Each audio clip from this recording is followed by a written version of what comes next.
Looking into the mirror, this young man could not believe his eyes. He had time-traveled and become Kai Seltorian in a VAR game called Mythical Defense.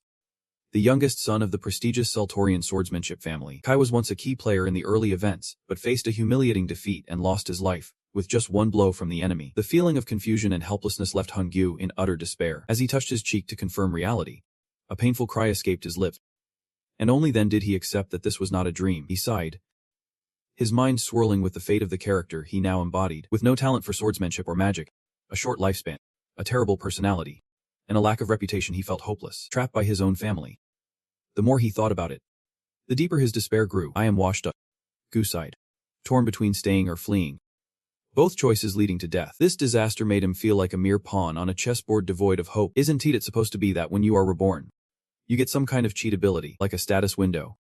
He muttered in frustration, as if to answer him. A strange phenomenon occurred. A glowing orb moved closer to Hongyu, and he reached out to touch it. Wondering, what is this? The moment Hongyu touched the orb, it burst into a brilliant light. He had never seen anything like this before. Hongyu's eyes widened in shock as he gasped. What is happening? The mechanical voice of the system chimed in.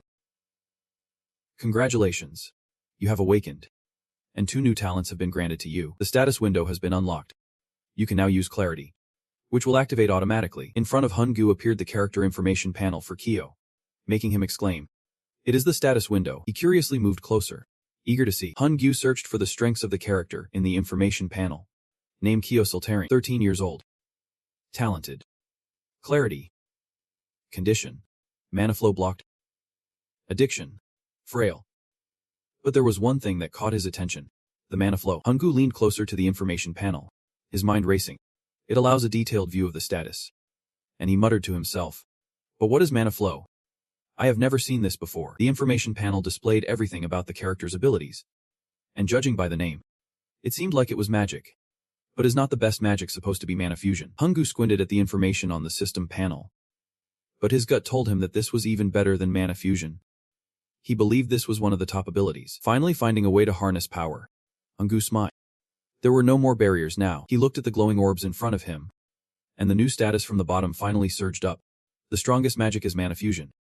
Right. Trusting his instincts, Hongyu slowly reached out to touch the glowing orb, feeling that the ability he was about to receive was even more powerful than mana fusion. The light carried a surge of power racing through the meridians in his arm. Confirming that this was definitely among the strongest, he suddenly felt the flow of mana coursing through his body. And as he gazed at his arm brimming with mana energy, he thought to himself, even though I have fused with mana before, I never felt anything like this. It is pure mana. He quietly contemplated the best strategy, thinking if he could absorb it the right way. Hongyu muttered softly as if on the verge of discovering a solution that could save his fate. The mana will flow into my body. He watched the flickering orbs of light, calculating in his mind. Hongyu clenched his fist, feeling the mana coursing through him, and affirmed, it will clear the meridians. The mana flowed through his arm by Hongyu's command. Moving at his will, he closed his eyes, trying to focus all his energy into his arm. Hongyu gritted his teeth, his hand clenched tight as he commanded. Pierce through it. Mana concentrated, forming a sharp point. Hongyu struggled to control the flow of mana, shaping it like a drill to break through the barrier. He commanded, and immediately, the mana surged straight into the blocked meridian. Hongyu cheered with joy. It worked. He looked down at his arm, overflowing with energy. Thrilled, mana was flowing, now just to his elbow, as if he could continue gathering mana and expanding it. After the successful experiment, he clenched his fist and smiled in satisfaction, thinking, I can overcome the mana blockage. Hongyu laughed triumphantly. All right. He was convinced he would live. The next morning at the Marquis's mansion, a hot breakfast was being prepared. The maid's name is Ariel Hullum. After setting the last dish, she wiped her hands and said, done. Ariel Hullum was wandering with the food tray, thinking she needed to bring it to him before it got cold. 2 other maids approached her with a huff, ordering her, wait, Ariel Hullum, do not take it to Lord Kyo. Ariel Hullum glanced at them in surprise, the 2 maids glaring back at her. One maid spoke up. We have decided to stop serving Master Kyo for a while, as a protest against his behavior. After a few days of hunger, maybe he will change his mind. So just leave it down. The maid beside her also chimed in. Yep. That is right.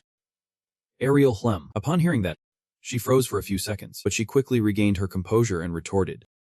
You all do what you want. I will do my job. Seeing Ariel Hullum, if you do not go along, one of the maids gets so furious. Hey. You think you are the only one who can act all noble. She swings her hand and sends the food tray flying out of Ariel's hands. She gives Ariel a nasty look, then she says sarcastically, "You still think you are some kind of noble lady?" Ariel watches the food she threw about to hit the floor. Meanwhile, the echo of the maid's earlier words rings in her ears. "How dare you act so arrogant after your family was ruined, and you ended up sold into slavery?" Seeing she did not fight back, the maid seized the moment to continue her tirade. "Do not get too full of yourself." While the nearby maid looked a bit wary and gently tugged at her sleeve. In the meantime, Ariel is trying to clean up the mess on the floor. Ignoring everything around her, she sees Ariel not paying attention to her and grits her teeth. Thinking, "This girl is ignoring me." Furious, she raises her hand to lash out physically while yelling, "Are you really going to keep ignoring us?" Suddenly, someone walks in and asks, "What is all this commotion?" She turns and quickly locks eyes with Hart, who is glaring at her. The other maid is also surprised by his sudden appearance here. She stutters, Sir Hart." But he looks at them with no emotion at all. The other maid nervously asks him, "Why is Sir Hart in the kitchen?" Hart ignores the maid and looks at the food scattered on the floor, asking, "Is that food for the lady?" Hart lets out a quiet sigh, thinking, "These ruffians are bothering her." Then says, "The meal is already too late." He glances at Ariel and speaks up to help her out. "Get it ready and take it upstairs quickly." Ariel keeps her icy demeanor and replies, "Yep, sir." While the two maids can only awkwardly look away, Ariel finally manages to take the food away. Hart watches her retreating figure. And though he says nothing, his expression clearly shows his discontent on her behalf. Back in the room, Gu is still engrossed in studying the information displayed on his skill board. Focused, he scrolls down to other information and finds his mana is not sufficient. Gu sits seriously contemplating, thinking, by using these two talents, I can change the fate of the Marquis family that has been in decline. He has played fantasy defense for 15 years. So the information Gu has feels almost prophetic. Born into power and wealth like a Marquis family, it is not impossible to stop the dark forces. Gu looks at the information board in front of him, appearing satisfied as he strokes his chain, setting his sights on his goals. All right, I need to focus on 3 main tasks. You need a solid plan to escape your fate. First, you will erase the mana pathways, break through the mana congestion barrier, and learn some magic. Since mana is not flowing specifically for magic, it makes sense to become a wizard instead of a knight to gain the Marquis's recognition. Gu meticulously planned his next steps. Second, prevent the collapse of the Marquis's family. Mission accomplished. The better they do, the better I do. The Soltarian family is renowned for their reputation, skills, and wealth. It will be a powerful shield for me.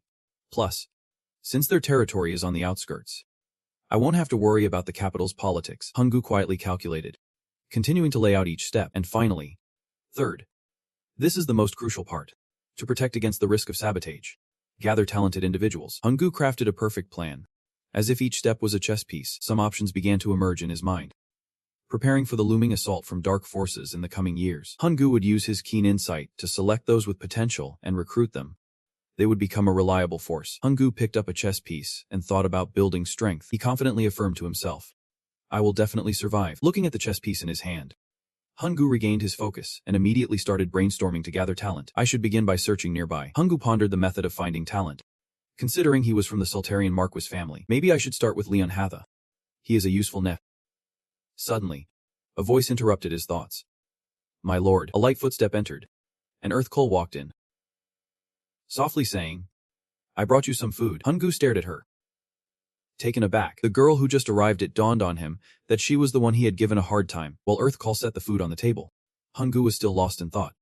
What was her name again? Something like waste. Just as he mumbled the first syllable, Earth suddenly emitted a mechanical sound. An information panel gradually appeared before him. Activated. Clairvoyance. Low-rank target. Clairvoyance. Examining essence basket. Another information panel popped up before Gu, and he exclaimed, This is... He looked at the information about Earthcole, realizing that with clairvoyance, he could see details about others. The system displayed all her information clearly. He intensely read the information on Earthcole, only to be taken aback by a sudden discovery that made Gu jump. Wait a minute. Gu fixated on the line that read, Eternal friend of the spirits. He remained glued to the system, deep in thought. That is a top-tier spirit recovery ability. Earthcole suddenly turned around, and their eyes met. Gu jumped and quickly shut down the system. Facing her directly, Earthcole kept it professional, wishing him a good meal. But Gu was still flustered, stammering a simple, Sure. He sits on the bed, holding a tray of food, watching her turn her back and walk away. He can't help but wonder why this girl, who has the potential to be a genius, is stuck being a maid in a place like this. Gu glances at Earthcole, who stands by the door with an unchanged expression. Lost in thought. The memories of Kaielan in his mind inadvertently bring Han-gu back to a year ago, when he first arrived in this world. At an auction, the host's voice rings out. Ladies and gentlemen, please gather around. Today we have a very special item for sale. The host's voice continues to echo in the hall, drawing the attention of all the guests, showcasing something you won't easily find elsewhere. Among them, Han-gu also attended the auction, and we could hardly claim her for ourselves. The host gestures for attention. Now, let me show you a girl stepping out from behind the curtain. Despite her meticulously groomed appearance, her tiny hands are painfully shackled. The host continues to lavish praise, introducing the third daughter of the Helheim family. Now her name echoes throughout Call, filling the hall. Despite wearing a stunning socialite gown, she can't manage a smile. The captivating introductions stir the noble guests below into a buzz. As a noble of high status, she exudes grace and intelligence. The host signals. Please feel free to place your bids. The cries of bids from the nobles resonate. 50 gold. 70 gold. 90 gold. Leonhardt glances at the nobles behind him, clamoring to bid on a girl like she is just another item on the shelf. He turns to Han-gu and says, Lord Kaio, let us move on. Bidding on a slave is not worth our time. He does not reply but raises his hand to bid. 300 gold. Leonhardt freezes in disbelief, calling out, Lord Kaio. Hearing that outrageous number, the host, who had been so smooth, suddenly stutters. 300. 300 gold. We have a bid of 300 gold. The host continues. Is there anyone willing to bid higher? Leonhardt starts to sweat, trying to stop Han-gu. Are you really going to buy a slave? What will your father say? He is too angry. Don't lecture me. I will spend my money however I want. Meanwhile, Han-gu feels isolated in the empty room, shouting to himself. Besides, my father won't care what I do. A desperate voice echoes from behind. Kaio, you are bidding 300 gold. The host confirms. Sold for 300 gold. As Han-gu steps closer to the stage, he looks at her anguished face and speaks each word slowly, making sure she hears. From now on, the icy gaze of Han-gu, filled with madness, locked onto her as he declared in a booming voice. She belongs to him. Han-gu suddenly called out. Hey. The gate in Ariel's hand. It fell at the same time. He said casually. She is free now.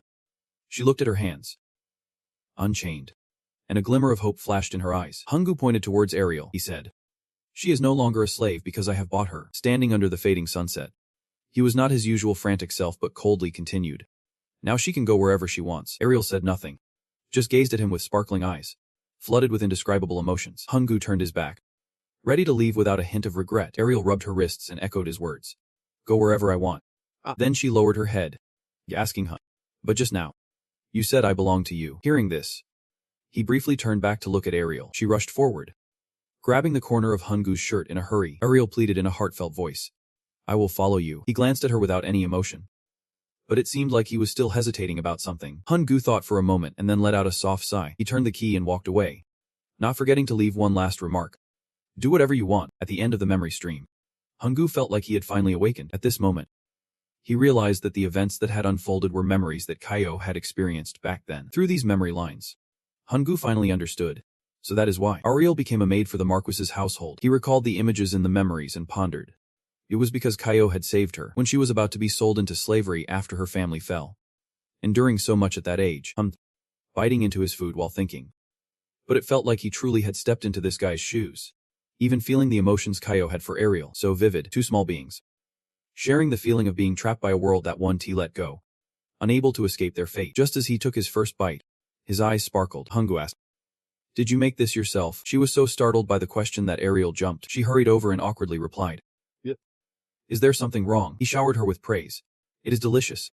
You are an amazing cook. Han-gu flashed a warm smile at Ariel. He said, next time, let us do more. Seeing that radiant smile that rarely graced his face left her momentarily stunned, she quickly returned to her calm demeanor and replied stiffly as usual.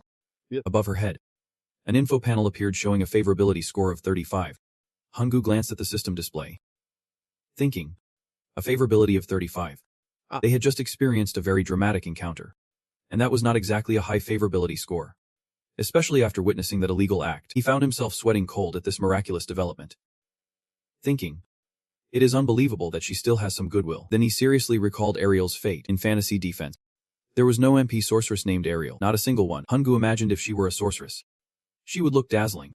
But life is not a dream. Surely, She must have been caught up in the internal turmoil of the Mark Whitney family, and did not survive before her talents as a sorceress could truly bloom. Hungu firmly reassured himself. Not this time. I won't let this happen again. I won't let such a valuable talent slip away right in front of me. He stared at her, then flashed a friendly smile and asked, Ariel, have you ever wanted to learn spirit magic? Ariel, she stood hesitantly by the edge of the bed and asked back. Spirit magic, Hungu replied. Yep. I think you might have a bit of talent for it. Hearing his confident words, her astonishment mixed with confusion made Ariel's cheeks flush pink. She quickly answered with humility. I never imagined I would have any talent for spirit magic. Ariel's response surprised Hungu even more, and he silently speculated. It seems she has never seen spirit magic. Not even in her family. Hungu guessed that spirit magic was considered extremely rare, so perhaps a lower noble family could not afford to teach her this, but he brushed that thought aside and decided to deal with it later. Hungu looked at Ariel and proactively suggested, well, think about it from now on, because you will need to learn it. She could not help but feel bewildered and stammered a reply. But before Ariel could finish, he quickly interrupted. No refusals. Hungu stepped off the bed, walked up to her, and firmly declared, Ariel, you have to follow my orders. Ariel, I was momentarily taken aback by your powerful presence. Hungu looked at her, confirming, because now she belongs to me. Ariel standing frozen. They locked eyes in a brief moment of silence. She did not reply or refuse. Placing her hand on her chest, feeling a flutter of joy inside, the notification popped up again. Affection level 50. Ariel, at that moment. She replied. Time flew, and a few days later, Hungu felt annoyed as if he was staring down someone. Turns out it was Hart, standing like a statue in his way. They stared at each other for a long time, and he saw that Hart was still standing there, unmoving. Hungu lost his patience and commanded. Move aside. I want to go out. But Hart firmly refused. His stubborn attitude made Hungu furious. Frustrated, Hungu sprawled out dramatically. I have not been outside in days. You mean I have to be locked up here forever? Hart calmly replied.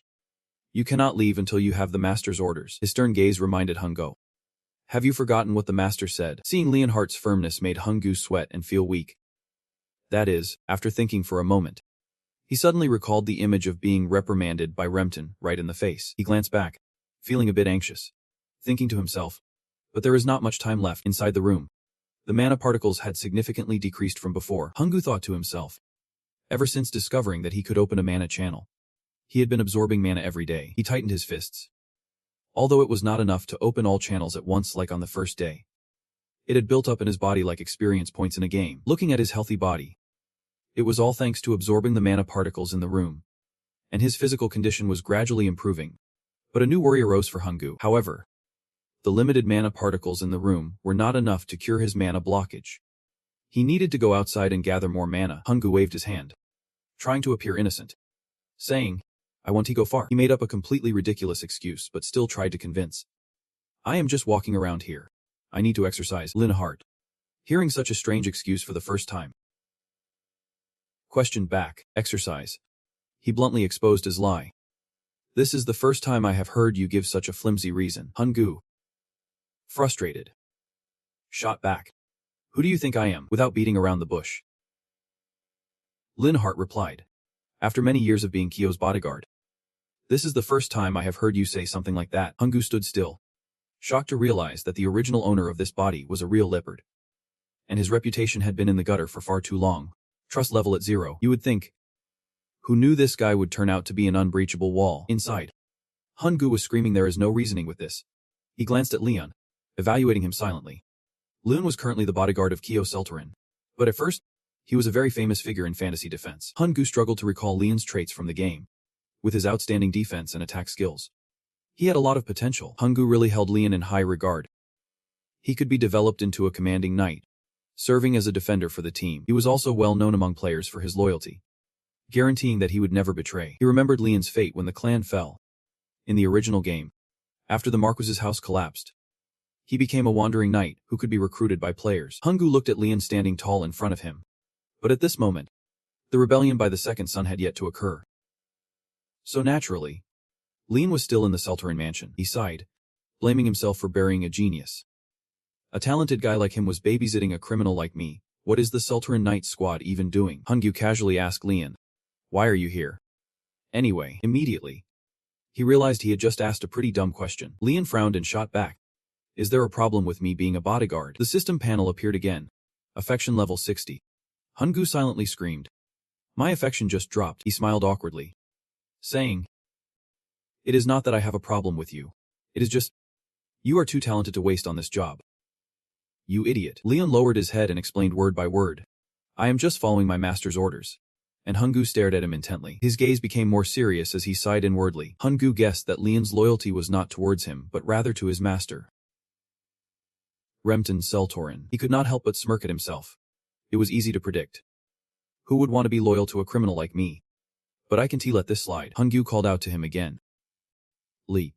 We need to go convince my father. Leon did not say anything, but doubt began to creep into his heart. Something felt off about this lake. Hungu noticed he did not respond and nudged him as if urging him on, while in his mind, he was calculating once I catch your gaze. You are mine. Lee. Hungu kept his confident smile, asking, You will agree. Right. Even though he appeared calm on the outside. Inside, Hungu was screaming. The second recruitment project is you, Lee. Hungu leaned forward, saying loudly, You will help me. Right. Upon hearing this, Leon thought to himself, the lake's attitude seems a bit different than before, and he replied, Young master. About the lake, he wondered. What are you plotting? And you shot back. Plotting? What do you mean by plotting? You really do not trust me. Do you? Thinking that if he did not explain clearly, Leon would not help him, Hungu began. I have been in this room for so long that my thoughts have changed. Hearing this, he asked. Changed how? Hungu smiled. As if he had figured something out, he crossed his arms and declared, I have decided I want to live long. Hearing Hungu's wish, Leon fell silent. His lips pressed tight. He looked at you, thinking to himself, You want to live longer. Someone like young Master Ko, who has given up everything because of the incurable Mamahan disease, is saying something like that. Remembering the declaration made in a magnificent castle, Remington once said, Ko would not live past 20, not just lacking magical talent, but also lacking swordsmanship skills. Remington sat on the throne, his hands clasped, looking very sad.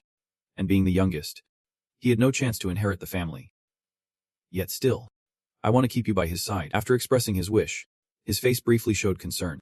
Then he asked, Do you resent me for making this decision? His full name is Remington Seltorian, the Marquis of Seltorian. Hearing that, he wanted me to go and protect Hungu. Leon Hart bit his lip, carefully considering this proposal before responding politely. Being a direct protector of the Marquess's family is an indescribable honor for a knight in the Seltorian knight team. He bowed respectfully and continued, I will fulfill my duty with integrity. Hearing what he wanted to hear, he praised his brother, Leon Hart, are truly loyal. Then he continued explaining why he chose him to protect you. That is why I want you to stand by at the lake. Saying that, Remington walked to the window, his stern eyes gazing out at the scenery outside the castle. Behind him, Leon Hart was still staring at him with anticipation. Remington continued, In this Grand Marquess's house, I can't trust anyone else to protect it, except for you. It is clear that he truly believes in your abilities, as well as the kind of person you are. Leon Hart, he said a lot, but in the end, it boiled down to one thing. Take good care of him. He pondered, lips pressed together, then looked down, as if he had made a final decision. Leon Hart raised his hand for the command. I request an order. My lord. Leon Hart was still lost in the memories of that day, when Remington made the proposal. While in the present, Hungu was still talking nonstop to achieve his goal. If you want to live longer, you have to be healthy. Right. I am going outside to exercise. Then he continued, You can inform my father.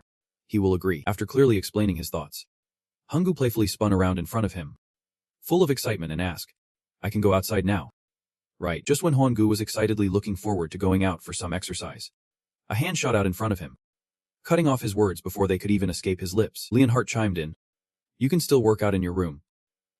You know. Frustrated at being interrupted after making his point, Juan's brows furrowed, and he scratched his head, contemplating a different approach. If being soft did not work, then he would have to play hardball. He coldly ordered, Step aside. Gone was the innocent, cheerful expression. Now he thought, I am not repeating myself, while internally insisting, I need to get outside. I need more mana cores. Leon Hart and Hungu locked eyes, neither willing to back down. Seeing the irritation on Juan's face, Leon felt a thrill. This aura was something else. He stared intently at Juan's face, thinking something was definitely off with this kid. But even so, a dark energy was now radiating from Leon's body. The surge of power took Juan by surprise. Hart was completely dominating him. Lian was resolute. His command was absolute. And it applied to this day. Young master of the lake, the power intensified. And as Lian stepped forward menacingly, he warned, "If you really want to go out, you will have to get past me first." One felt a shiver at the overwhelming pressure of Lian's aura. It was suffocating and made him take a step back. One stared at Hart, who was poised for battle, making him worry inwardly. This aura. This jerk Hart was using it against a kid just because he wanted to step outside. One pinched his nose, trying to block out the oppressive aura, pondering that if he were just an ordinary 13-year-old, he would be already freaked out and collapsed. But he was not just any 13-year-old. He remembered the offer that said he could go out if he just won. Juan smirked back. "Just remember your promise." Hart's eyes widened in disbelief, as if what was unfolding before him was impossible. Juan extended his young hand forward, thinking, "Right. Only when I am just a normal 13-year-old. Juan had slipped past Hart, who was still staring wide-eyed, his mouth agape as he struggled to process the latest updates. Seeing Juan breeze past him so easily, Lian shot a glance from the corner of his eye, whom remained confidently smiling, as if this was all a piece of cake. By now, he was at the door, and Lian's menacing aura had vanished. Juan suddenly turned around and asked, "How about this?" He raised his hand in a mock farewell to Hart, smirking, "I just passed you." The scene shifted to an enormous garden, adorned with grandiose rooftops, and swans gliding serenely across the lake. The view was breathtaking, prompting Juan to exclaim, "The air is so fresh," easily outpaced. Hart, looking reluctant, followed behind Hung, constantly lamenting, "It has been ages since I have been outside." As he glanced around the garden, he pondered, "Even though it is just the little garden by the house, the feeling of freedom is just so exhilarating. Is the weather always this nice?" Hungu's eyes lit up, his face brimming with excitement. And best of all, there were countless tiny round orbs floating around mana particles everywhere. Hungu was like a little squirrel, darting around, ready to absorb it all. From Hart's perspective, Hungu resembled a playful child, relishing the joy of being outside. Just a kid at heart, while he felt old. But recalling how easily he managed to break through his restraints made him hesitate. For a moment, he was genuinely shocked, his eyes wide as he watched Hungu breeze past him so effortlessly. Yet Hart could not believe what he was witnessing. How was this even possible? He remembered Hungu's smiling face back then and thought, considering that Kyo had never trained with mana or aura, he should not have been able to handle this pressure at all. Noticing Hart's silence, Hungu turned back to look at him, then he smiled, still collecting mana. Sensing that Lian was still a bit shaken from earlier, well, he has every right to be shocked. As for why Kyo could withstand Hart's aura, it is pretty simple. Physically, he was just a 13-year-old noble kid who had never fought before. But mentally, I am a battle-hardened veteran, having survived countless virtual wars for a whole decade in a VR game. Fantasy Defense is famous for its realistic visuals through VR. I have become numb to the horrors of seeing devastating scenes, wading through piles of corpses, and being drenched in blood. For someone who has been through such terrible things, he thought, a little intimidation like this is just a walk in the park. After gathering enough mana, Hungu laughed out loud. This is perfect. I will be able to tap into even more mana channels. Coming outside was definitely a smart move. After thinking it over, Hart suddenly spoke up. I will request punishment from the Marquis for my actions. Hung, bit surprised, asked, what? He continued, even if I was just following the Marquis's orders, using my aura on someone I am serving is wrong. Then Lian made up his mind to say the next part. But Hungu quickly interrupted. That is unnecessary. He pursed his lips, contemplating the right words to say next. Then Hungu smirked, his eyes flicking towards Lian as he said, but if you insist on telling the Marquis, there is one more thing you should add. Back at the castle, Remington, upon hearing this, immediately asked, Kyo does not want Hart punished. Has Kyo really requested a pardon for his subordinate? But dotting his own ears, he pressed further. Hart, should I really believe this? Hart replied, Yep. My words are true. He continued, it is not that I think you are lying. It is just that Hart interrupted. Get it? I can't believe my eyes either. He recounted what happened then, as the young master calmly faced my pressure. Seeing your demeanor made it seem like overcoming his pressure was a piece of cake. Even he found it hard to believe I was starting to doubt what I was witnessing. The more he listened, the more Remington's eyebrows knitted together, his hand resting on his chin deep in thought as he asked, Kyo resisted against the pressure of a seasoned knight like you. Then he asked, so what did it do in the garden? He fell silent, reflecting on your unusual actions back then. A massive peak loomed against the dark night sky, with the wind howling around, mingling with the rustling of leaves. Hungu's fingertips touched each other. Hart then recounted. He was meditating. This left Hart speechless, staring at you from behind. Then he finally spoke, breaking the silence that made you open one eye. You know how to meditate, Hungu explained. When I was little, well, my father taught me swordsmanship, and that is how I learned to meditate. Saying that, you closed your eyes again. Honestly, I have got no talent for it, so I gave up long ago. Hearing that, he fell silent, not saying anything more. In the tranquil night, Hungu's voice was surprisingly soft. But hey, Hart, when I am meditating, do not let anyone come near me. I will lose my focus, he replied. Sure. Back to reality. Hart continued his report. Then young Master Kaio did not move an inch. He meditated in that spot for 6 whole hours. Hearing that number, Remington was genuinely shocked, unable to believe his ears. He asked again. 6 hours. Not 6 seconds, he confirmed. Yep. 6 hours. Remington could not wrap his head around it. He rubbed his chin. His brows furrowed tighter as he said. That kid. His face was pensive as he reminisced. Back then, he was the one who taught Kaio swordsmanship. I tried to teach him the way of the sword when he was just a little kid, the heir of the Sultorian family. I hoped he would continue the path of swordsmanship. I wanted the boy to grow strong so he would not suffer from mana blockage anymore. But contrary to his expectations, the sword in his hand fell heavily to the ground. Just like that kid, Kaio collapsed, his hands trembling with no strength at all as he said, Dad, I can see. His face pale. He cried out. My legs. They are about to cramp up. Seeing that weak demeanor, Remington could not accept it. He stared at Kaio lying on the ground. Then he resolutely commanded. Get up, Kaio, he shouted. Our family has never had a weak hair like this. Hearing these words from his father, Kaio felt himself shrink, his face growing even paler, realizing that always giving in was the poison that killed Kaio's future. Even though he loved his son, Remington decided to walk away to let him think for himself. Reflecting on those moments, he confusingly remarked that there was no swordsmanship, no determination, and no patience. He could not even withstand the most basic training. Yet that same kid could sit in meditation for 6 straight hours. The more he thought about it, the stranger it seemed, leading him to wonder if the kid had bumped his head or something. How could someone change so quickly? I checked the food for anything off, sang back. But thankfully, there was nothing wrong at all. He recalled the changes in the kid. Lately, Kaio was incredibly different. Not only had he suddenly become determined, but the way he looked at me had also changed completely from before. Unable to predict anything, Remington stopped his thoughts. If he was finally starting to mature, that would not be such a bad thing. He looked at and said, We will let this slide. Then he commanded, Keep an eye on Kaio. And quickly obeyed. Yep, sir. Inside a room, waves of powerful energy spread everywhere, and that power was being absorbed into his hands. To the outside observer, it appeared that Hungu was meditating, but in reality, he was absorbing the overwhelming energy from his surroundings. The system's notification echoed. Man is overflowing, and the sharp perception skill has been enhanced. Now, your eyes can accurately assess your body's condition. Hungu heard this and whispered to himself. Awesome. The absorbed energy enveloped his entire body.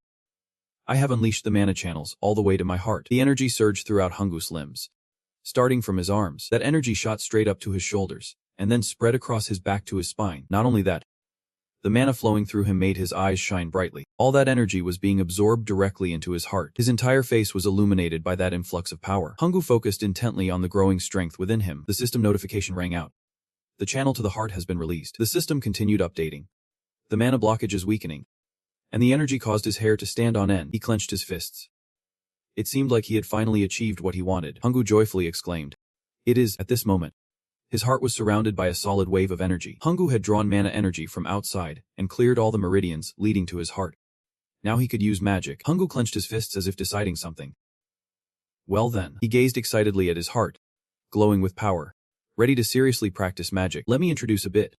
In this world, to use magic, one needs to cast a spell circle near the heart. Therefore, to wield higher level magic, the number of spell circles required increases. The more circles you create, the more time it takes. Thus, those who aspire to become wizards must start practicing magic from the ages of 5 to 8. By the time they reach 12, they will have created their first spell circle, and will be considered suitable for the path of a wizard. Thinking like that, he crossed his arms and said, By those standards, I am already 13 years old, which means I am a bit late to learn magic. His eyes lit up. But that was only when I was just a regular MP. The system panel popped up, showing the name Kaio Sultarian. 13 years old. With the talent of mana delay. Sharp perception. Status. Mana stagnant. Congested. Weak. And with this mana delay ability, my situation is quite different. He excitedly looked at the attributes panel and said, with this, and the mana flow reaching my heart, my condition is finally good enough to learn magic. Now I just need to cast the spell. He suddenly remembered something and wondered, but how should I do it?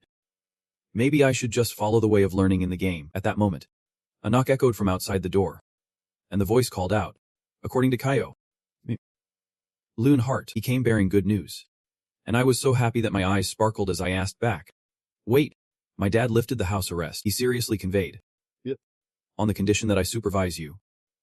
You are allowed to leave your room and stroll around the garden, but you cannot leave the estate.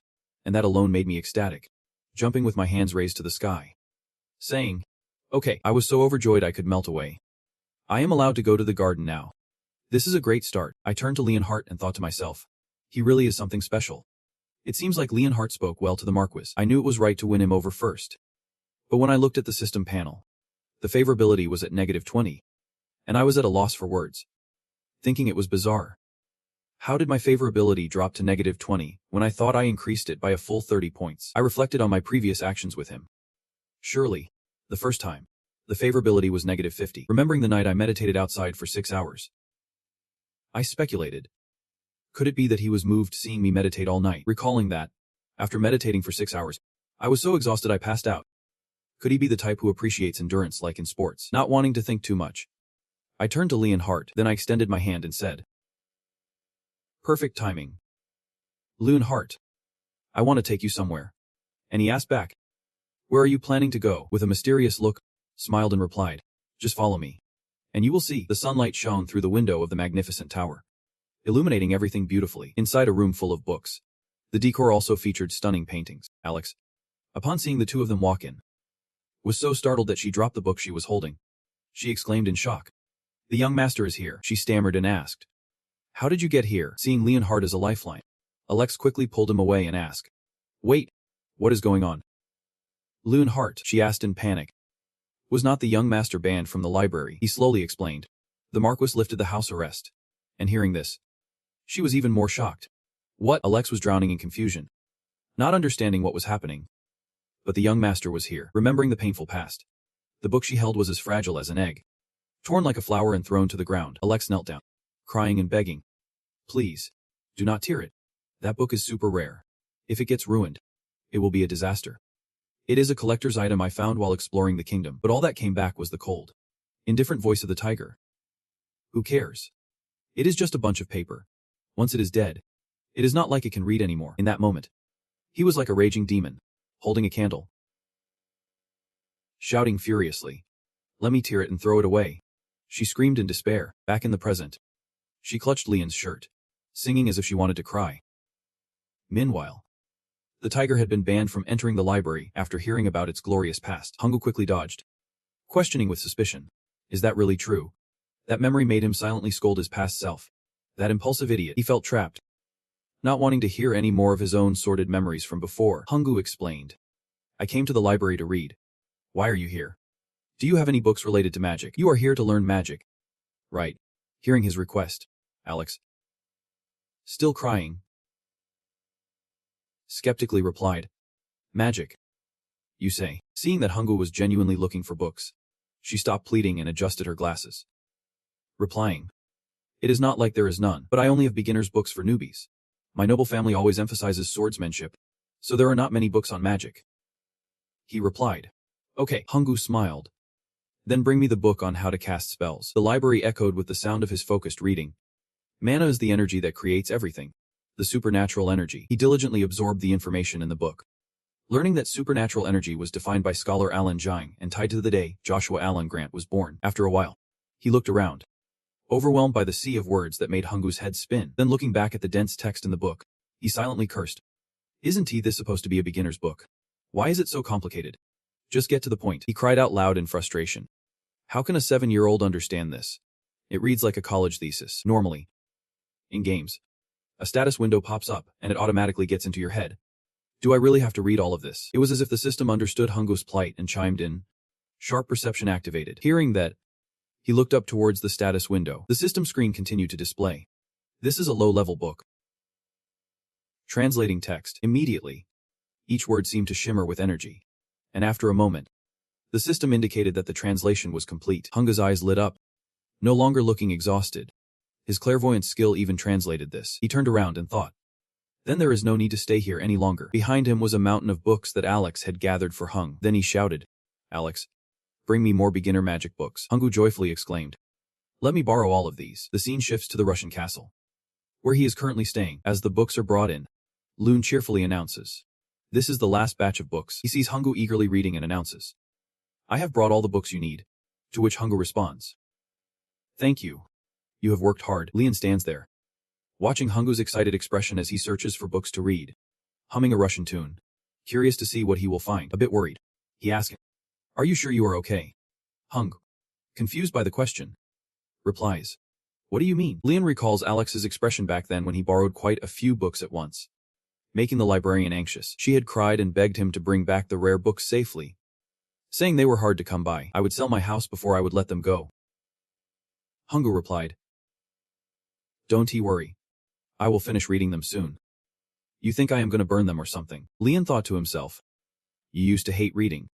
What has got you so interested now? Those books were all about magical knowledge and how to use mana. The next volumes covered basic spellcasting, which caught Leon's attention as he pondered. He then asked, the mana blockage disease clogs the meridians in the body. Hungu seemed to understand what he was getting at and interjected, mana and aura can leave the physical body, so do not expect too much from magic.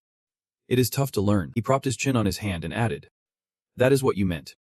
Right. Hearing Hungu say that, Leon realized those were exactly the words he wanted to express, so he replied, I am sorry if I overstepped. Hungu responded, you are right. I know everyone here thinks like you.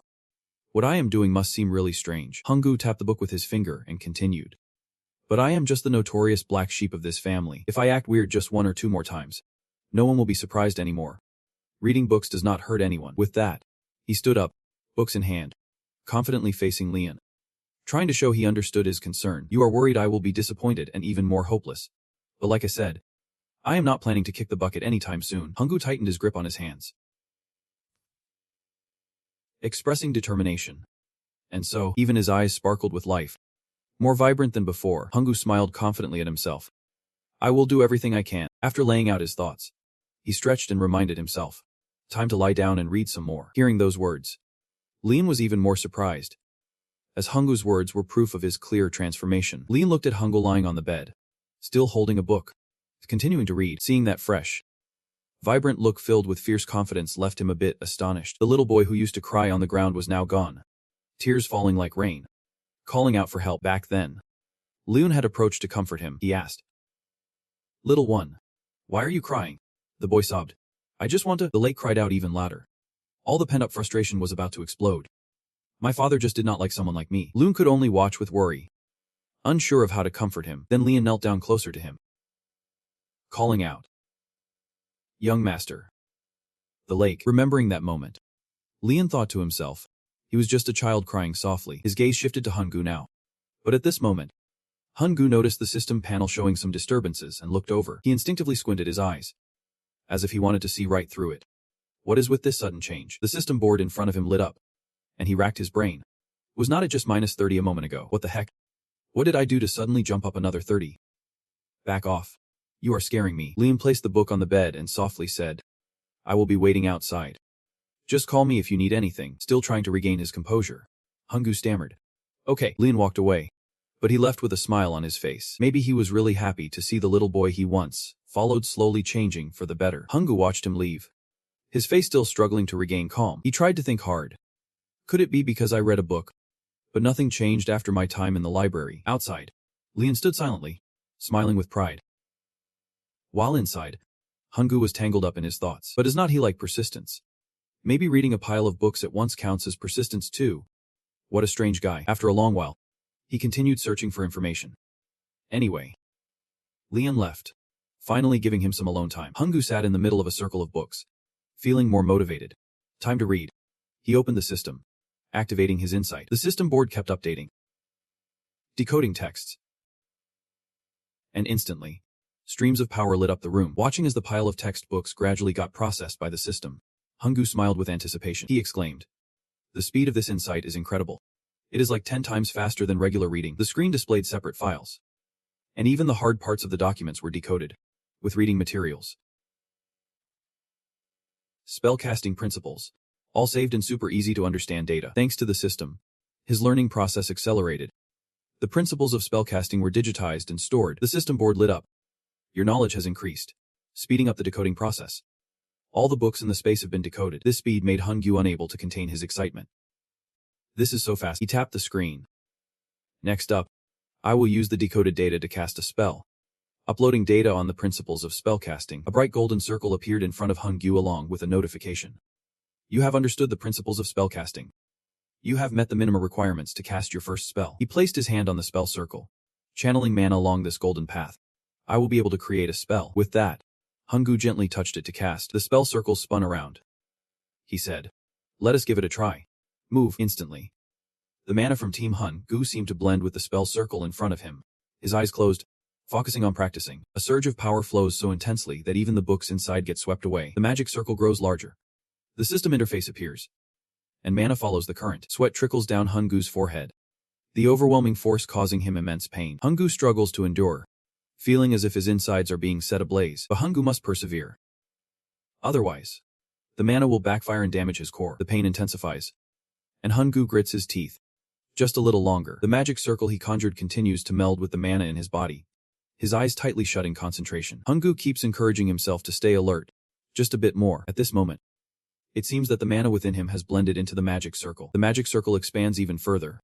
The mana has fused and then vanished. Hungyu's eyes widen in shock, asking himself, "Have I succeeded?" The system interface pops up. You have successfully cast your first spell. The mana flow has weakened. Hungyu gazes at the magic circle in his hands, then at the system interface, still announcing that his mana has been amplified. Looking at the energy in his hands, the system interface keeps updating. You can now place complete mana within the magic circle. He cheers with joy. Now I can use magic. Hungyu is so ecstatic that he jumps up, shouting, "Did it!" But having pushed himself too far, before he can celebrate, his vision starts to spin. After who knows how long, seeing the light outside the window, Hungyu thinks to himself, "It is morning. I have pulled an all-nighter." His vision grows dimmer, and before he faints, he worries that Leon, Hart, and Okul will be mad at him. Then Hungyu collapses to the floor, his cheeks flushed like he is on fire. A moment later, Okul enters the room with breakfast, exclaiming, "I brought breakfast to the fortress." Seeing him passed out on the floor, she gasps in shock. She rushes over to shake Hungyu awake, exclaiming, "Why are you lying on the floor? What is with this pile of books?" In just one night, Hungyu used all the mana he had accumulated to cast his first spell. From now on, a new chapter in his life begins, as the young master of Seltering.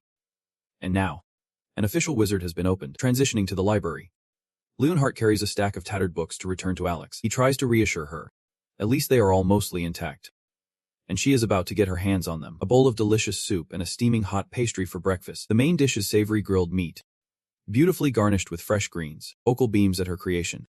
"It is," she smiles happily, hoping this delicious meal will cheer everyone up. Okul imagines Hungyu's compliments. "Did I really make this? It is truly delicious. Just as I hoped." She chuckles softly.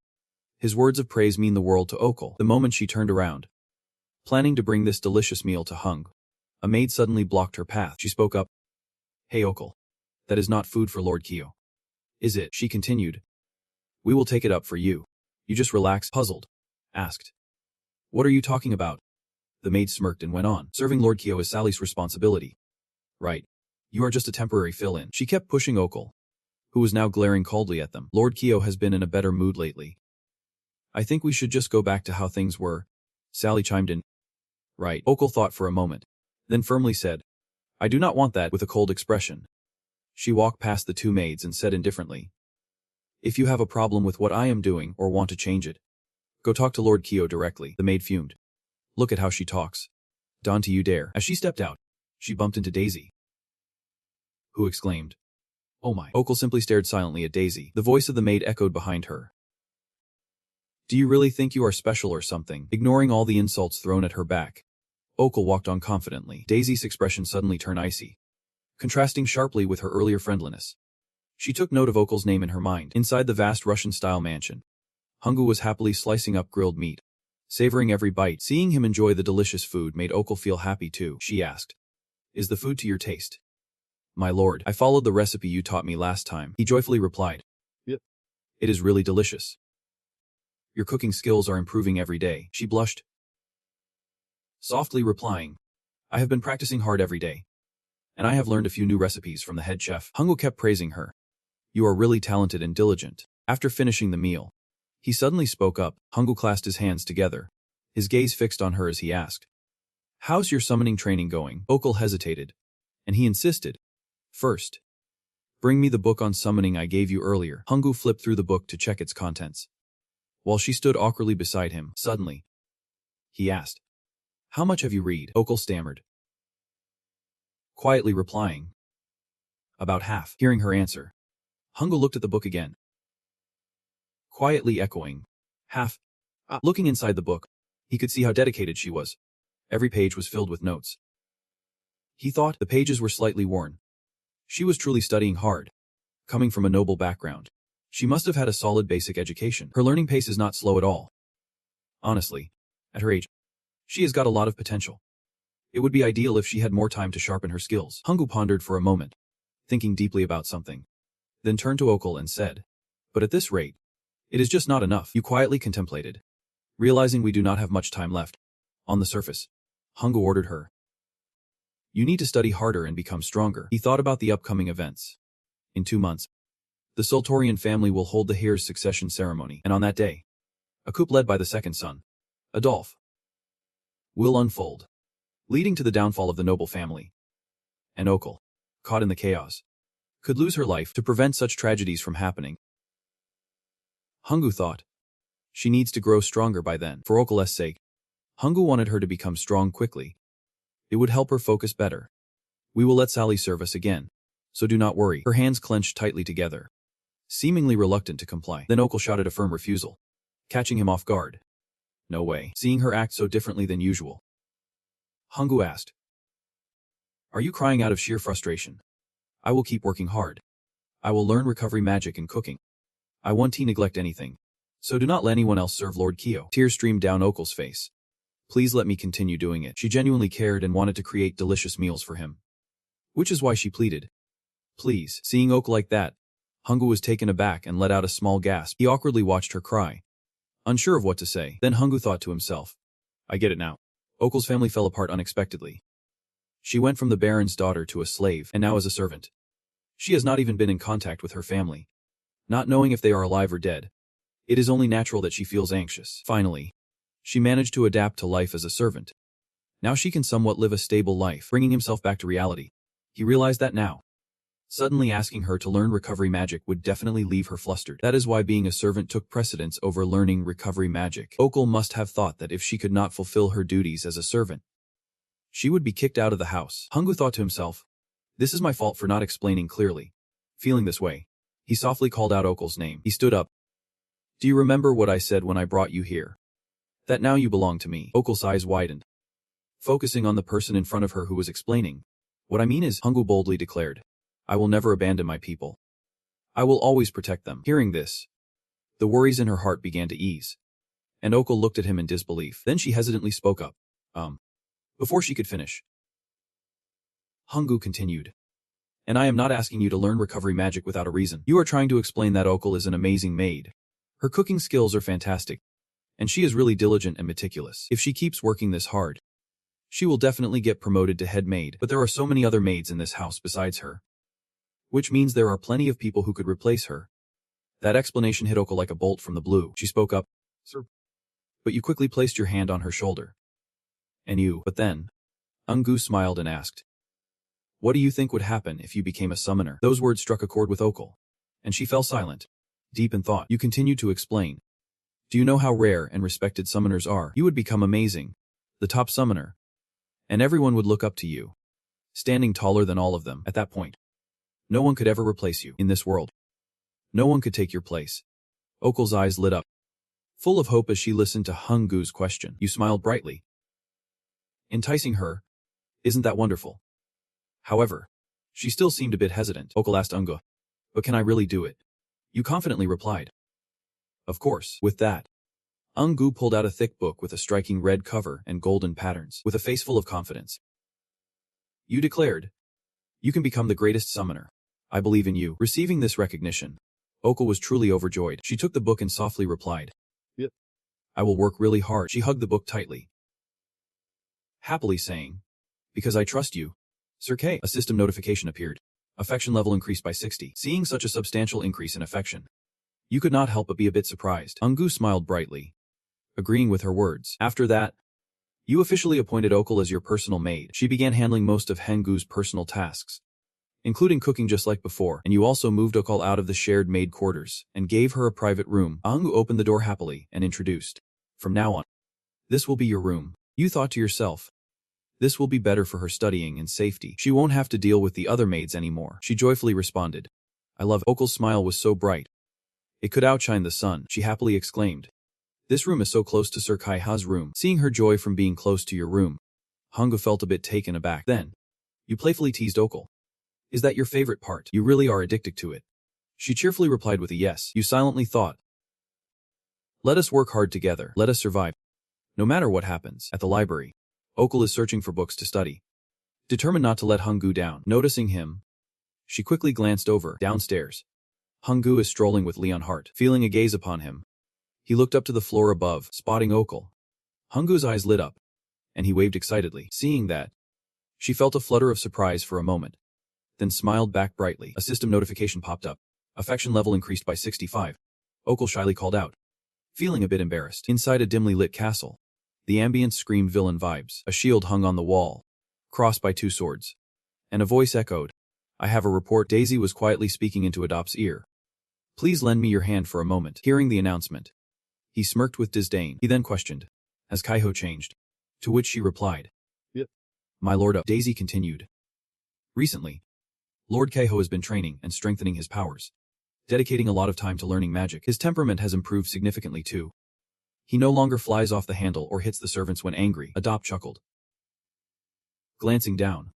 "So my foolish little brother has finally grown up. As the older brother, I feel it is time for a visit." Adop Sardarin spoke up, a cunning smile on his face, as if he was plotting something. The scene shifted back to the castle, where Okul waved at him, her smile radiating happiness. Below, Hungu and Leonhart were still taking their stroll. Suddenly, he commanded Leonhart, "Take me to an open space."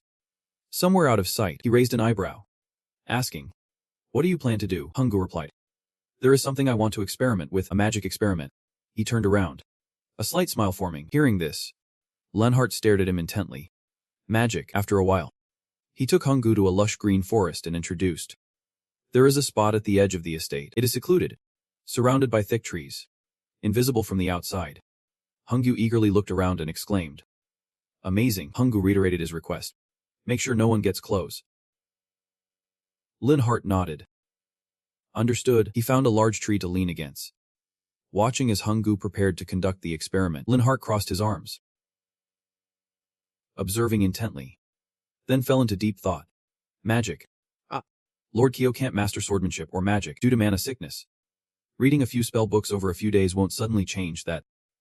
However, if it is Lord Kyo now. A radiant burst of yellow magic erupted from Hungo's hands. He shouted and unleashed a spell. Fiery magic. A surge of power shot like an arrow, piercing straight toward the tree ahead. With a thunderous crash, that wave of energy obliterated a towering tree. Hungo was over the moon, unable to believe he could be this powerful. Beside him, Linhart stood wide-eyed and mouth agape. The impact was so strong it went right through the tree, leaving it swaying as if it might topple at any second. Both of them went pale. Hungo was so shocked he could not find his voice, staring at the devastation before him. Hungo stammered, "What am I?" Fearing the sound would echo to the mansion, he quickly turned to ask, "Do you think they heard that?" "No way." Linhart quickly dismissed the concern. "I immediately used my aura to contain the blast. They won't hear any trees falling or anything else." Hungo sighed in relief. "Nice reflexes. You almost scared me to death." Then, noticing Linhart's curiosity about his magic, he added, "But hey, that was impressive." Linhart's face was still in shock. "When did you learn to create a magic circle?" Hungu shrugged, hands on his hips. "Not too long ago. Really? I just followed what the book said. Never thought it would actually work." Linhart was stunned. "You did it," Hungu boldly admitted. Catching Leonhart off guard, he conjured a magical circle and declared, "I have mastered the McMana block." Seeing the glowing green orb of energy in Hungu's hand, Linhart could hardly believe his eyes. Linhart pressed his lips together, his eyes intensely studying the magic circle before him, remembering Hungu's earlier claims. He thought, "As I have said before, I did not intend to be this powerful at such a young age. I will do everything I can." He mused, realizing he had felt something different about Hungoo all along. With this thought, Hart smiled. So that is it. I get it now, he said proudly. Congratulations. A system notification popped up above his head, showing a perfect 10 in affection. Hungoo looked up, secretly impressed. Thinking, a man of strong will. Hart commented on the fallen tree. The magical spark is the first level spell. From what I know, its power is usually equivalent to a strike from an adult man. But this is not just the power of a first level spell. Hungoo agreed. You are right. It feels more like the strength of a fourth level spell. Hung glanced at the spell circle in his hand, pondering. But I am still a first circle mage. I just unleashed fourth level power from a first level spell. Hart marveled. Isn't that hard to believe? Then Hungoo dropped a bombshell that left Hart frozen in shock. Honestly, even I did not expect that kind of power. But no matter how you look at it, this power will definitely draw attention. Hart stood nearby, staring at the tree that had been reduced to just a stump, deep in thought. Could it be? Lord Kyo is a prodigy. Hungoo next to me was deep in thought. Thanks to my mind's eye, I had read all the magic books about the first circle in the library. Without this skill, it would take a whole month to create a single circle. However, every time I looked, I always had one question. Why is the way to use magic decoded by the mind's eye different from how it is in the game? According to the magic books, to cast a spell, you first need to draw a complex circle. Then, after going through tough equations and calculations, you can finally activate the magic by channeling your mana, which is the classic definition in the game. Casting spells is way simpler. You just need to draw a simple symbol with mana, and it activates instantly. This method is easier to use and more powerful. I have memorized all the magic symbols from my 10 years of gaming. At this moment, Hungoo was staring at the tree trunk in front of him, thinking to himself, so I tried using magic in a player-friendly way, just like in the game. But the power was overwhelming. His face showed a hint of caution. That was the problem, he was not ready to unleash his full power yet. Suddenly, Hungoo turned to Hart and said, Hey Hart, can you keep what you just saw a secret? Hearing this, he asked back. Really? Even the head of the family? Hungoo quickly replied. Yeah. Totally. Hungoo cheekily winked. Let us keep this between us. Alright. The look on his face was so awkward that the favorability he had just barely built up took a nosedive, dropping by 50. Hungoo was shocked and felt resentful. What the heck? Inside, he was regretting it big time. Come on. Losing favor just for that. Was my cute voice that cringy? He tried to explain to claw back his favorability points. Listen. All of this has its reasons. I do not want anyone to know how strong I really am. Hart, confused, asked. Well, Hungoo explained in detail. The succession ceremony will take place in 2 months. Hearing this, Loon's demeanor shifted, and he asked back. You know. Right, speaking of the succession ceremony, traditionally in the Sartorian family, the heir is not chosen by age but through competitive trials, character, swordsmanship, intelligence, knowledge, public support, and opinions from royals. These all play a role in the decision. This is to select the most promising heir to lead the family to even greater prosperity. Right now, 2 people are fiercely competing for the position of heir. From the party entrance, many people began to walk in from the left side. On the opposite side, there was also a line of people coming in one after another. One side featured the eldest son, Abel Sartorian, while the other side had the second son, Adolphe Sartorian. Now, let us introduce these 2 characters with great flair. Abel Sartorian is the eldest son of the legal wife of the Marquis Sartorian, and is currently the most likely candidate for the heir. He has a gentle nature and incredible swordsmanship skills.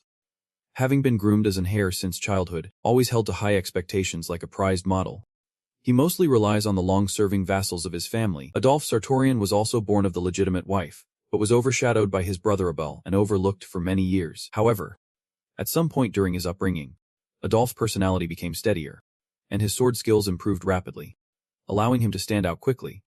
With his supporters mainly being enthusiastic knights, he has the style of a gang leader. Back in the palace, Adolphe stomped his foot hard on the floor. His sharp gaze looked up ahead. Then he stared at his brother and spoke. Are you ignoring your little brother now?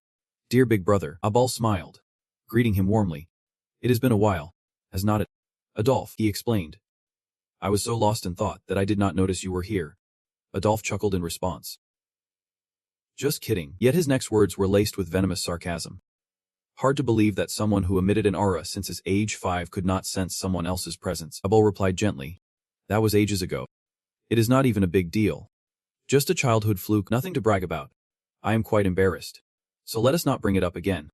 or everyone will think I am a joke. With that, he subtly stirred up someone as dark past, making Adolf's expression turn cold. That is not something worth mentioning. Especially not when I first emitted an aura at 15.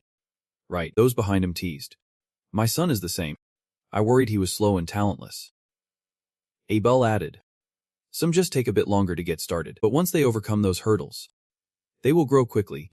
The words dug deeper, infuriating Adolf sighed into a furious retort. Hey old man. What did you just say? You want to die? Adolf raised his hand to stop his people behind him, shouting loudly.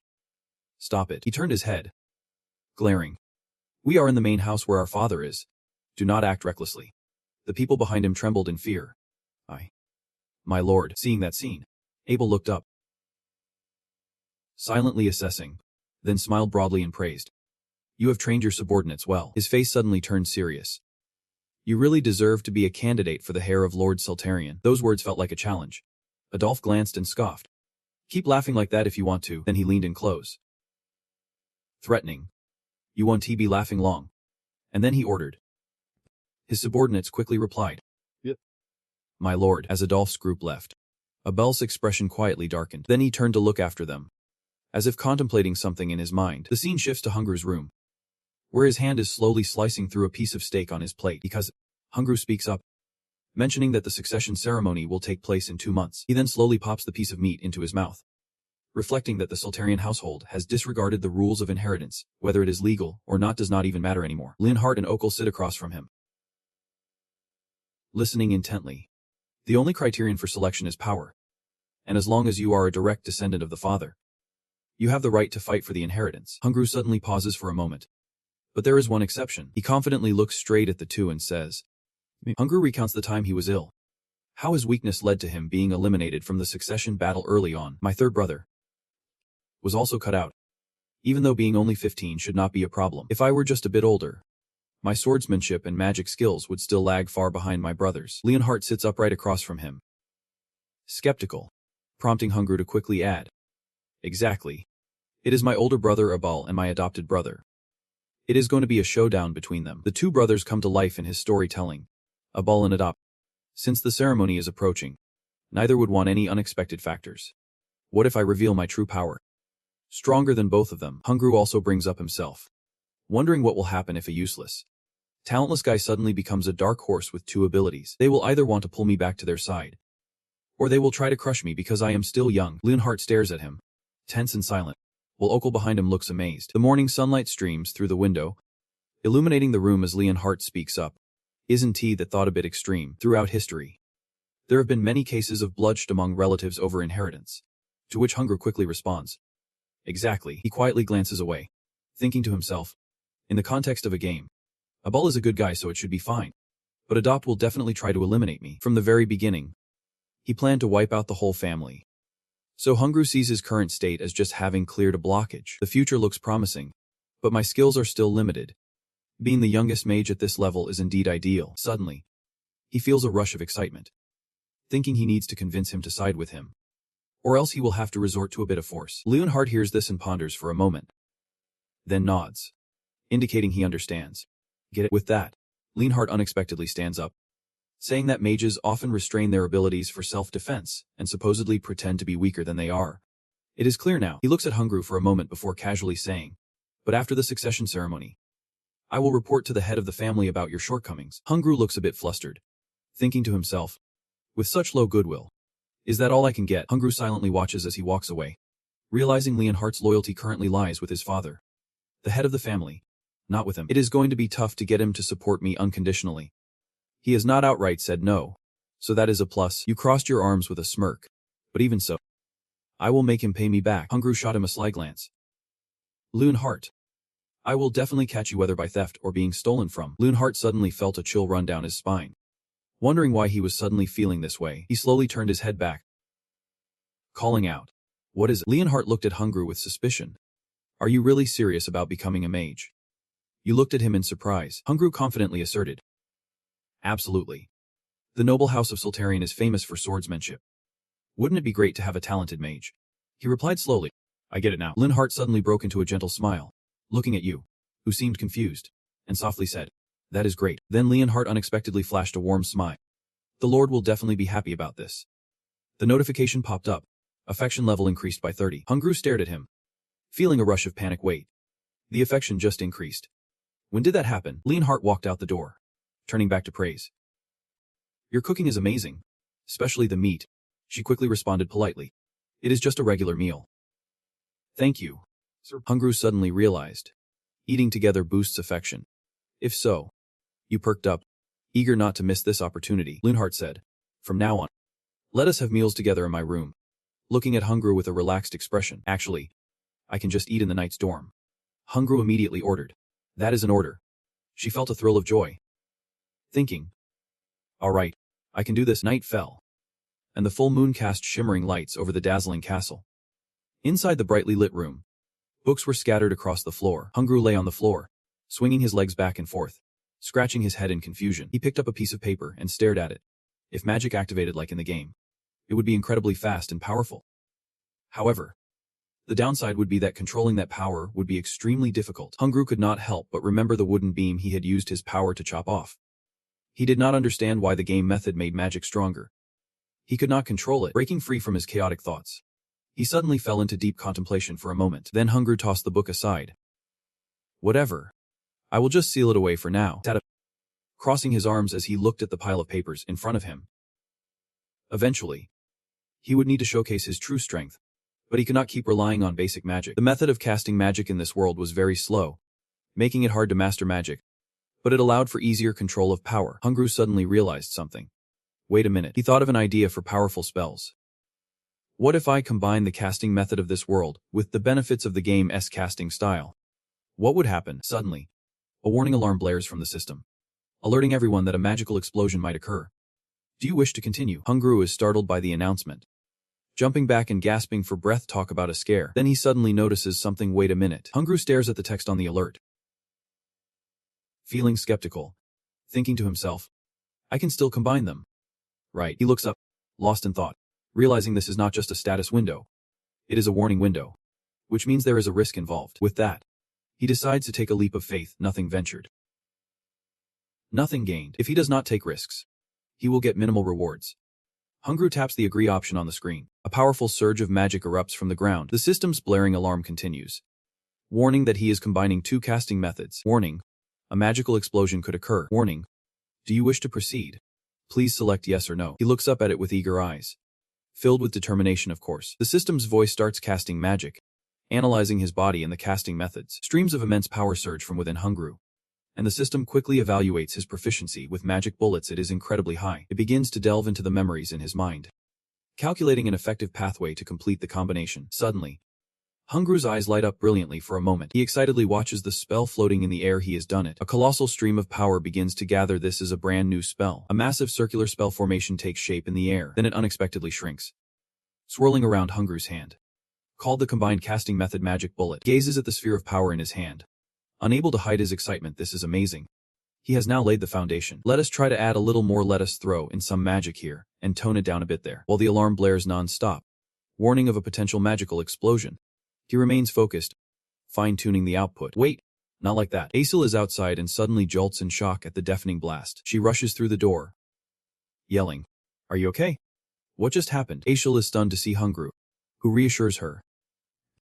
Asil. With that, Hungru slaps his hands down on the floor and slowly stands up. He sits amidst the wreckage, waving his hands reassuringly. I was just practicing magic. Asil rushes over to Hungru. Practicing magic? Are you sure you are okay? Suddenly, she froze, as if witnessing something unbelievable. The thick white wall in the room had been blasted apart, leaving a massive hole. He regretted it, thinking he should have tested outside. Hungru stared intently at his hand, realizing it might explode. So that is what the warning window meant. We need to build more and research magic properly, combining it with barriers. Suddenly, a panicked shout rang out. Young master. What was that loud noise? Hart rushed in, stunned by the chaotic scene, and could only gasp. The wall. Hungru joyfully called his name. Hart. He then asked for help, and Hart immediately complied, while the smoke in the study continued to billow, leaving Hungru feeling helpless. Let us clean this mess first. The librarian will be furious since the books are ruined. After a while, smoke was still rising thickly from the kitchen. Okul stood in front of the pot of porridge, feeling skeptical. It had a slightly different taste. She looked at the large pot boiling on the stove. Suddenly, Okul gasped in shock, remembering Hungru's words. Today's flavor felt a bit bland. She worried silently to herself. What should I do? Suddenly, someone quietly approached from behind her and called out. I see you are preparing food for Lord Kyo. Daisy unexpectedly stepped beside Okul, proving to be diligent as always. Ada stood there smiling, a genuinely warm and friendly smile. At that moment, Okul simply glanced over at Ada. Then she abruptly turned away, thinking to herself, that is my job. I am being way too cautious. Daisy began to instruct her. If the stew does not taste good, just add a pinch of nutmeg. Okul perked up her ears, eavesdropping on Ada's words. Daisy eagerly explained to her. That is the ingredient that brings out a rich umami flavor. Trust me and give it a try. Okul hesitated, saying nothing, seemingly filled with deep thoughts. Ada stood behind, intently watching her as she seasoned the dish. After adjusting it, Okul took a spoonful to taste. She could not help but exclaim in amazement. This is delicious. Daisy immediately beamed. She held the spoon, staring at Ada without saying a word. Suddenly, Okul broke the initial awkwardness, asking, You are really good at cooking, Daisy. Could you teach me a little? Hearing this, Daisy grinned slyly. Ada pretended to put on a friendly face and leaned down to speak to her. Of course. I am really happy to help if I can. Daisy excitedly chimed in. From now on, let me help you carry the food. The food is ready today. Okul politely expressed her gratitude. After a while, the food cart rolled steadily across the floor. Ada slowly pushed the food cart, while Okul carefully held a teapot beside her. Daisy suddenly asked Han, how has Lord Kyo been these past few days? I have heard he has become more polite. Ada looked at Okul, who would not stop gossiping. Honestly, I am really worried about you being Lord Kyo's personal maid. I fear he might cause trouble or make things difficult for you. To which Okul quietly lowered her head. She thought for a moment and suddenly reassured. It is. Lord Kyo treats me very well. Oh really? That is great to hear. Ada put on a cheerful face and looked at her. I also heard that Lord Kyo has been in better shape lately, waking up early, exercising, and even studying hard. Okul walked alongside them, quietly listening to Daisy talk. She lowered her head and smiled slightly. Yep. That is right. Lord Kyo is very diligent. He studies quite a bit too. The two slowly walked from the hallway into the office. After a moment, Hung, holding a book in hand, turned to ask Okul. Daisy is asking about me. She slowly picked up the food tray, saying as she carried it. Yep. She asked what Lord Kyo has been up to lately and who he has met. Hungu immediately closed the book. So what did you tell her? Okul turned and smiled. I told her I do not know. Hungu listened with a cold gaze.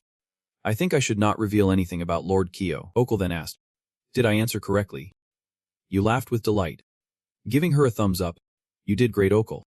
That was a wise decision. The morning sunlight streamed into the room. The two continued chatting, but in the future, she could respond moderately. Even though breakfast needed to be eaten, but I can hide the fact that I have crossed the mana threshold and learned magic in secret. Okul listened obediently. I will keep that in mind. Hungu secretly felt pleased. I think the impatient one will act first. But thinking about the tale that has already been revealed, he smiled triumphantly. Just as I expected from my second brother. He is very impatient. Hungu recalled the plot behind Adopt along with Daisy. Clearly, he was in a rush for many things. Night gradually fell over the guy in Havilla. A surprised voice exclaimed. Is that true? The pile of items on the desk kept shaking. The man was none other than Marquis Seltorin. Remton Seltorin. He slammed his hand down on the desk and exclaimed in shock. Kyo has passed the mercenary threshold. Hart coldly reported to him. Yep. That is true. He is currently self-studying magic. He immediately recalled the magic battle that Hungu had unleashed when he passed the first round. With that, Hart quickly averted his gaze. The power of that guy had surpassed the first round. But I will explain the details later. Remton was so taken aback that he hesitated. That kid managed to pass the mercenary barrier. I remember the last time I saw him. His condition was terrible. And that is why I was so harsh and tough on him. He suddenly remembered a time when his strictness had pushed Kyo to the brink of rage. Am I the one who suggested being born with a body like this? You should have killed me before I was even born. Kyo gritted his teeth. Looking at him with fury, Remton clenched his fists in anger. That stupid kid, he bellowed. Let us pretend I do not have a son like you. Stay in your room and do not cause any chaos. At that moment, he was kneeling on the ground, burying his face. Kyo bit down hard, filled with deep resentment. Back in the present, Remton bowed his head. Looking utterly regretful, he slowly lost his train of thought. How old is he now? In the dimly lit study, Hart's voice responded to his question. He is currently 13 years old. With that, Remton spoke in a low tone, explaining further, to pass the McMana barrier, one needs to have a natural talent for magic or swordsmanship. He said this while envisioning Hungu's image. That talent is usually discovered at the age of 5 or 6. But for someone like Kyo, Remton anxiously posed a question. Is there any case of someone passing the McMana barrier at 13? Hart stammered, hesitating to respond. I am not sure either. With that, he recalled Hungu's image he had seen. The truth is, Lord Kyo has passed the McMana barrier. I saw him use magic from the first round. Renton looked at Hart and fell into deep thought for a moment. Is that a miracle? The candlelight flickered, illuminating the room. He jolted and asked, Hart, do you think we should go meet him? Hart could not help but feel skeptical. Don't you want to meet him? Remton hesitated to reply. I am not sure either. He glanced over with a restless look. That kid. He might still hate me. Right. Hart stood straight, observing his expression. For a moment, he did not understand what hate meant. He remained serious, responding softly, no way. On the contrary, he said he has something to tell you. My lord. Hart instantly recalled the moment when Hungu sat on the edge of the balcony, smiling at him. Back then, he could only quietly gaze at that smile, which shone like the morning sun in a garden filled with beautiful flowers. A low and gentle voice echoed, if you have something to say, I will help you convey it. I want to meet and talk in person. Hungu jumped down to the ground. As you know, if you are under house arrest without the Marquis's permission, you won't be able to leave the annex. Hart replied, that is why I told you. He turned back and, with an eager tone, said to him, Hart, please let my father know that I really want to see him. Hungu asked again, do you understand?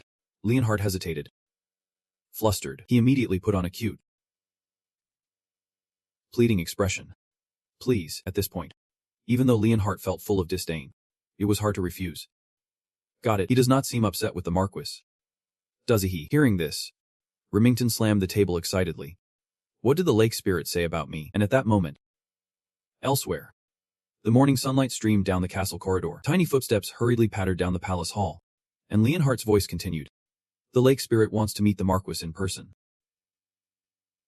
Hungu's youthful, innocent face was filled with joy and excitement, and he could not stop moving. Meanwhile, an image of Remington Sultorian hung proudly on the wall. He was the head of the prestigious Sultorian swordsmanship family, safeguarding his lineage from monsters through the ages. Remington had fought alone on the brutal battlefield, one of the 5 sword gods of the continent. Hungu pondered deeply, his gaze resolute. And my father, the lake spirit Sultorian. He stared intently at the portrait hanging neatly on the wall. Suddenly, Hungu could not help but tremble uncontrollably. He quickly reminded himself to hold his shaking hands up. They were trembling out of control. Hungu struggled to clamp down on his shaking hands. He suddenly realized something: the lake spirit's memories.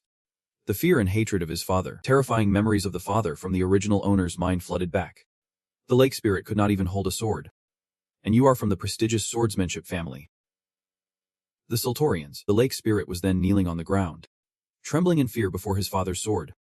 Father, I can't do it. It is too hard, he complained, his weak voice making Remington grind his teeth in irritation. Remington shouted angrily, you are the son of Marcus Sultorian, and you are this weak, useless. The lake spirit widened his eyes in terror upon hearing that. He asked his father with tears in his eyes, am I really a useless child?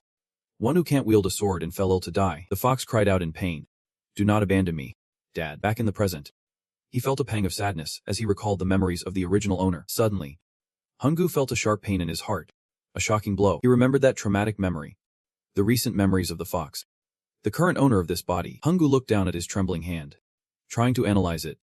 But it was also his memory, because the souls of Lai Hungu and the fox had merged through reincarnation. The pressure the fox felt was transferred to him. Then, Hungu's eyes suddenly lit up, but he looked up at the painting of Remton Sultorian on the wall, and clenched his fist resolutely. Thus the fox was no longer a coward. Hungu tightened his fist and declared, I am both the fox and Lai Hun. The painting of Remton still hangs neatly on the wall, a reminder for all. You gaze at that artwork with confidence and a hint of pride. Sultorian, I will prove your worth. Meanwhile, Remton sits in his office, his expression stern and serious. Hungu walks in with a confident smile. Stepping right in front of him, Duzhring writes, hesitating as he looks at you. Barely able to utter a word, Remton then asks Hungu seriously, do you have something to say to me? You quickly reply, yep. My lord Mark. He gazes at you with a cold, contemplative look. Referring to himself as Marquis instead of father, what could his intention be? Ren taps his fingers on the desk, reminding you, I told you not to leave this room without my permission. He raises an eyebrow, looking down at Hungu. Recently, even though I granted you access to the library to study, if you dare to cause any more trouble, this time you won't just be grounded. You gather yourself, silently assessing the situation, feeling a lack of trust, your body trembling. But there is nothing you can do.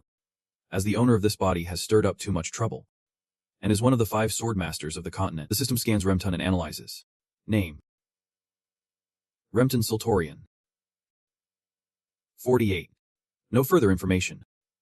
Warning: a formidable opponent. Unable to confirm details about the opponent. You think to yourself, I want to learn about his interests through insight.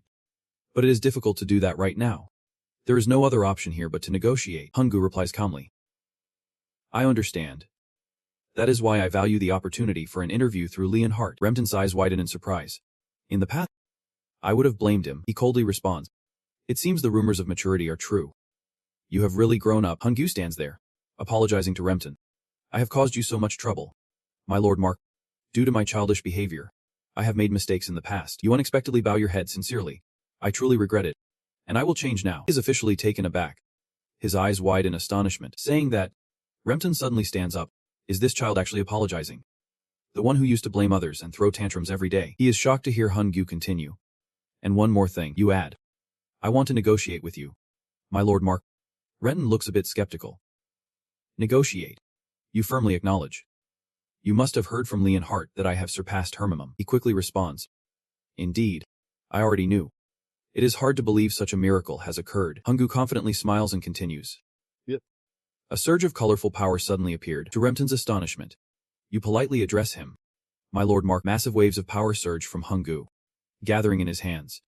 His expression radiating confidence. He is officially a first circle mage now. He stood there, dumbfounded, witnessing Hungu unleash his magic. Remton was left in shock at the scene before him, even after hearing Lee and Hart speak.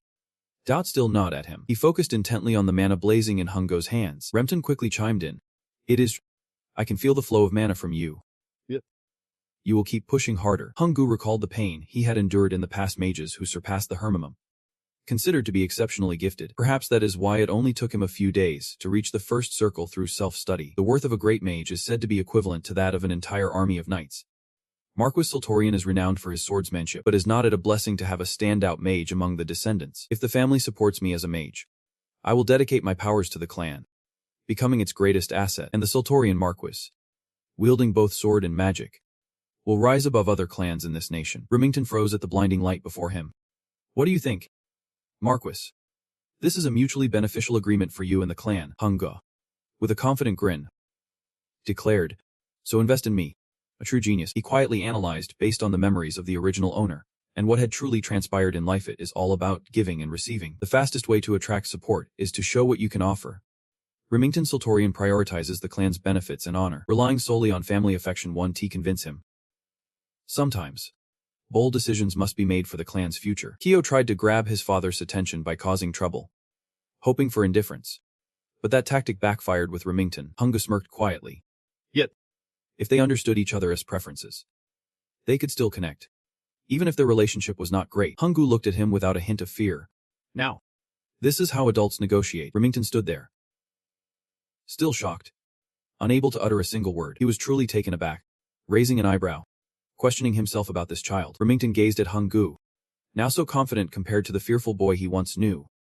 Brimming with suspicion, could this really be Kyo? He was no longer the child he once was. Hungu boldly made his proposal to Remington once more. Marquis, invest in me. A true genius blinked in surprise, observing Hungu for a moment. Still deeply hesitant, Remington furrowed his brow in disbelief. Is this truly the Kyo he knew? He could not help but recall everything he had witnessed. It accurately predicts what the opponent needs. Negotiating fiercely to get what it wants. Learning to wield power and authority is essential for noble kids. He continues to bow his head in deep thought, reflecting on how the once cranky child now speaks such profound words. Remington recalls Hungu's confident expression from earlier, marveling at how the child he once deemed a failure has truly grown. He feels immense satisfaction, quietly praising. Excellent. I will consider you a valuable asset of the Sultorians. Then, unexpectedly, he speaks up. I will provide everything necessary and the magical stones for your studies. Remington maintains a serious demeanor as he tells Hungu. Show me your worth. Hungu's eyes suddenly light up with determination as he confidently replies. Yep. I won't let you down. A few days later, Leonhard and Okal walk into the room, and Hungu excitedly greets them. What do you think? The two of them can help but look around the spacious room, beautifully arranged, and he joyfully introduces.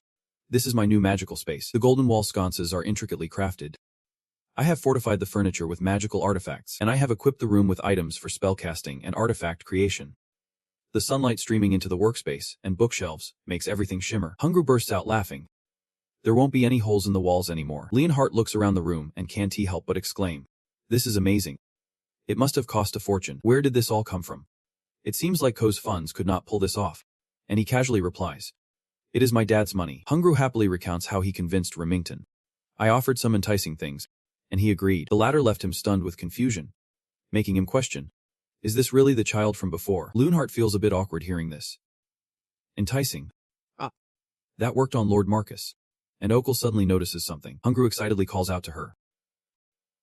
Come here. Do you need me to do something? As he slowly opens the door.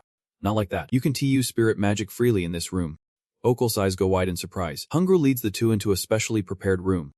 So I have set up a private space for you. The vials of divine water and the artifacts in the room all look incredibly shimmering. It is soundproof and dust-free, so you can practice spirit magic freely. I have also gathered related books and spirit stones. So feel free to use them. Okul marvels. Can I really use these? They are right by your bed. He smiles generously. Of course. Feel free to use them. Hungru looks at her with hopeful, sparkling eyes and says, as I mentioned before, I want Okul to be my trusted ally, not just a maid, but an irreplaceable spirit mage. Okul's eyes widen, her cheeks flushing as she secretly calls out. My lord. Suddenly, the girl gasped, her face going pale. Leaving Hungru in shock, Okul unexpectedly shed a tear. Feeling moved, I am going to train hard. I will study like crazy. The girl looked up at him with joy, determined to become someone useful, as a system notification popped up, showing a 70% approval rating. Hungru's eyes sparkled with excitement upon hearing those words. He nodded gently in agreement with Okul. All right then. Suddenly, the gemstones began to glow, and a magical circle appeared beneath her feet. Both Okul and Hungru jumped back in astonishment, staring at what was happening. They looked at the magic circle and exclaimed, why is the spirit circle reacting like this all of a sudden? Are you using spirit magic? What? I did not do anything. Hungru suddenly noticed something was off, his mouth agape in disbelief. But this light. Both of them looked up in amazement at the bright light that had just soared above them. What is this? A brilliant Azura spirit appeared. A summoning spirit. It joyfully chirped and flew down. Then, this adorable spirit unexpectedly flew into Okul's arms. Hungru observed it intently, thinking to himself, the way it flew to Okul suggests she summoned it. Meanwhile, she looked at it in shock. A spirit. Just as I expected from someone skilled at summoning spirits. He could not stop praising her. Great job. You have summoned a spirit. Okul was still bewildered. But I did not do anything, Hungru gently explained. Spirit magic is different from regular spells or incantations. It requires feeling the energy of spirits in nature with your soul. When your emotions rise, the spirit stones inside respond and summon the spirit. Okul's eyes widened at his words. Emotions. She looked down at the Azura spirit in her hands, and his voice rang out again. Look. Hungru pointed to where the gemstones had been. The spirit stones we just had are gone. Okul stammered in disbelief. Is this for real? Did I really use them all? What do I do now? Seeing her confusion, Hungru softly reassured her. It is. They need to be used. He quietly stroked his chin and thought. I did not expect her to summon a spirit so quickly. Okul was still a bit awkward.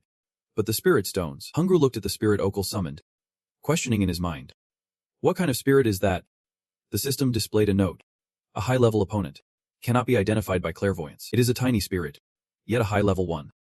So clairvoyance does not work. He then asked Okul. Do you know what type of spirit it is? She replied. Let me ask. She focused on it and began to chant a special incantation. Upon hearing the spirit's response, Okul suddenly froze for a moment. Then she hugged the spirit tightly, exclaiming, It is Azura, an ancient light spirit. Hungru and Leon are singing right now, and it is leaving everyone stunned. I mean seriously. He suddenly shouted. Wait. Is this little sprite an ancient light spirit? Azura shot back angrily. Not little at all. He suddenly recalled the ancient legends. Ancient spirits are so powerful that even top-tier sprite mages can only summon them after exhausting all their spirit stones and praying for 3 days and nights. And to think it was summoned in one go, and unconsciously too Hungru could not help but judge the sprite. But compared to an ancient spirit, it seemed a bit ordinary. Hearing this, the sprite got furious and lunged at him. But Azura quickly intervened. That is not his real form, she hurriedly explained. If he returns to his true form, the whole mansion will collapse. I get it now. Azura cradled the sprite and gently scolded it. Don't do that.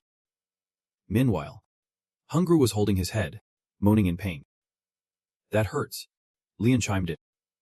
You good, buddy. As he was complaining, He suddenly heard Aziris calling his name. The little sprite said it wanted to be friends. What should we do? Hungru smiled and explained. It is asking you to form a contract because it was accidentally summoned by Aziris. It must be super compatible with you, she said, a bit skeptical. A contract? Okul looked at it with a fond gaze.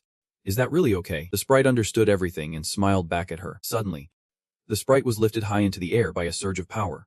A bright golden magic circle forming beneath their feet. She looked up at it and cast a spell to form the contract, saying, "We'll make the most sincere contract with Aziris, the ancient light spirit." Its eyes suddenly gleamed brightly, and the sprite's voice echoed in their ears. "Aziris, call you my master. My name is Adi." Hungru suddenly whispered to the two of them. "Pedaki." They exchanged glances and fell silent for a moment. "Name Adi." "Confirm." Hungru affirmed once more. "Your name is Pedaki." Hungru proudly gave it that name.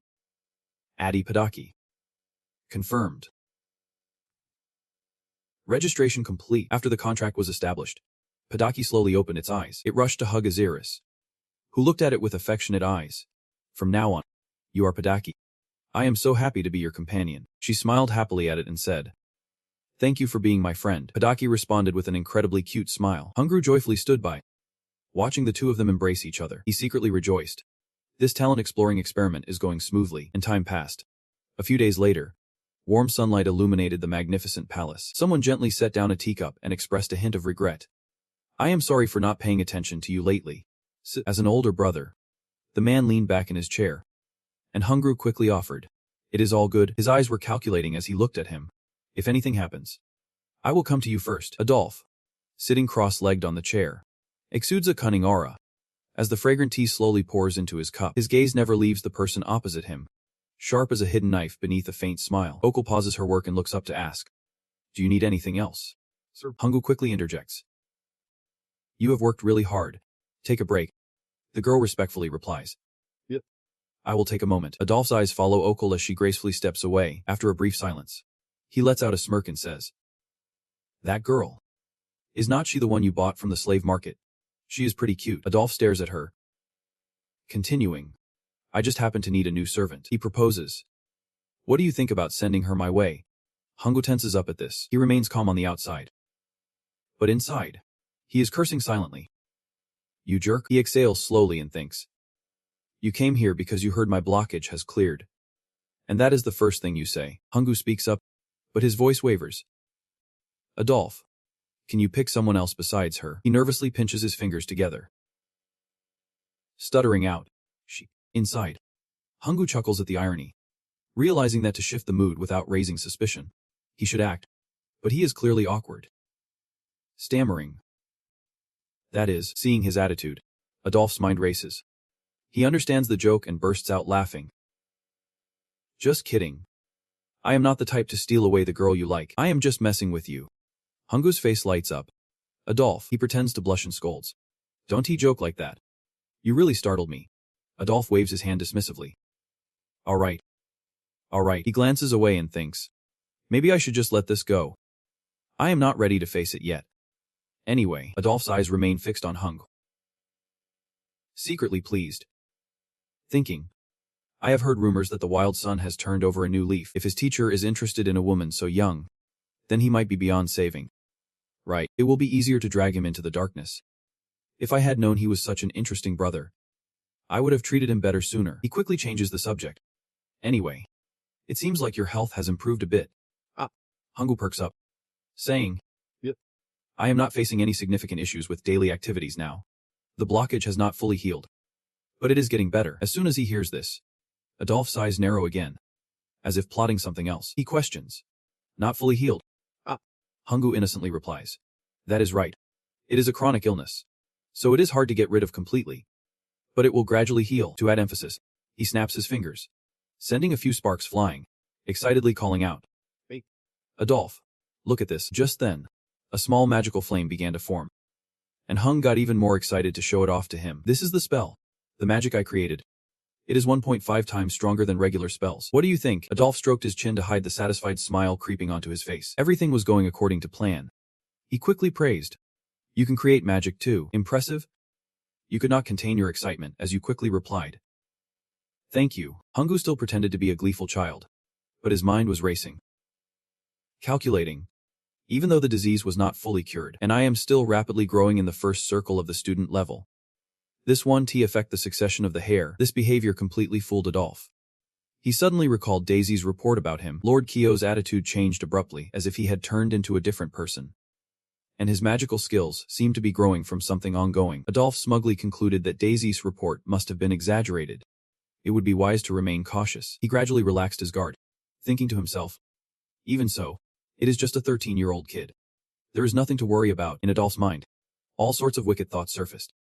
It would be more beneficial to lure him in and exploit him in various ways, then dispose of him when he became useless. He revealed his true intentions, cunningly asking, "Let me ask your brother." Hungul listened intently to Adolf's next words. "What do you think about joining my side?" You widened your eyes in surprise, struggling to confirm. "Uncle Kyo, do you mean to join Adolf's side?"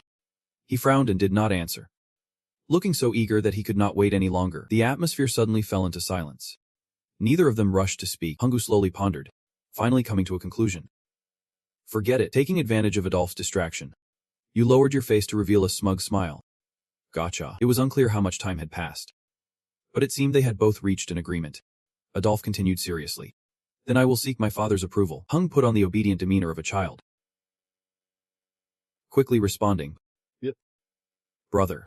Thank you for entrusting it to me." The door creaked open, revealing an expensive pair of noble shoes. Hart instinctively turned his face toward the source of the noise. He respectfully bowed, wishing, "May you have a safe journey, my lord." Lord Adolf? He suddenly jolted, seemingly momentarily not recognizing the person before him. Once he regained his composure, Adolf slowly called out, "Hart." He lazily released each word while smugly thinking, "So you are here." Adolf could never forget the moment Hart brushed him off, dismissing him like a pawn, forcing him to accept it. A tough situation. Though he was tempted, he did not chase him away. But in Adolf's eyes at that moment, the tides had turned. He felt more relaxed, thinking to himself, "At least it is better than being under a man's thumb. Better to leave the fate of the world in the hands of a snot-nosed kid than to deal with this." Adolf could not help but hurl an insult. "Looking at you, Hart. What a man." He stared right into your eyes, full of disdain, mocking the fact that the prized child of the knights was now reduced to protecting a kid. After throwing out that jab, Adolf walked away, feeling like he had achieved his goal. Hart did not bother to engage with him. He quietly turned his head back as if waiting for someone inside. Hart turned on his heel toward the room's door. As soon as he stepped in, a warm welcome echoed inside. Hart, come on in." Hung, elegantly crossing his legs on a chair, sipped his drink while announcing, "I just finished the discussion." He chuckled softly, a hint of comfort shining through, and continued, "Adolf is trying to convince me to join the punishment squad." Hungu slowly began to envision the battles ahead and said, "I will probably be working with Count Jerome, one of your brother's close advisors, from the 5th Legion. This mission would be the first test of loyalty to your brother, and on top of that, it is a chance to boost the family's reputation." Hart could not predict this move from him. His face showed unmistakable surprise. Once he regained his composure, he eagerly suggested, "If you join the punishment squad, I will join too." But before he could finish his sentence, Hungu cut him off with a tone of regret.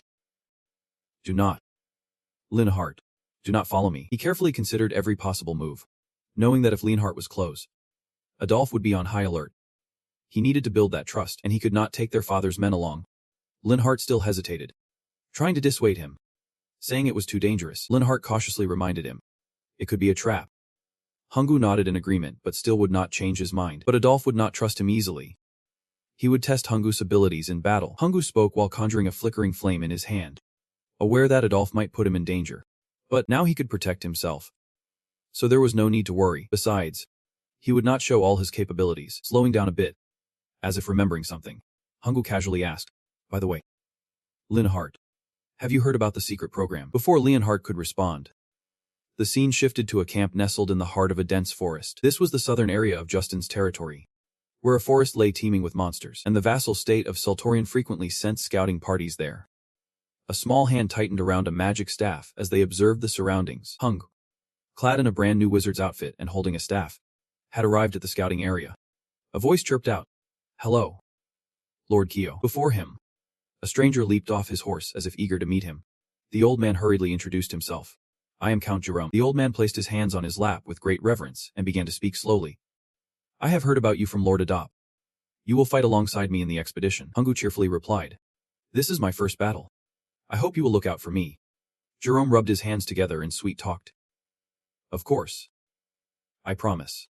I will protect you. Hearing this, Hungoo could only chuckle awkwardly, feeling an involuntary urge to reject this sycophant. Protect me? Just look at that fake grin, and the affection meter flashing over his head. Hungoo could not help but curse inwardly. -40 affection points. You are planning to protect me with that. It is obvious what you want. Suddenly, he realized. What the hell am I doing here? He had no choice but to deal with this brown noser. From now on, he should just ignore him. Hungoo reluctantly spoke up. I will head over there to get ready. The old man, still pretending to be devoted, replied.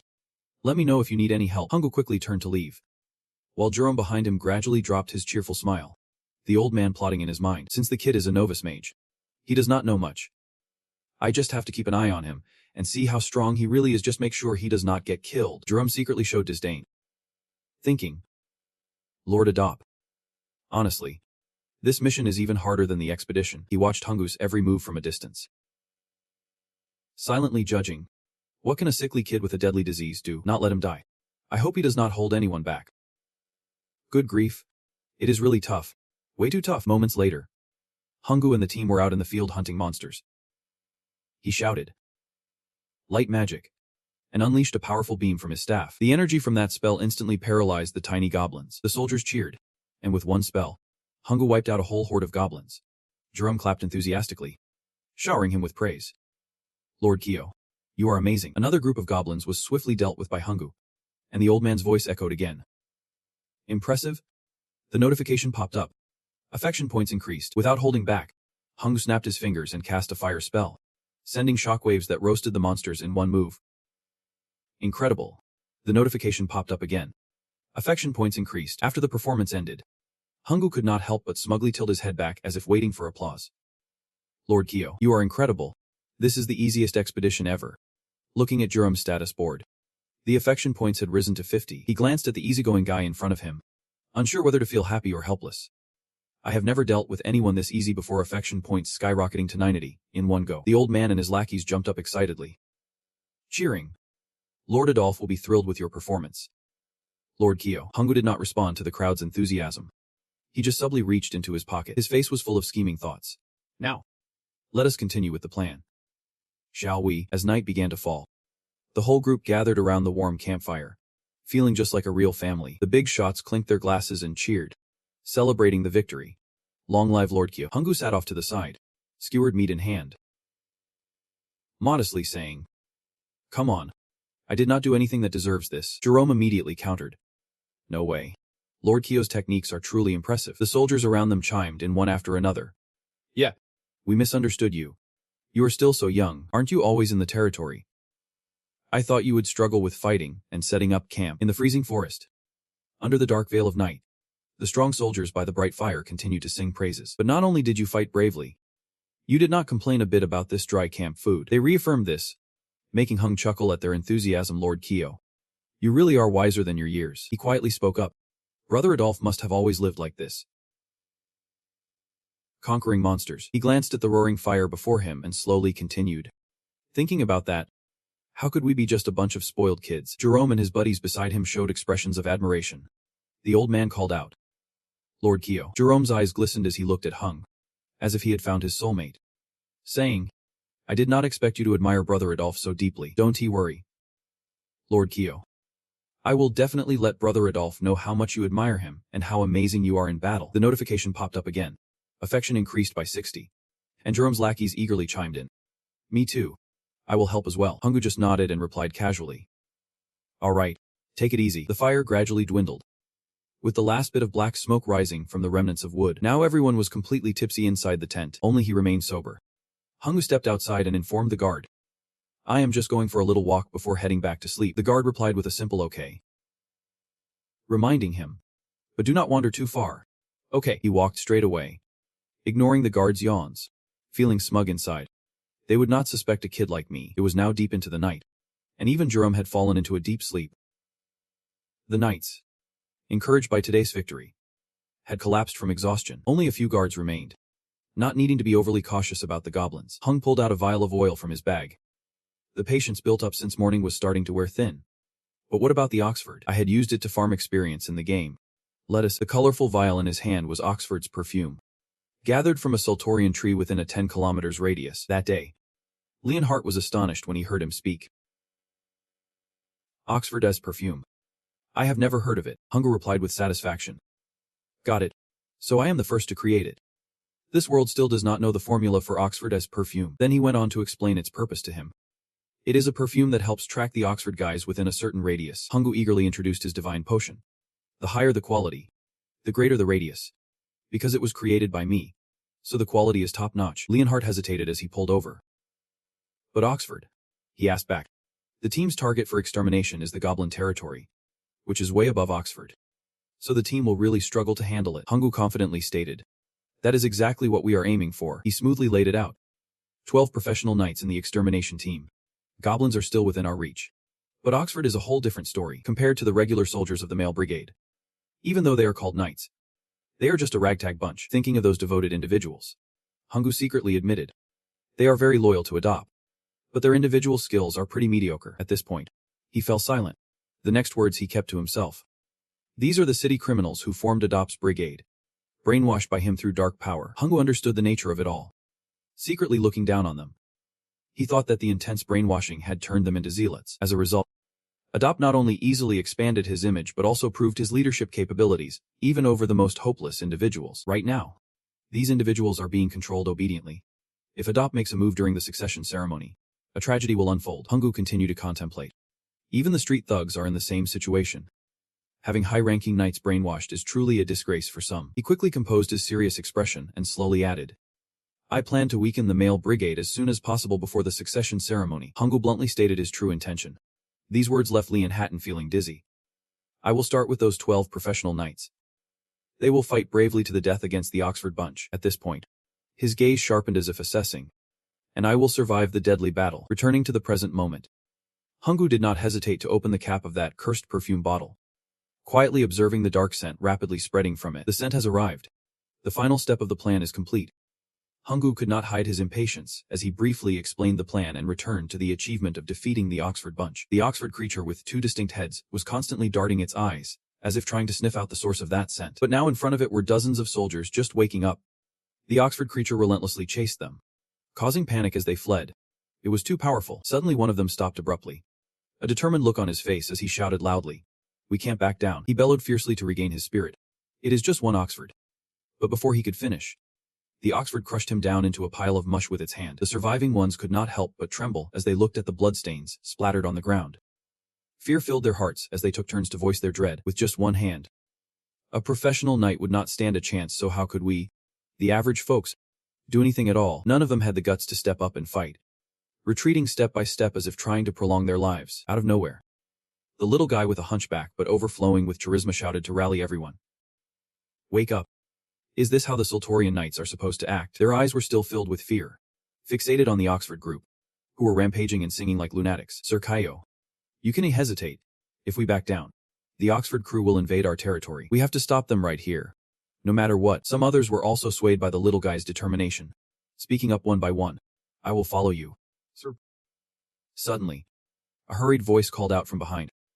Sir Kaio. Jerome came galloping in on horseback, breathless as he said, I am Jerome, you are safe. Thank the heavens. Without a moment's hesitation, he ordered and convinced the young knight. Listen to me. A high-ranking knight, Sir Adopt told me to protect you at all costs. While I hold them back. Find a safe place, the little guy shouted back in defiance. We are not running away. You are not afraid at all. Looking straight ahead and boldly declared.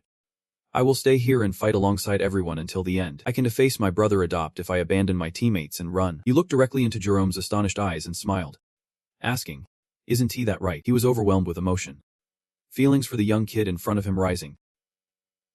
Softly calling, Sir Kaio. The little guy instantly sprang into action, power surging through him as he quickly transferred energy to Jerome, enveloping him in strength. Jerome was astonished, feeling the vitality swirling within him, exclaiming, What is this?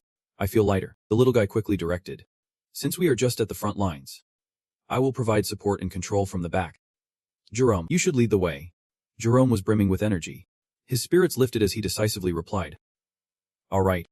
Let me take the lead. Jerome was determined, drawing his sword, bravely facing the battle without backing down. He jumped off his horse, thinking to himself, Honestly, Sir Kaio is an invaluable asset to Sir Adopt. I will make sure he trusts you without hesitation. Jerome gripped his sword tightly, his chest ablaze with the fiery passion that matched his spirit at that moment. Jerome's eyes lit up, gritting his teeth as he shouted, "Let us ignite the flames." He charged forward like a bolt of lightning, boldly shouting provocations as he went. "Bring it on." The other soldiers nearby were jolted awake by this fierce energy, all shouting in unison. Sir Jerome, the soldiers who were previously too scared to even lift a foot, were now doing a complete 180, filled with enthusiasm, hyping each other up since both the nobleman Jerome and Lord Kaio refused to back down. "We can't show our cowardice like this." The mountains at night are eerily silent, yet the spirit of their comrades makes them roar forward. Rallying behind nobleman Jerome, Hungu stands behind, visibly worried, whispering to everyone to give it their all, like a wave of enthusiasm. Those who were hesitant a moment ago now charge forward with fierce determination. Hungu can help but feel satisfied, thinking to himself, "I have unleashed the power of Oxford." He gazes at the grand scene before him, feeling a sense of accomplishment. Oxford's fragrance has a special effect, amplifying the danger 2 or 3-fold. Hungu's robe flutters in the wind, but his voice is steady as he calls out, "Let us keep fighting. Charge forward." The words that follow are buried deep in his heart. "This is where you will meet your fate." One soldier after another rushes in, only to fall in an instant. Jerome's anger grows with each passing moment. He disregards his own life as he rushes in for vengeance. Jerome's eyes burn with rage as he attacks, shouting, "I am your real opponent, you monster Oxford." The monstrous Oxford hears the commotion and turns around, covered in blood. Visibly startled, he takes the initiative to strike first, swinging his sword right at Jerome's shoulder. Oxford takes a critical hit but still has not decided who will win. The soldiers below shout in panic, fearing Jerome. One of them starts to lose hope, looking at the lifeless bodies strewn around, trembling as he cries out, "Another high-ranking knight has fallen. We are doomed." Terrified, he drops to his knees, nearly losing all hope, saying, "Are we really not going to make it out of here? This is just too strong." Hungu catches sight of this scene and feels conflicted, thinking, if this keeps up, no one will be left. Hungu watches the fierce battle unfold, strategizing in his mind that he will wipe out all the knights tainted by darkness. Right here, this is Oxford's mission. Jerome and the other knights launch a fierce assault, but he starts to feel his strength waning. While calculating his surroundings, there are 12 high-ranking knights left. Looking at the blood-soaked battlefield littered with fallen soldiers, he feels a chill run through him. But now only 3 remain, including himself. Jerome begins to doubt, wondering, can we actually win this? He tightens his grip on the sword, silently making a decision. Now's the time to unleash our last resort. But Jerome hesitates, recalling the warnings from the nobleman Jerome, that he has received the power of darkness and become stronger. You must feel it coursing through your veins. But remember, if you unleash the full power of that darkness, you won't be able to return to your original self. His face grows serious as he emphasizes, when that happens, you will become a monstrous being devoid of humanity. Jerome was slowly engulfed by the dark energy surrounding him. Just when he was about to make a decision, Adop's voice echoed in his ear, reminding him that he must never disregard releasing this power. Jerome's gaze began to darken, his mind torn between 2 opinions. If you do this, you might destroy the 2-headed Oxford, but you won't be able to stop your own madness. He stared intently at the savage Oxford, relentlessly searching for prey in front of him. Jerome himself was gradually being consumed by this demonic energy. He was resolute. After all, is not it better to fight than to die without a fight? Just as he was about to strike, a thunderous roar erupted in front of him, aimed straight at the monster. Jerome flinched for a moment, then quickly realized and turned back, feeling a bit panicked. Hungu shouted in a panic, "I will cast a defensive spell." Jerome, dig deeper. Jerome felt as if he had found a lifeline and hurriedly nodded, thinking to himself, that is right. We still have our magic user here. Hungu swiftly began casting spells, and Jerome thought lightly, it is still too early to resort to that final move. The mind purification spell was quickly activated, and those within its range felt their bodies recovering noticeably. Jerome glanced at his hands, feeling a miraculous lightness. The people around him cheered in turn. I feel like energy is flowing through me. My mind is so clear. He clenched his fists, feeling empowered, and shouted, of course. We are the 5th Legion under the command of Lord Adopt. Instantly, they all surged forward like a storm, ready to show their true strength. Each knight recklessly threw themselves into battle against Oxford, disregarding their lives. Hungu did not jump into the fray. Instead, he stood aside, observing the entire unfolding drama. Beast was quickly tossed aside mercilessly, and the crowd below erupted in chaotic cries. Hungu silently continued counting, The moment Oxford finished off one victim, it bloodthirstily scanned for its next target. It quickly locked eyes on its next victim, who saw the beast's gigantic hand reaching for him and scrambled to escape in horror. As expected, he was swiftly crushed against a tree right in front of Jerome. Hungu silently smiled, satisfied as he counted to 1. He intently observed the panic of the last target, thinking to himself, my priority is to eliminate the 12 knights under Adopt's command. 11 are dead. Now there is only the Count Jerome left. Jerome looked at the scattered remains on the ground, muttering softly, your sacrifices will not be in vain. He quickly shouted, Lord Adopt, please grant me your blessing one more time. I will take down that mutated Oxford in a single strike. Hungu smiled softly, as if everything had fallen into place, just as he planned. It was time. Hungu unleashed a spell. Quietly thinking, as you wish, Jerome prepared to charge recklessly at Oxford but was suddenly trapped by a binding spell. He felt dozens of hands gripping his entire body, trembling in fear as he stammered. What is happening? I can't move. Jerome squirmed as if trying to escape the tight grip surrounding him. Hungu kindly reminded him. Look ahead. The old man seemed to recall something and looked up, only to be met by the sight of a crazed Oxford. It was here. The fear inside Jerome reached its peak. Yet he was completely frozen. The crazed Oxford grinned maniacally, its massive hand raised high as if savoring a delicious meal before him, ignoring the trembling screams below. As death loomed closer, Jerome could only widen his eyes, his mouth uncontrollably screaming. In an instant, he was crushed like a rotten apple right before all the soldiers. Jerome's blood splattered everywhere, sending chills down the spines of the surviving soldiers. A few of them slowly regained their senses, but their mouths kept moving. Even Jerome had met his end. One by one, they felt their hope extinguished, whispering in despair as they watched the Oxford still brimming with energy. What do we do now? The low-ranking soldiers took turns screaming. Will we meet the same fate as Jerome? Just when everyone fell into despair, suddenly, the Oxford was engulfed in flames of unknown origin. The flames raged down, causing it to writhe in agony, unable to move at all. From one fear to another, the soldiers stood stunned, mouths agape at the sight before them. The Oxford had been defeated. The entire Oxford was charred black, its eyes bulging in shock. Finally, it collapsed, lifeless. Much to the astonishment of everyone standing there, the Oxford was gone. Out of nowhere, a small foot stomped down beside the Oxford. Hungu struck a cool pose atop the fallen beast, slowly speaking as if exhausted.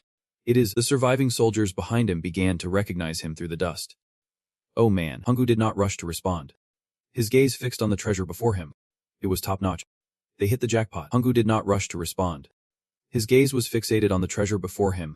It was top tier, and it was a jackpot. Hungu smiled with satisfaction after a long day of hard work, thinking to himself, it is time to end this charade. Hungu spoke boldly in front of the astonished crowd.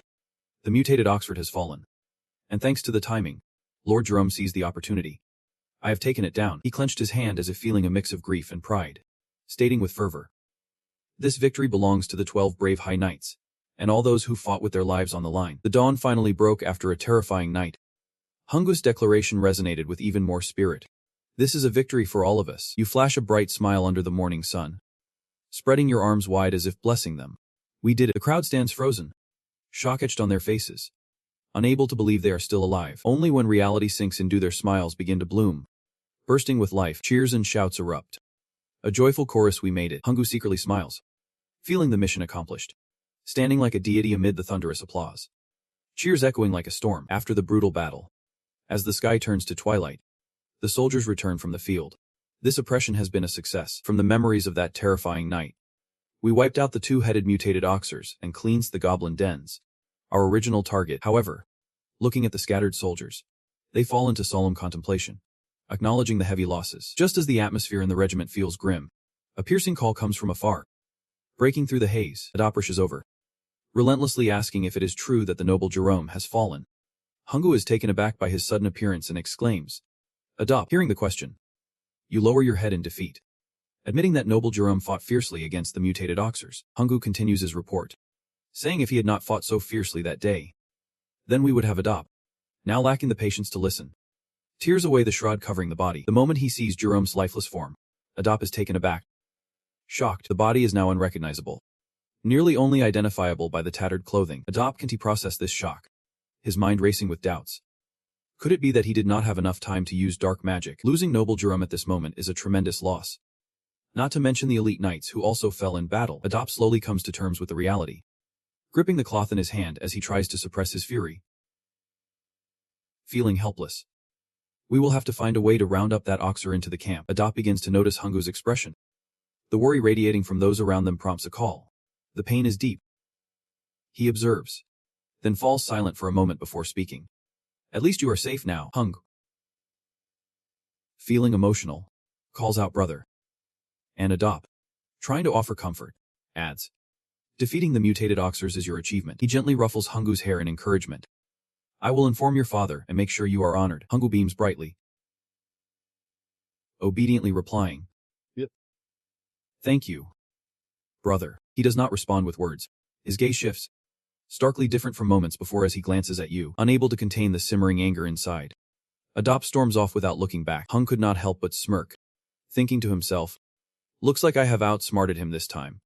Even Adop seems to be buying this nonsense. Outside the palace, night had fallen completely. Only a dim light illuminated the quiet courtyard, while the inside buzzed with chatter. It was like an arrow hitting its target. Hungu excitedly recounted the whole story.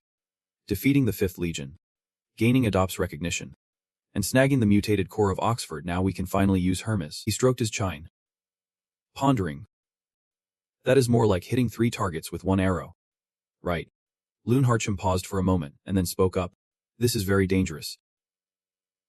But thankfully, you are still safe and waiting to come back. He still voiced his concerns, saying, a mutated Oxford has appeared. Hungu chimed in. It is nothing. I can take it down all by myself. He hugged Padaki tightly and lazily explained. I am just pretending to be weak. Hungu continued babbling. I want to show that I have power, but am still harmless. While Leonhardt looked worried. You are planning to side with Adop. Right. What about you? Amen. After hearing that, he just smirked. Knowing he had already anticipated the plan in his head, Hungu lightly tossed Padaki towards Okul and casually replied. Just wait and see. He pointed to himself, confidently assuring him. He will come looking for me soon. A few days later, in the Sultorian meeting room, a large crowd had gathered. With Eamon sitting coldly in a corner, he silently listened to the announcements being made in the room today. Adop sat on the opposite side, and silent, as the host's voice rang out. We will review the results of the expedition and decide on the distribution of the spoils. Everyone present was tense, listening intently. We will also discuss Ko's contributions, who played a crucial role in defeating the mutated Oxer. Remington calmly asked, if anyone has objections. Now's the time to speak up. The power players around him were shocked into silence, taking turns to whisper. Ko's contributions. Seriously. Adop maintained an air of superiority. Secretly pleased. Dad was right. This could be a way to win him over. Suddenly, a voice broke the tense silence. My lord. I have something to say. It was Namthe Hamilton, who, feeling a bit challenged yet cautious, rebutted. Isn't it a bit much to say Ko played a major role in the expedition? Remington could not help but ask. Namthe Hamilton. What do you mean? Hamilton casually replied. Oh no. Of course. My lord values his youngest son and wants to reward him. But Ko is still just a novice mage, and he has only just started learning magic. Considering the chaos and the troubles Ko caused, is not it a bit excessive to praise him just for participating in the expedition and coming back alive? Seeing the reactions from everyone, Hamilton seized the moment to press on. Is it really so hard to believe he has matured in just one night? He stood up and spoke like a true orator, greedily waiting for everyone's acknowledgement. We all know how much trouble he has caused. Right, just as Hamilton wanted. Those around him were shaken by his bombastic words. Makes sense. Does not it? Sir Ko, I worry about the other messes he might create. Hungu smiled on the outside, but inside, he was a storm. These guys are laying it all out there. He silently blamed it all on Ko's notorious reputation. Ko was really losing it. What else could I even say? Hungu could not hold back any longer. He spoke up directly. Hamilton, you should face a real mutated Oxer before making any judgments in the form of a child. Did not hesitate to call him out. Only then could we make an objective assessment. But despite his tough words, Hungu still looked like an angel on the outside, continuing to interrogate. It is not as easy as just talking. You will understand once you face it yourself. Ko really has to deal with the subordinates. That is how it goes. Adop feigned surprise at Hungu's attitude. Hamilton stood by, equally stunned, stuttering an explanation. That is not it. A different voice chimed in, dripping with disdain, cutting him off. Hamilton, none other than a ball, who maintained his aloof demeanor while stepping in to criticize Hamilton.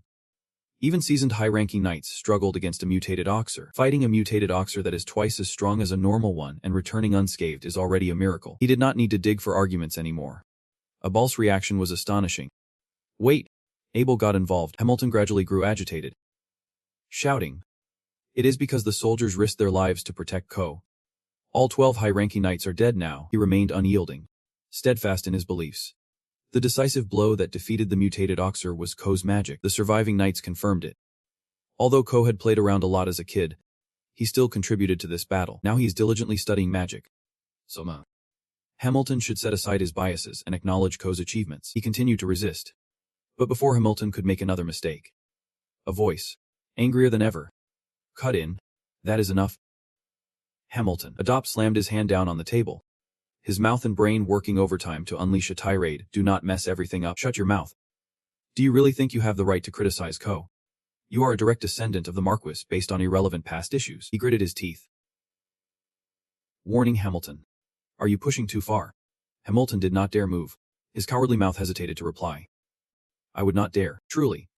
The longer you live, the more you see." Hungu could not help but be amazed by this scene.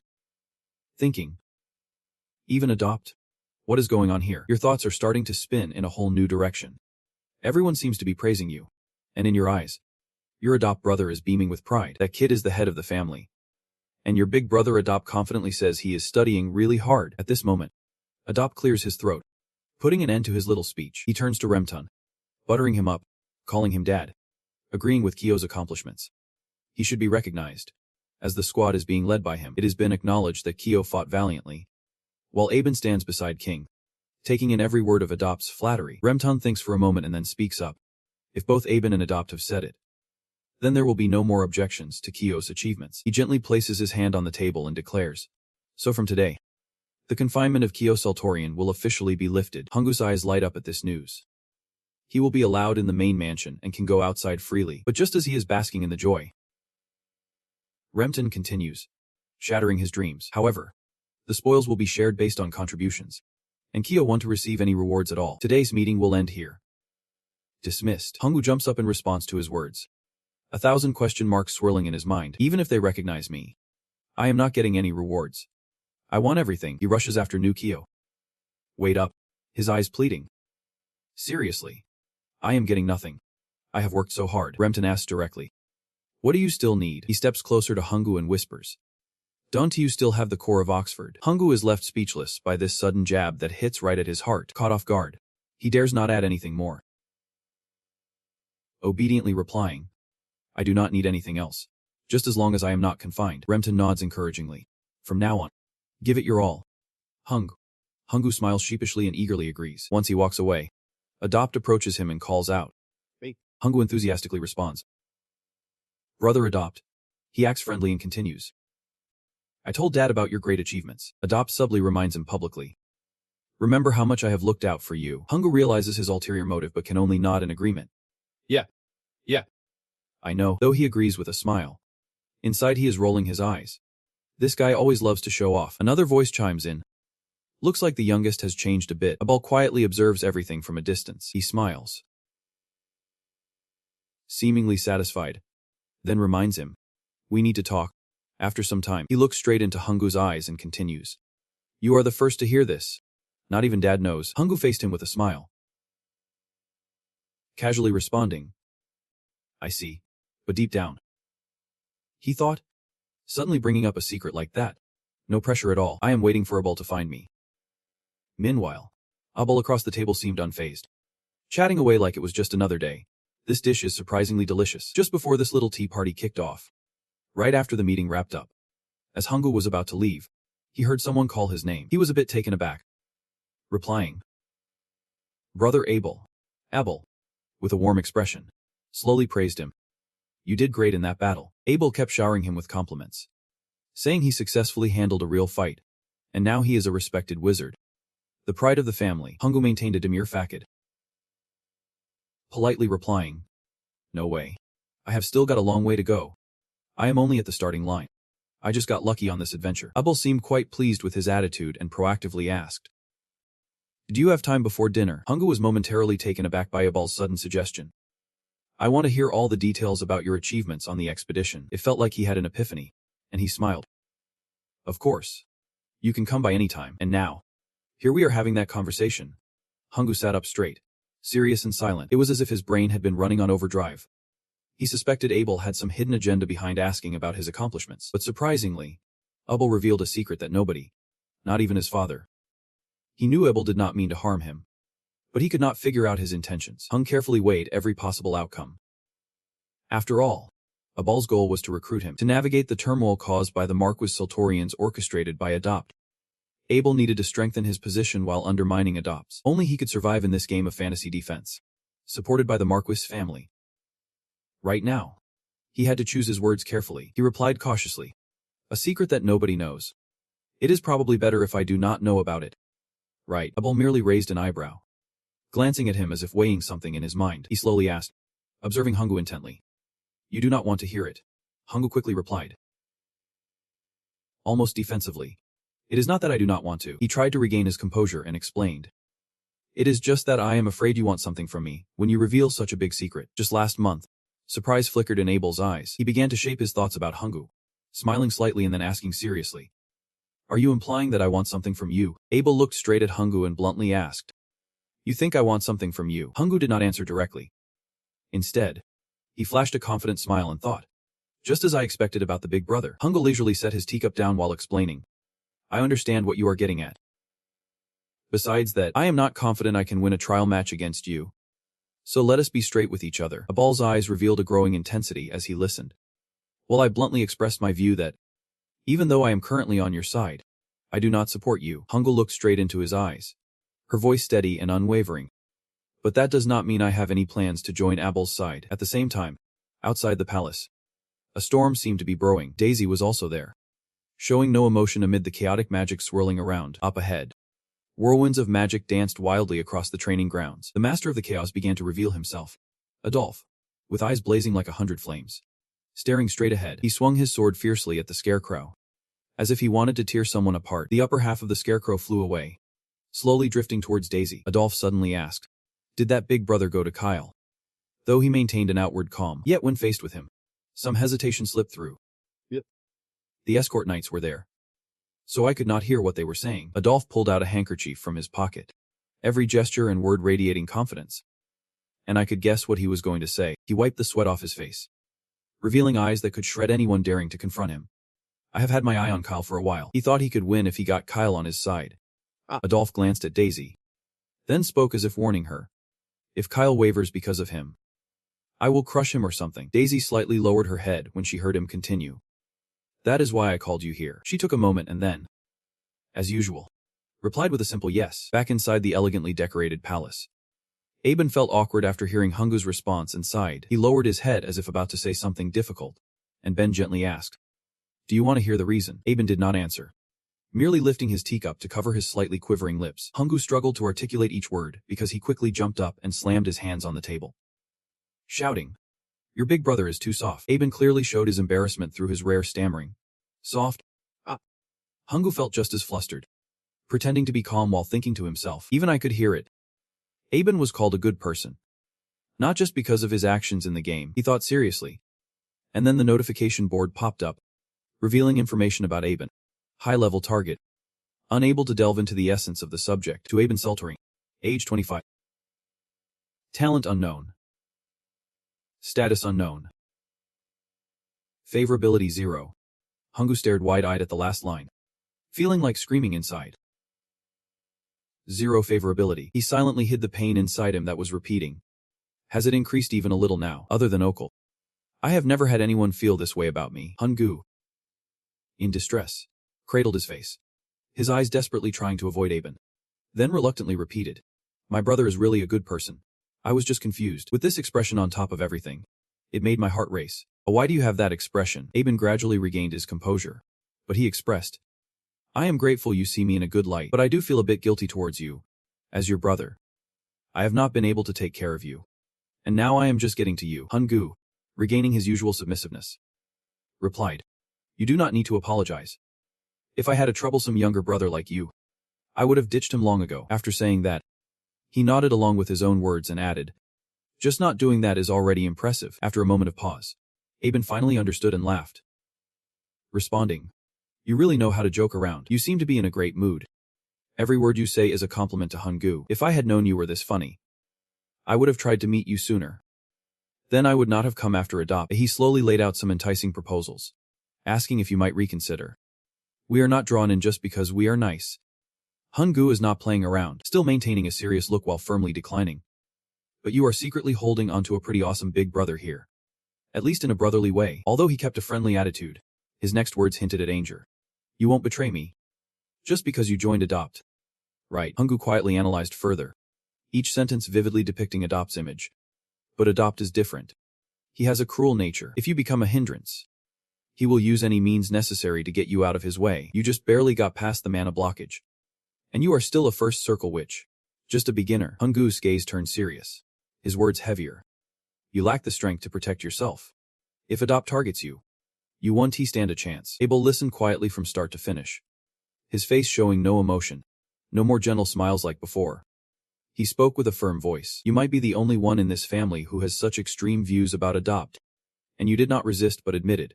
I think so too. His voice lingered, steadily following up on what he just said. But he did not dismiss your assessment, nor did he raise any objections. Which means he agrees with your point. Right. Abel, who usually keeps a perfect expression, suddenly hesitated at this keen insight, and blurted out. Right. Abel continued, his voice dropping to a low tone, pulling us back to the first thing we discussed. The only skill I have is a gut feeling. Questioning everything like, really? Just intuition. Abel did not hold back, laying it all out as if he wanted to give weight to his words.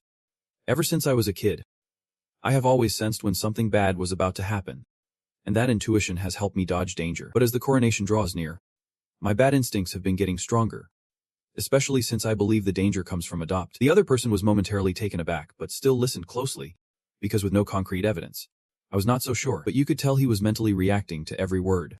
Wait a second. Is he really assessing the situation accurately? He looked seriously at the person sitting across from him, thinking. Such intuition is not that a low-level awareness. It seemed to thinly veil the discovery of hidden power. A bull in the game does not possess such abilities.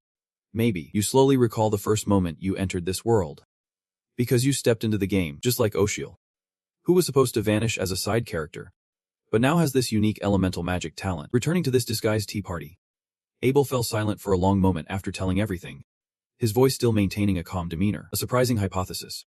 Right. The other person did not interject, just quietly listened to him. Even though Adolphe is still my little brother, and he is the second direct heir of the Marquis family, even if my father thinks he is a bit violent, he never thought he would go too far. But I am here, just because I have a bad feeling, trying to keep my brother in check. I do not even have a reason to convince anyone else. After pouring out my thoughts, Abal simply bowed his head quietly, just a small gesture. But combined with his words, it made him seem really introspective, which is why I kept it a secret. All these little details were absorbed by the other person, making him increasingly focused on the words of the man in front of him. The other person felt he should not hold back, directly stating, I believe in my brother's intuition. The day Adopt becomes the heir, the Marquis family will be destroyed. He continued seriously, speaking freely like someone who already knows the outcome. Without hesitation. And everyone, including me, is not safe. Abel drew back from his earlier shock. He fell silent and quietly called out to him. The sky darkened further, mirroring the tone of the conversation. Abel incredulously asked, Do you really believe in me? I completely think like you do. So what do you plan to do? The other person did not care about the usual fragile angelic image, reverting to his dark nature and bluntly stated, Let us get out of here. I will pretend to be on Adopt's side and keep an eye on everything. From now on, I will act like a loyal subordinate to throw him off the scent, then hit him with a strong blow. Abel tried to mask his surprise, calmly asking for clarity. So you have got a plan to take him down after getting your pay? Your tone was as steady as a calm sea before a storm, replying, If you help me, I can take him down more decisively. Just one conversation flipped the situation upside down. Now Hunju was the one initiating the alliance. He proposed. What do you think? Will you help me? Abal's eyes widened in disbelief at this unexpected outcome. He and Hengyu exchanged looks, and Abel felt a wave of satisfaction wash over him. His words flowed out smoothly as if he were ready to seal the deal. As an older brother, how could I ever refuse my adorable little brother's request? All right, I will support you from behind. But hearing that made him overjoyed, and a smile spread across his face. Before the agreement could go smoothly, Hengyu, with a playful smirk, suddenly cut in on him. First, can I ask you for a little favor? A few days later, on a quiet night, still in this luxurious castle, there, A shocked voice exclaimed upon seeing glittering coins laid across the bed. Just 1 platinum coin is worth several months of my salary. 10 gold coins equal 1 platinum coin. It turned out to be Hart. His face a mix of shock and confusion. His eyes wide as he asked NG. Where did this money come from? NG covered his mouth in smug satisfaction, cheerfully replying, Big brother gave it to me. Hearing this, Hart froze. Since when did Aben become so generous? Anju gazed intently at the pile of platinum, grinning as he explained. I only intended to borrow a bit at first. He recalled when Aben casually asked, Do you need money? How much do you want? I will prepare it right away. You do not need to pay me back. This is a gift for my little brother. ONG chuckled with delight, saying he is surprisingly generous. Hart was so taken aback he could barely find his voice. Suddenly, Hart's eyes caught sight of a device among the gold. He curiously asked, Sir Kyo, what is this? And you explained, it is a personal communication device. He gave it to me for easier contact. This left him even more astonished. He gave you a communication device. Its price could buy you a whole villa with a garden. He calmly responded while gathering the money. I know. Anju picked up the device, happily explaining, but this is a simplified version. It can only be used to communicate with him. Hart fell silent for a moment, intently gazing at N. His mind racing with thoughts. After a while, he turned to ask, It seems you are quite close to Sir Abony. You cheerfully replied, Exactly. Big brother is just as kind as I thought. You handed all the money to Hart and ordered, Hold on to this for me. I will need it soon. He was a bit surprised but still nodded in agreement. Hart was curious about Uchinju's intentions. What do you need this money for? The factory renovations are already completed, but we already bought the jelly and spirit stone. So there is really no need for anything else. You stretch and confidently say, I will make the money. You turn around on your crutch and emphasize, They are our investment funds. Meanwhile, in another location, Okul is raising her staff high. It seems like she is trying to practice some new spell. She reads the incantation seriously. Light. Focus on the tip of my staff and illuminate the area. After she recites the spell, nothing happens at all. Only Padaki appears, which leaves Okul feeling disappointed. She stares at the staff in disbelief. I was trying to make it glow. Why is it Padaki? She looks over and sees him jumping on the head of Njudu. Panicking, she warns, Padaki, do not sit on Lord Kaila's head like that. Come here. Then she turns to the little boy and quietly apologizes. Lord Kailu. And Gyu chuckles and replies, It is like I have a little lamp now. Pretty convenient. Okul is a bit surprised. A little lamp. What is that? Meanwhile, Leon can only sigh in frustration. Suddenly, he turns to them, his tone serious. Wait a second. Lord Kailu, he questions with some doubt. Why are we in this dungeon? Leon points to where they are standing, and Ju cheerfully replies, Well, because there is a dungeon. So we just went in. Lee, feeling a bit helpless, shouts, That is not what I meant. Loon explains in a detailed tone again. Clearly we just left home to go to Emphalim, the neighboring country. The three of them were very excited about the journey ahead in the carriage. Leon is filled with confusion. But why did we suddenly? Anju finally gets it and happily replies, Well, there is a dungeon on the way to Emphalim, so we had to stop by. Hearing such a pointless reason from him, Leon feels a bit exasperated. Sighing. Either way, we need to get out of here, he gently reminds. We should not stay here too long. You look surprised and ask Leon, Out. What are you talking about? The dungeon exploration just started. Suddenly, Leon's voice turns serious. It is dangerous. He looks straight at Hanju and speaks softly. Lord Kailu, remember the path we just took to enter? He recounts their entry into the cave. There were many golden monsters, but as we went deeper, their numbers dwindled. He stares directly at you with a cold tone. Which means, there is a high chance a boss monster is lurking deeper inside. The lower and mid-level monsters are avoiding it, proving they fear the boss. Then he grips his sword tightly, constantly scanning the surroundings. I could handle the monsters from earlier, but who knows what else is in there. We need to turn back. Suddenly, Anju speaks up. That monster is exactly our target. His words leave Leon stunned. He turns in surprise. You already knew. That is why you left home under the pretense of going to Emphalim. Anju smiles and replies, Not exactly. I really do have things to do in Emphalim. You smile as if you have understood everything. But we both know this dungeon is just the beginning of our journey. And Gyu releases Padaki and continues explaining. If I said we were heading into the dungeon, I would not have made it out of the house. And the number of enemies will just keep rising. Your little brother's spy will be tailing us. And Big Bro will send more guards our way. How can we possibly trigger a dungeon with all this chaos? If they start fighting among themselves, we are done for. You glance at Okul, who is about to face her own troubles. She's confused, wondering why the back of the shrimp suddenly cracked open, and says solemnly, "The training in spirit magic for Okul must remain a secret. I have only told my dad. And it is not the right time for you guys to know. So I can't let anyone else see Padaki." You smirk mischievously. The real issue is, if there are too many people, I want to be able to claim the reward all for myself. I will take it all. Hart is a bit scared. But with just the three of us, that feels way too rushed. He is a little worried. Even though I am a high-level knight, Okul has only just started learning spirit magic, and you have just reached the second tier, Yang says coolly, his icy gaze locking onto Hart. Your voice cuts through like ice. Just because I pretend to be weak at home does not mean I am useless. You continue. You have seen me break through bottlenecks. My magic is completely different from ordinary spells. Hart hesitates slightly. You coldly interrupt him. Our team is strong enough already. Anand looks at Hart. His tone? We have a tank. Then glances at Oak. A summoner. Finally. You point to yourself, brimming with confidence as a damage dealer. We are fully prepared. What is there to be afraid of? You reassure him. Hart. Your master is strong enough, and he will only keep getting stronger. You command Hart. Take a good look and make your choice. Angu stands opposite him, smiling confidently. Who will you choose to be loyal to? Me or our father? You speak slowly, with an invisible pressure. A knight with two masters is unnecessary. I need a knight who is loyal to just me. Hart grips his sword tightly, the veins in his hands bulging. Hart has listened to everything. Now he can only stutter, repeating the word I. And Gyu shoots a cold glance at him, assessing. Right now, Hart is following the orders of his overseer. In other words, no matter how loyal Hart is to me, his true master is not me, but the Marquis. To earn his loyalty, showing just strength is not enough.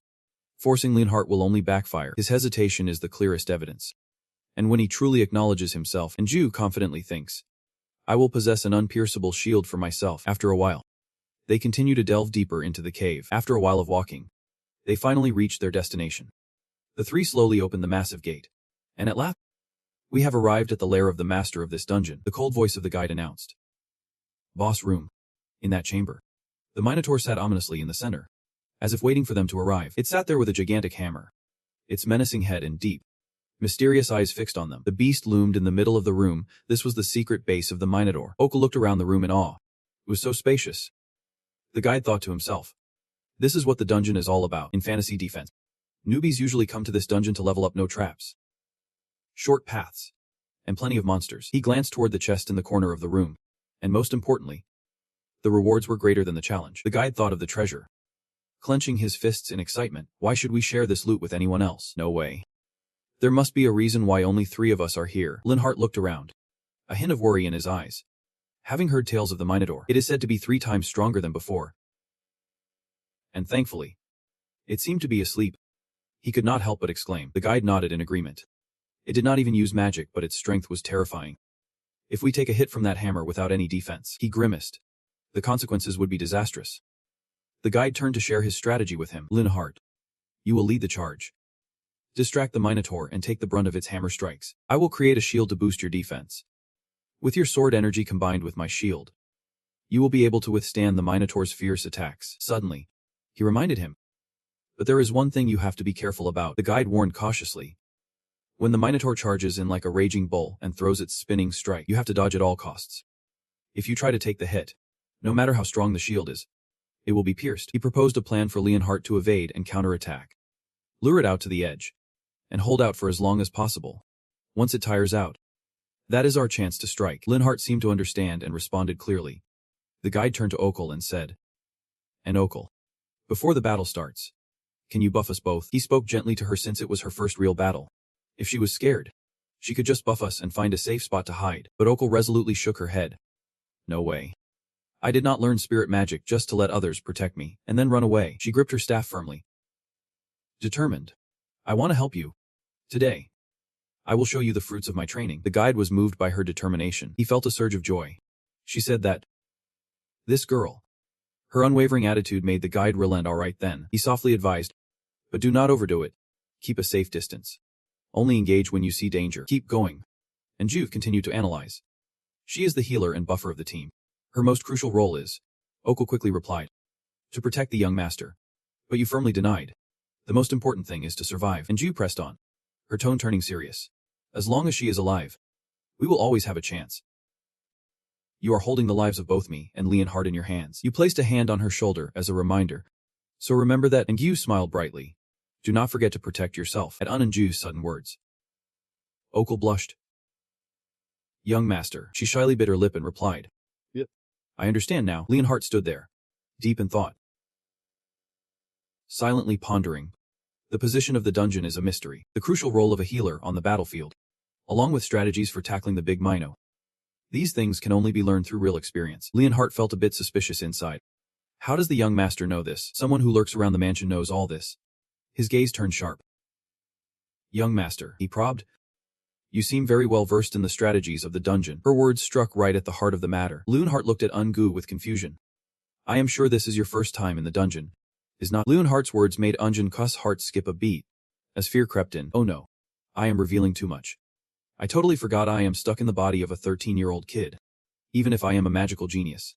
Knowing all these strategies is a bit odd. He quickly came up with an excuse. I learned a few basic tricks during the Sun Goblin fight when we battled Oxford. Hart asked.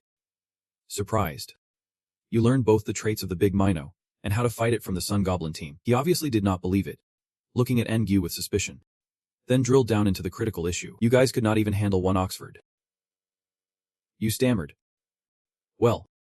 Unanju thought to himself. Why are you asking so many questions? Suddenly, he realized something was off. Could it be that Hart figured something out? Is it possible he recognized that I am not the real Ko? He continued to imagine. Hart pointed directly at him and shouted. That kid is not the real Ko Sultorian. He immediately commanded the others. Seize him. When he was shackled and brought before Adop. He sighed. I knew there was something strange about this. How could this noble brat suddenly be so grown up? They coldly concluded. He must have been possessed by a demon. Burn him at the stake, at that moment. And Ju could only scream in terror. The system screen flashed the message. Game over. Unan could not help but panic and think. I can let that happen. He stuttered. I read it in a book. Hart looked at him quizzically. You read it in a book? Information about Minoti. Hungu immediately replied. Yep. I practically lived in the library for a while. And I even sneaked in and read some military strategy books. He stared at him silently, while Hungu smiled on the surface. Secretly praying. Believe me, Hart looked at him and could not help but sigh in contemplation. Suddenly, Anne understood. Smiling brightly. I see. Hart lowered his gun and cheerfully praised him. You have been visiting the library a lot lately. You must have been studying hard. Who would have thought you are not just learning magic, but also how to fight monsters? Hungu was caught off guard by his reaction and awkwardly replied. He thought to himself. Is it working? Hart smiles confidently. I bet the Marquis would be so proud to see how much you have grown. You are really making progress. Little dude. And Cole chimes in. That is right. This little guy is always super cool and awesome. He lets out a sigh of relief, thinking to himself. Even though he seems strict, he is easy to convince. Look at that rising favorability. The system notification about their affection for him is climbing steadily. Hungu breathes out a sigh of relief. Thinking, by the way, I need to come up with a good reason for this. I can't keep relying on my genius magic title forever, or I will be exposed. In the dark room, the atmosphere is drenched in a gloomy shade of blue. Okul begins to wield her staff and chants a spell. Light. Grant them the strength to protect themselves. She continues to shout loudly while channeling her inner energy. Power. Light. Okul thrusts the staff forward with a loud cry. The light healing. A swarm of tiny spirits rushes in, surrounding Hungu and Hart. The system notifications are ringing non-stop. Power. Light. Increasing stamina and defense by 30%. Enhancing mana and aura. Healing light restores stamina and creates an automatic healing effect for a set period. He gazes at the little spirits, unable to help but marvel. That is really something. Hungu cheerfully praises her skills. Okul's effect is way stronger than when she first learned it. She is really improving fast. Her heart leaps with joy at his compliment, and she breaks into laughter. Hungu stands in the middle of the large room, getting into position. Together with Hart, they brace for impact while Okul supports them, eyeing the giant creature. Ready now. In the center of the room, it is still sitting there, asleep. He immediately commands Hart. Goat. Hart, without missing a beat, he charges straight at Minato, making a loud declaration. As the distance closes, Hart quickly sprints towards it. Suddenly, Minato's eyes fly open wide. He swiftly launches an attack on Minato, but it quickly blocks his strike. Minato is completely jolted awake by Hart, rising to its feet, holding a club, staring at him. Hart glances back, thinking. Honestly, With the shield from the little dude and Okul's support, I feel totally different. He grips his sword tightly, feeling way more solid and relieved than before. Minato growls, demanding, "Who are you? Who dares to disturb my slumber and target my treasure? If that is the case, I will split you in half with my hammer." It roars furiously. "I won't spare anyone who dares steal my treasure." Suddenly, an ice attack strikes Minato directly. Caught off guard, it looks shocked. What the heck is that? That attack came from Hungu, and his eyes are now filled with confidence. Hungu continues to unleash his magical power, smirking. "What do you think?" Of course, it is a thief's ambush. Hungu unleashes a flurry of strikes on the hand. Can he keep this up? Minato is so shocked by his actions that he screams. Where did that come from? Hart seizes the moment and swings his sword down hard. He delivers a powerful blow that slices right into it, causing Minato to scream in agony. His gaze sharpens, laced with sarcasm. "Do not lose your focus." Hungu stands by, joyfully praising, "Our knight is truly skilled." Hart charges at Minato, leaving it helpless to endure each strike. He glides past it during his attack. A truly effective strategy against a fierce beast. Hungu watches in awe, praising again. "Our knight is amazing." Minato can't believe his eyes, glaring and shouting, "No way." It watches Hart barreling towards it and screams, "You are dead meat. Anyone who aims for my treasure must die." Minato fiercely raises its hammer. Hungu stands behind, maintaining the shield. Utterly stunned, it unleashes a mud attack, smashing down with a blow that could crush Hart. Minato's eyes blaze red as it yells, "What the hell? You are stopping my full force attack." Hart struggles to hold his ground, letting out a small grunt. He watches as its hammer relentlessly pounds down, internally marveling. It is so powerful. If young Master Kyo had not cast his shield and stone skin in time, I would be toast. Hart recalls the times Hungu used magic. Young Master Kyo always uses the right magic. It is as if he knows beforehand, casting spells just when they are needed in battle. His ability to assess the situation and use magic is truly innate. He firmly decides, that is right. Young Master Kyo is controlling this fight. Hungu shouts a command to Hart to get out of the way. He sets a trap, and immediately, a surge of power envelops Minotaur's body. It sees itself bound tightly and can only rage and scream. "I can't move." Hungu continues with another technique, creating a magic array. A beam of golden light shoots straight at Minotaur. It is a magic bullet. It helplessly endures each attack, screaming in pain. Minotaur is brought down, collapsing before them in despair. Hart stands behind, worried.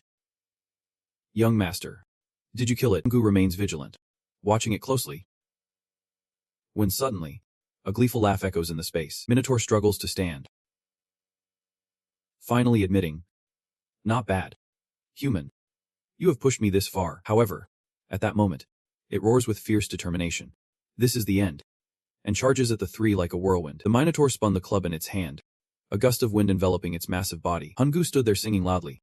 It was a whirlwind attack. While casting magic, you ordered Hart to keep attacking and push him out, splitting him apart. He quickly obeyed and charged forward, while you continued to boost his speed and shield him with magic. Even with the power boost, Hart hesitated as he looked up at the Minotaur. Then, he swiftly threw his sword toward it. The sword lunged and pierced the Minotaur's neck before bouncing away. Its eyes turned a fiery red as if it had locked onto him as its new target. Hart quickly turned tail and ran.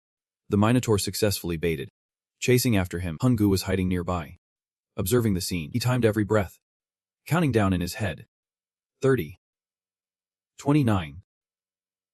28. Hungu recalled the advice he had just given to Hart. Evading the swirling attack is the best way. We can withstand it right now, but do not worry. Because of that attack, he will be drained for a moment. That is when we strike back. Hungu's gaze turned sharp. Hart's eyes widened, as if he finally understood. At this moment, he watched the chase unfold before him while still calculating. Just 5 seconds left. As the final 5 seconds ticked down, Hungu was taut like a drawn bow, waiting for every moment. 1 more second passed, and Hart was in full-on escape mode. The clock ticked down to 3, and the Minotaur raised its hammer to smash down. In the second that followed, it let out a terrifying roar. Hart could not even chant a spell. He could only stare at it in panic. With just 1 second remaining, the Minotaur swung its hammer down. Hart narrowly dodged the blow from that beast. Just as the system finally chimed in, the speed boost effect faded, and his pace returned to normal. The shield spell expired, and his recovery, defense, and stamina reverted to baseline. Hart turned around, panting heavily.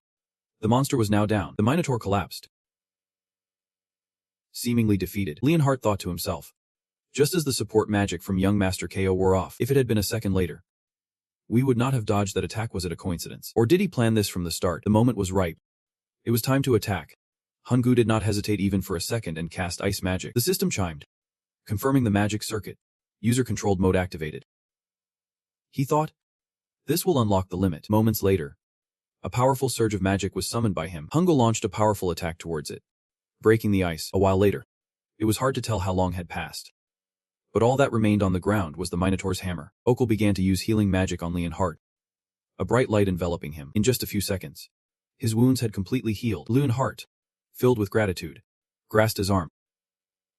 Fully restored. Thank you, he said, and she simply replied, no problem. Hungu joyfully darted towards the treasure, excitement echoing through the air. He lost control like a kid in a candy store, mesmerized by the beautiful chest glowing from the outside. Now, let us see what is inside. Hungu eagerly opened the chest, the system chiming in, activating the analysis. Tezak's sword, an artifact crafted from Tezak's horn and special metal. Boost Tezak's strength by 10%. The blade was sturdier than typical weapons, and Hungu exclaimed with delight, a giant sword. Perfect for Hart. The system continued. Leo's necklace, filled with natural energy. Spirit beings will love it. Nature's blessing. C. Can store natural energy. Clear mind. Can focus energy faster than usual. He realized this was an artifact for spirit masters. Okul should use it. Hungu happily rummaged through the treasure chest, both of them holding the precious items in awe. Hungu smiled proudly as he spotted the coveted item. He looked at the staff with excitement swelling in his heart. The Staff of Courage. A staff radiating dense aura, allowing for faster spellcasting. Information about the staff appeared, noting C. Can store 3 spells, and the stored spells can be cast without using mana, maxing out at 2 circles. In fantasy defense, if you are going the mage route, grabbing this weapon from the dungeon is a must. A magic staff that can be used until a higher circle spell is placed. Hungu embraced the staff like it was a treasure. Hart held the sword in his hand, silently marveling. Yep. A good sword, even at first glance. With that magical effect, it is no wonder people risk their lives to protect it. But do I really deserve this? Hart suddenly recalled Hungu's words back then. His loyalty was torn between who? Me or my father? I do not need a knight serving 2 masters. I want a knight who serves me alone. He blamed himself for not being able to answer your question. He held the ring and stepped forward. I feel like I am not contributing anything at all. I want to help you. But if I take this treasure, how can I ever repay you? Hungu was a bit surprised to hear that. Not help at all. What are you talking about? You have already contributed a lot in today's battle. Hart chimed in, agreeing with her. Okul is right. Mister, this is way too valuable for me. Hungu shot him an irritated glance. He sighed, handing them this. It is not a reward, Hungu coldly ordered. It is to help the 2 of you grow stronger. We need to be stronger. But we do not have time. This will enhance our power when receiving valuable treasures from the dungeon. The rule is to report it to the family and follow the distribution procedures. But I do not plan to report this. I do not want the others in the family to know about our strength. Hart and Okul, you 2 are the only ones I can trust. Take this artifact and grow stronger, so you can become my power. Hungu clenched his fists in determination. We need to be even stronger. That is the only way to survive, especially with the darkness spreading throughout the Sultorian estate. Hungu smiled gently. So you will accept? Right. Okul and Hart exchanged glances and nodded slightly. Hart proactively agreed, and Okul nodded in appreciation. Thank you, young Master Ko. Hungu immediately brightened up. He slowly turned around and gestured. Then let us go. Hungu looked back, hands on his hips, grinning as he commanded. Let us head back to Infel. And right after, the scene shifted to the rice fields of Impilium. In a magnificent manor, a voice echoed. What is going on here? Suddenly, someone from the Sultorian manor appeared without any notice. Countess Fantilnarian, the Lord of Impilium, was extremely startled. He hurriedly dressed and rushed downstairs. Uzit, the eldest son and the second son, along with the butler behind, respectfully said, I am not sure, but they have the emblem that only the direct lineage of the Sultorian family can have. He hesitated for a moment. They are not planning to drag our territory into this, are they? That family. I have heard that candidates for the inheritance are like a storm ready to hit. The butler quickly reassured. Not interfering in the affairs of other families is an unwritten rule. Fentio crossed his arms and shouted, I really do not want to deal with these headaches. A moment later, he arrived at the door of the living room. Fentio stood outside, adjusting his breath. He took a deep breath. Then, Fentio pushed the door open and entered with a casual smile. Young master of the Sultorian family, what brings you here without prior notice? If you had let me know, I would have come out to greet you. Suddenly, he froze, eyes wide with surprise. In front of Fentio was Hungu, munching on a piece of cake. Looking at him in shock, he pulled out the cake and cheerfully introduced himself. It is a pleasure to meet you, sir. I apologize for barging in without prior notice. Fentio stood frozen, staring at the group of Hungru. Completely taken aback, he had no idea who the kid was. After a moment, his voice suddenly erupted into the air. What? Are you the infamous fourth child? As soon as he spoke, Fentio caught a whiff of Hart's sharp aura. He now realized his statement was problematic. While Hungru smiled politely, I admit, I was quite the troublemaker back in the day, but after getting through a dark period, I took a good long look at myself and decided to change. Fentio was taken aback by this revelation, clenching his fist in excitement. He asked, You really overcame that dark period? Hungru nodded seriously. I trained in magic by creating a circle, though it is just a basic circle for now. I have done my best to support my family. Hearing this, he thought to himself that he had heard the youngest son was hopeless, a child who was just a nuisance, but now, looking back, it seems that rumor was completely wrong. His eyes showed no signs of weakness, but rather politeness and good behavior. Moreover, he actually wants to help the family, so someone must have spread false rumors. He smiled warmly. That is right. Your father must have worried a lot. But now he can rest easy. Who would have thought the first mage would emerge from a swordsmanship family? The Sadorian family must feel quite relieved. The future of this family looks bright. Hungru chuckled. You are too kind. Fentio smiled and shifted the topic. So shall we get down to business? I assume you did not come all the way to Impelium just to chat. Right. Hungru simply smiled at that. Then he spoke softly. I apologize for coming unannounced. You know how it is, since the Lord is currently in a complex situation regarding the inheritance.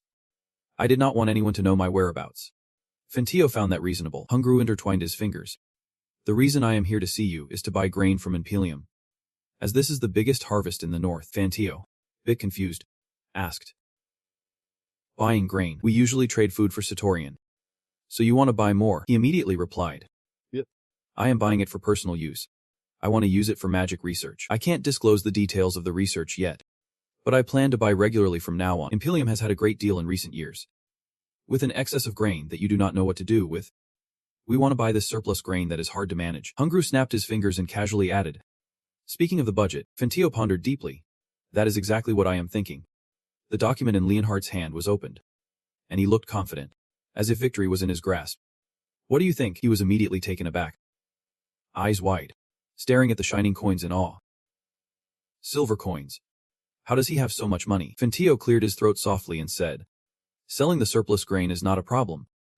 We do not know what to do with it either, and the research of the wizard is a secret. So I won't pry too deeply into what you intend to do with it. Hungru responded happily. Thanking you for understanding me. Fentio glanced at the money, a bit skeptical.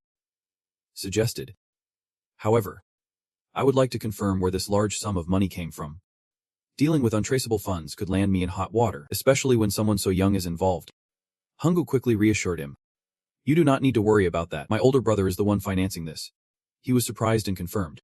Your older brother, Aben. Right.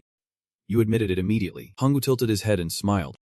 Who else would I call my older brother if not Aben? Upon hearing this, Fentio instantly replied seriously. I see. He guessed they must be very close. Fentio thought to himself. The combination of a steady point and a point of direction. Aben and the promising youngest son. Not bad.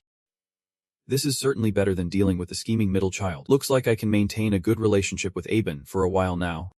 The answer was instantly secured. All right. If Lord Aben is backing you, then I will trust you. I will sell to you. Now, let us talk about the price. I will start at 7 silver coins per bag. Hungru immediately raised his hand to bid. 4 silver coins. 7 silver coins for second-hand goods is a bit much. If you hold on to them, you will just incur storage costs. Why not clear them out by selling them to me? He hesitated to lower the price. 6 silver coins. Hungru once again coolly countered. 4.5 silver coins. Any higher, and you should feel guilty. Fentio was not satisfied. If we calculate the storage cost, I should at least get that much. The two stood there arguing back and forth, neither willing to back down, until after a tiring negotiation.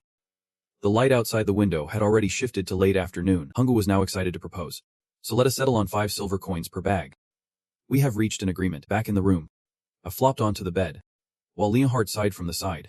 You really are a great negotiator. You learned from that book. Right. This question caught Hungru off guard. He replied a bit awkwardly. Of course. They have it in the library. Hungru quietly recalled his time in the old world. In fact, he learned it while shopping online. Leonhardt looked at Hungru with a hint of curiosity. You mean to say, you are talking about Imperium? Buying grain is part of your plan, is not? Hungru lay on the bed, feeling really good, admitting to himself that he would buy when prices were low and sell when they skyrocketed to make a profit. He propped his chin up and thought. But the current supply was stable. Our territory had enough food stockpiled to last until next year, even if the Lord sells off old grain. He won't make much profit. You keep asking. But we have to be cautious. Right, I am just preparing in case something goes wrong with the harvest. Hungu remembered the plot in silence. A massive famine was looming, according to the storyline. After the Sulturian family's inheritance ceremony, unusual weather would trigger a great famine, food prices would soar, and even with money, you would not be able to buy anything. And just like that, no one would care whether it was old or new anymore. Back in reality, Hungu thought to himself, I can guess because I know the future. But how do I explain this to those stubborn folks? A genius wizard. That is just a bit much. Suddenly, Lena's voice broke through his thoughts, startling him. I get it now. Everything you do is for a good reason. So this time I will be kind too. Hungu looked up at him, momentarily stunned. As the system notification chimed in, gaining 50 affection points, he was incredibly surprised. When they first met, it was clearly negative. But now it is shot up high. This is a huge improvement. Hungu sat on the bed, his eyes misty as he watched Lian sing, making him feel a chill down his spine. Suddenly, there was a commotion outside the door. Okul barged in and called out. My lord, you are needed, she respectfully announced. Lady Niren wishes to discuss something before dinner today. Please spare a moment. Hung, bit confused, asked back. Lady Niren. But is already getting dark. A moment later, he slowly knocked on Fantio's door. Hungu stepped in, greeting her softly. Lady Niren. Were you looking for me? Fantio smiled and called him over. Come in. It is for you. I have someone I want to introduce. Hungu curiously asked him. Who's it? Suddenly, a gentle voice chimed in. Hello. I am the daughter of Lady Fantio Niren. When he saw the girl in front of him, he could not help but widen his eyes in shock. Hungu looked at the girl performing the ritual and thought to himself. No way. She coldly introduced herself. Iris Niren. And he was utterly stunned inside. It is Iris Niren. Hungu recalled from the plot. Iris Niren, known for her cute looks and tier magic skills in the top 5%, had quite a fan base in fantasy defense, especially in the early stages of the game. When levels were low, she was someone you could really count on. But in the story, she is portrayed as a haughty character who looks down on the weak. Iris always shows up with a smirk, saying if you want to see me, you better bring some jewelry. Of course, I only accept diamonds. With her love for luxury, she has a lot of character issues. And because of that unique lavish personality, many players went bankrupt trying to win her favor. She is a tough nut to crack. Eventually, when inflation hit the game shortly after, there were many more S and SS level mages. Iris, a character capped at a level, became less useful and was discarded by many players. Back in reality, you thought to yourself, it is no small feat to charm someone, and then deal with that difficult personality. Anyway, who would be thought that the Marquis Niren would link me with his daughter? Finn casually placed a hand on Iris's shoulder and cheerfully introduced. This is my daughter. She is 11 years old. I called her over because you are 13 now. Not much older than her. I hope you both can become friends. You might already know, but Iris is also studying magic. I say this not just because she is my daughter, but Iris has a special talent for magic. Since you are studying magic too, I thought it would be great if you both could chat and learn from one another. Hungu was slightly taken aback and replied. Yep. I understand. You looked at Iris, who seemed uncomfortable, and thought to yourself, but it seems like his daughter has a different mindset than he does. Hungu looked at her and started to warmly greet. Nice to meet you. You extended your hand towards Iris, bowed your head, and introduced yourself. I am Kal Sultorian, the fourth son of the Marquis. I look forward to your guidance. The system notification chimed, activating the insight. A flurry of information about her appeared. Name Irisner, 11 years old. Talented. Mana companion. Magical brain. Loves luxury. Enjoys being revered. Affection score 40. Suddenly, you opened your eyes wide. Hold on a second. Hung glanced at the front rows. Mana's companions. Hungu thought to himself, even though I have got Mana on hold, a talent I have never seen before. In the original game, it was the #1 magical talent. Only a handful of top-tier cis mages possessed it. But how does Iris, and a rank in fantasy defense, have this talent? Could it be that, like Aben and Ursil, Iris has hidden potential? Hungu calculated in his mind. Even though her personality is why no one wants to take her in anymore. If she has SS level talent, that changes everything. I can't let her slip away. Iris shot him a smirk. The fourth son of the Sultorians. I have heard plenty about Lord Aben and Lord Adab, but I have never heard about you. I heard you only have one spell. Right. Well, I have got 2 spells already, so how are we going to handle this level gap? Hungu looked cheerful on the outside, but inside, he was already fed up with her. This brat has been annoying since she was a kid. Hongwoo did not deny it. He admitted, I am still on my first magic circle. But I have only been learning magic for 3 months. Iris felt a twinge of jealousy. Building a magic circle after just 3 months of learning magic. That is double the speed I am at. But then she found another excuse to criticize. Starting magic at 13 is a bit late. Do not you think, if you want to learn magic, you should start by the age of 50 at the latest? Right. Hongwoo thought to himself. Compared to her, I can handle this bratty attitude just fine. He smiled genuinely and replied, I started a bit late. I had to deal with a blockage. But I just recently got past it. Iris looked surprised and asked, You have recovered from your blockage? She quickly blushed, letting out a compliment without thinking. That is amazing. But suddenly she got shy and yelled, Don't get me wrong. I am not complimenting you or anything. Fan smiled and gently asked her, Iris, you have heard about blockages.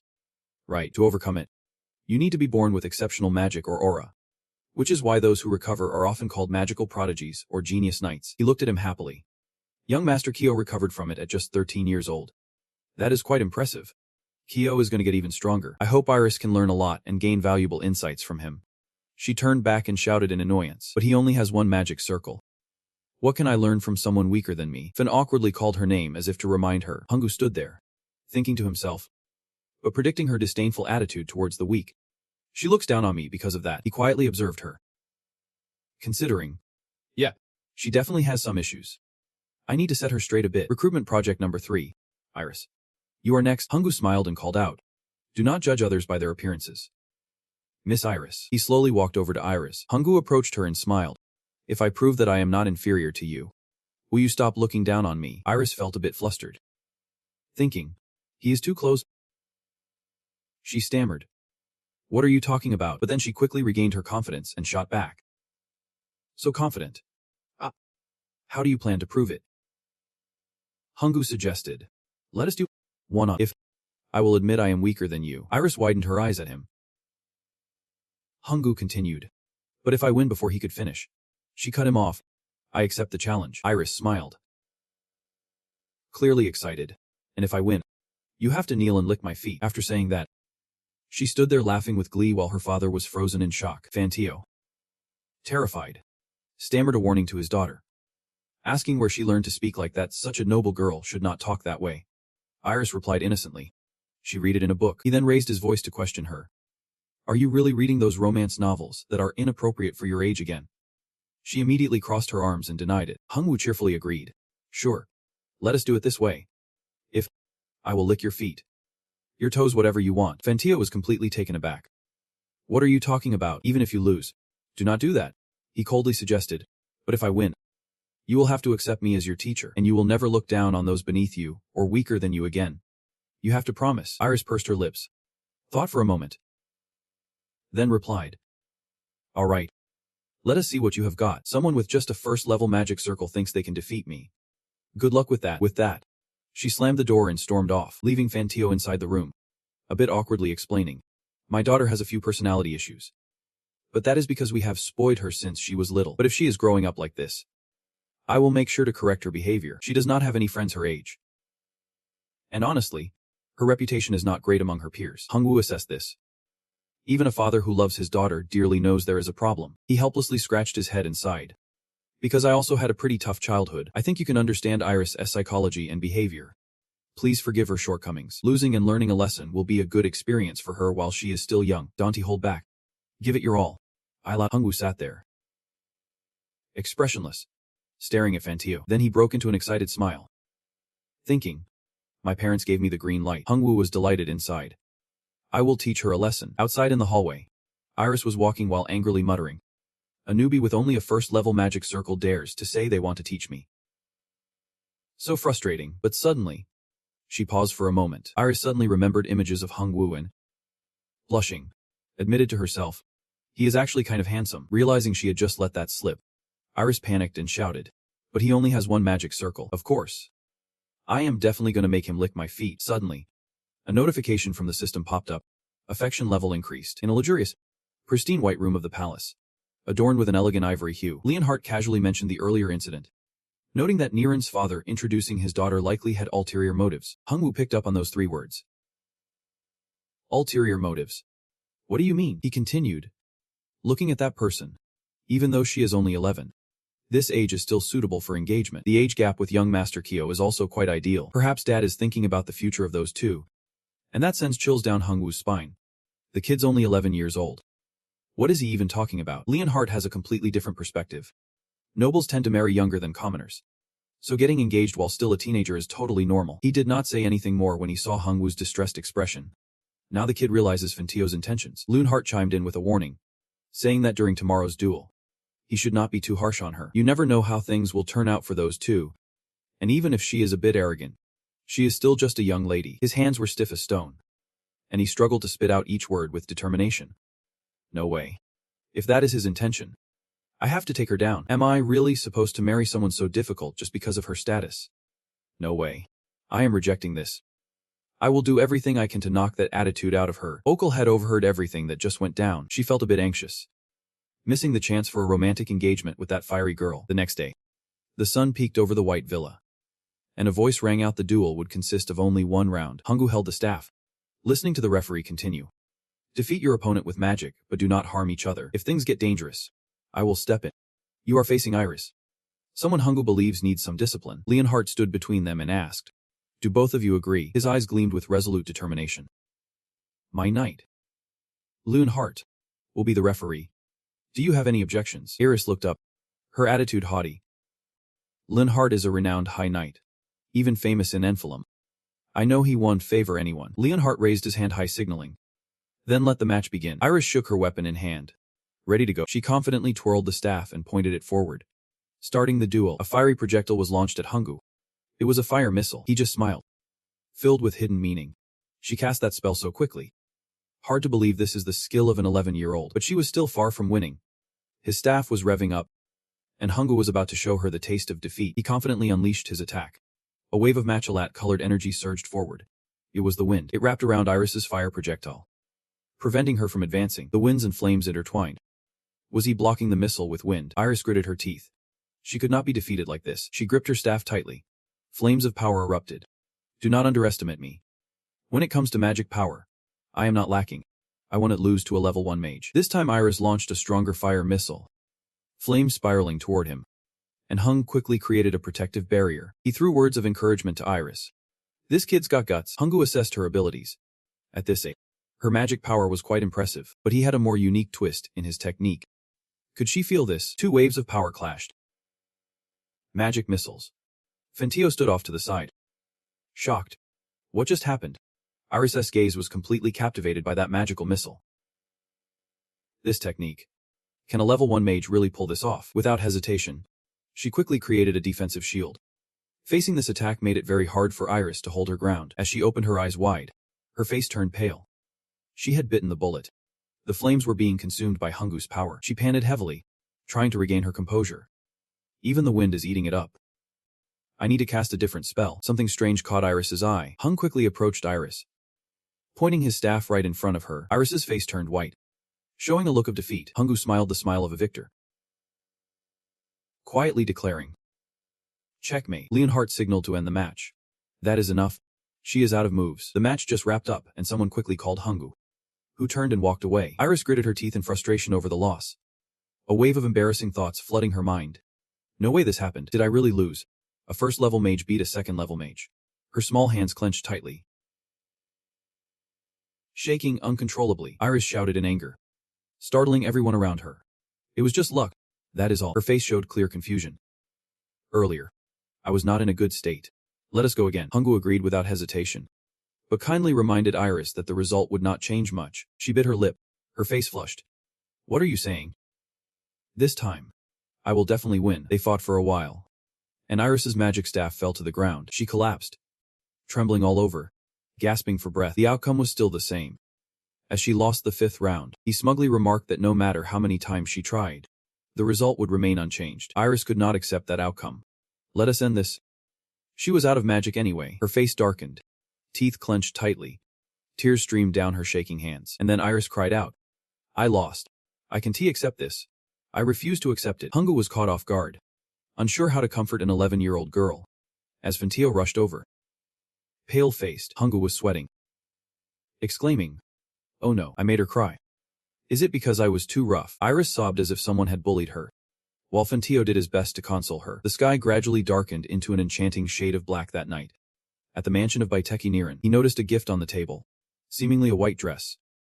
Baiteki Niran even sent him an outfit for the party. Just a family gathering. But Hart gently suggested that it was still an important occasion, so it is best to dress properly. Hungu picked up the suit. But why invite me to a party? I just made his daughter cry. I thought he would cancel the party altogether. Hart tried to soothe him, saying Baiteki insisted it was fine. And he probably anticipated this would happen, since young Master Kyo decisively defeated young Lady Iris. Baiteki Niran seemed even more determined to foster ties between him and her family. At this moment, Hungu could only sigh and walk away. But now Iris hates me even more. I have no idea how she feels. Hart viewed the situation differently. I do not think so. He recalled Iris' attitude earlier today. Looking at her expression, it seemed young Lady Iris. Hungu wanted to confirm. And Hart calmly said, regardless, you should prepare. Okul is fitting the young master. He stood outside watching Okul dress Hungu. Young Master Kyo seemed to know everything, but knew nothing about love. At least in that regard. He was still at his age. How lucky. Okul carefully adjusted his hair, then politely stepped back to announce. All done. Master Kyo. You look absolutely amazing. The tuxedo was crafted from the finest fabric, and the blue and white combination created a harmonious and captivating look for Hungu. Both Hart and Okul were thoroughly impressed, showering him with compliments. Saying it truly suited him, Hungu felt satisfied. And with a call from Lin Kaien Trung, he said, let us get going. At the opulent mansion under the night sky, voices took turns greeting. Hello. Master Kyo. We have been eagerly awaiting your arrival, Hungu joyfully replied. Thank you for having me. Lovey Man and Myos exchanged warm greeting, saying, it is great to meet you. I am the eldest son Myos, and this is my younger brother Lai Man. Thrilled to meet you. I am sure this will be a delicious feast. Fantio was quite pleased with the good relationship between his two sons and Hungu, but suddenly remembered that Iris had not shown up yet. Where is our princess? Fantio instructed a servant to go fetch Iris, which unintentionally made Hungu feel uneasy. Thinking, I made her cry earlier. Maybe she won't come because of me. Finally, Iris stepped out in her formal gown, moving gracefully closer and said, Father. Iris' hair was neatly tied up, complemented by an elegant long black dress. The moment she locked eyes with the person in front, Iris was so stunned that she did not even hear someone calling her name. Hung, on the opposite side, was equally taken aback, while Fantio stood behind, clapping and praising his daughter endlessly. The two stood awkwardly facing each other, and Hungu thought to himself, I figured she would not come after crying so much. This is quite a surprise. Iris felt the same way, exclaiming to herself, I knew he was handsome, but dressed up like this, he is even more striking. As the host of the party, Fantio spoke up to begin. Now let us sit down and enjoy the meal.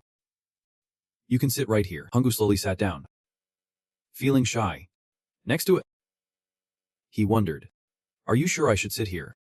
What if she freaks out or cries just because I am next to her? Just then, the system chimed in, announcing that the insight ability had been activated. The notification provided some information. Iris Niran, 11 years old. Proud personality. Looking down on the weak. Vain. Only focused on luxury. With a negative 30 affection level. Leaving Hungu startled. He was confused. A negative affection level of 30. When did it get so high?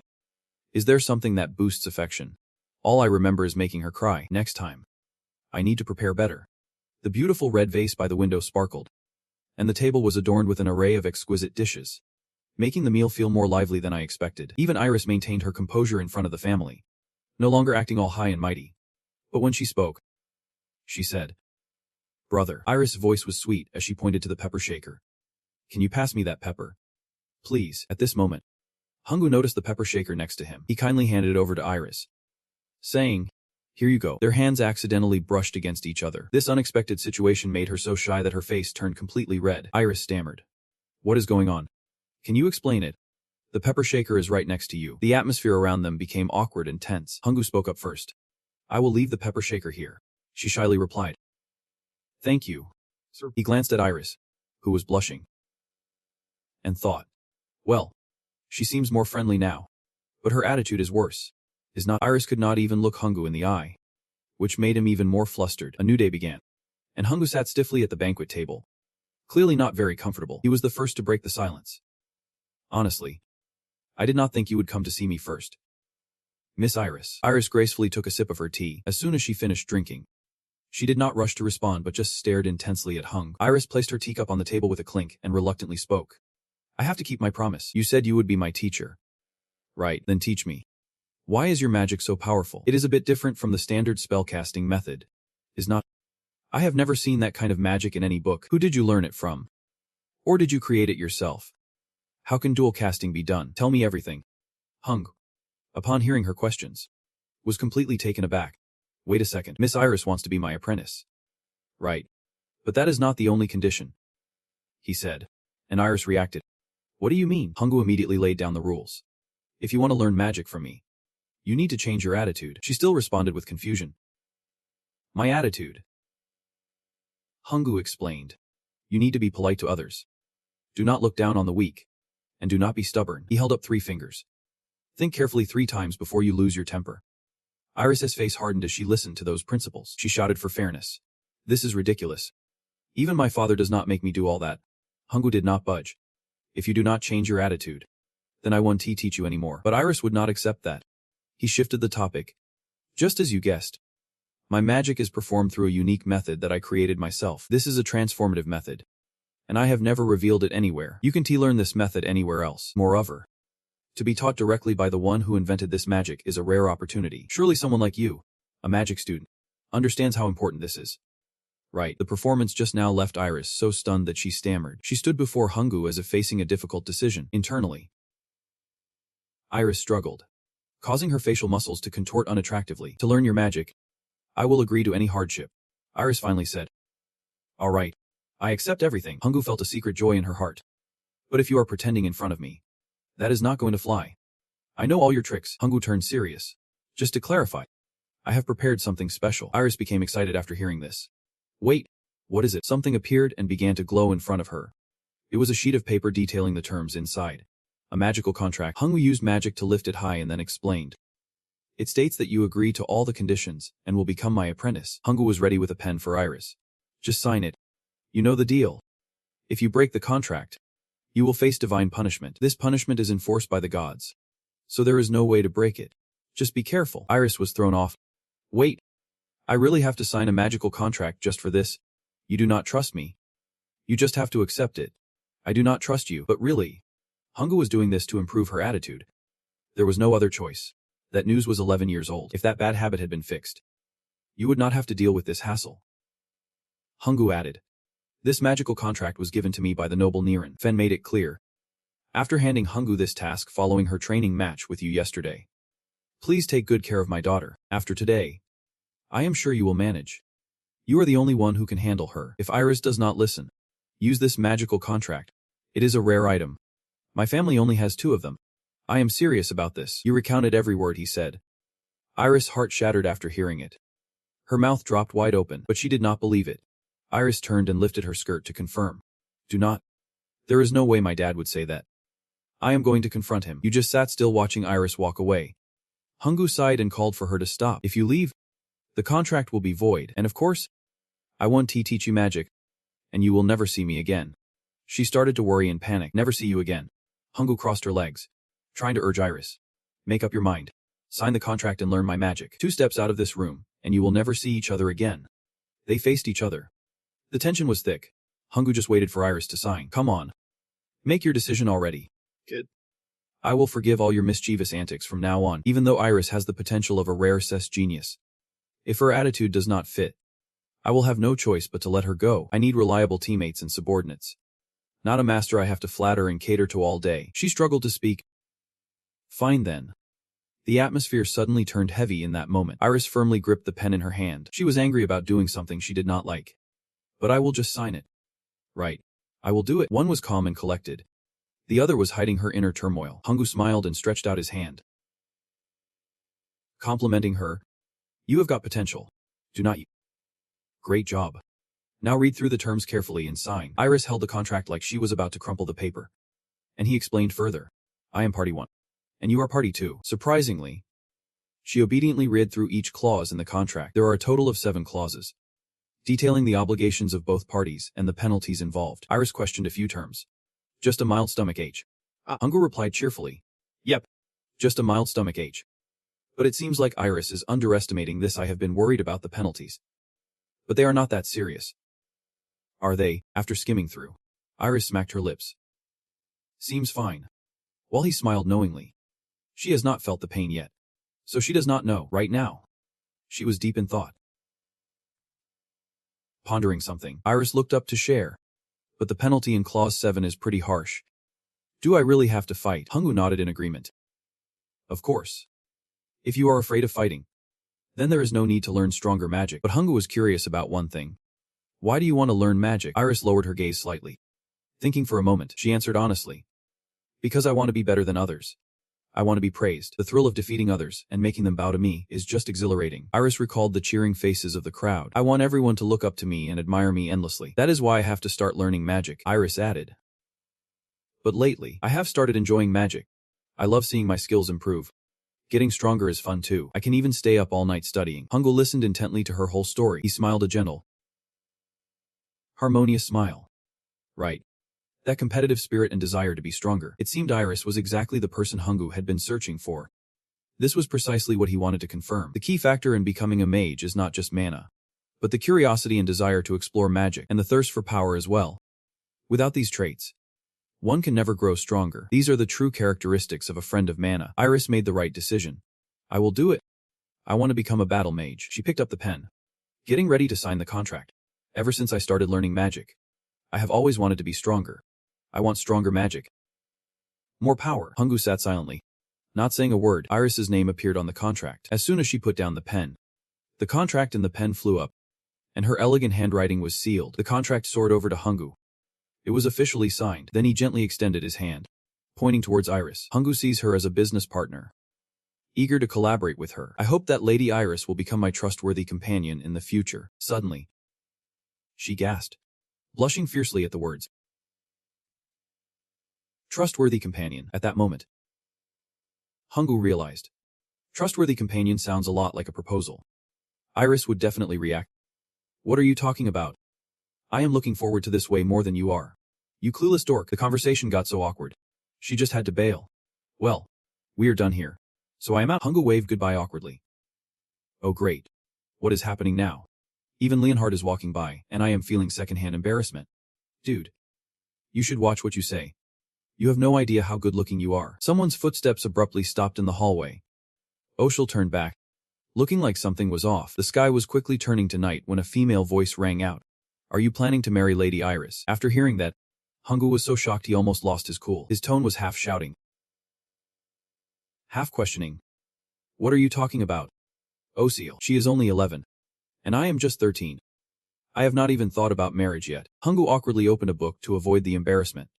Why does everyone here expect kids to get married so early? Oshul hesitantly replied.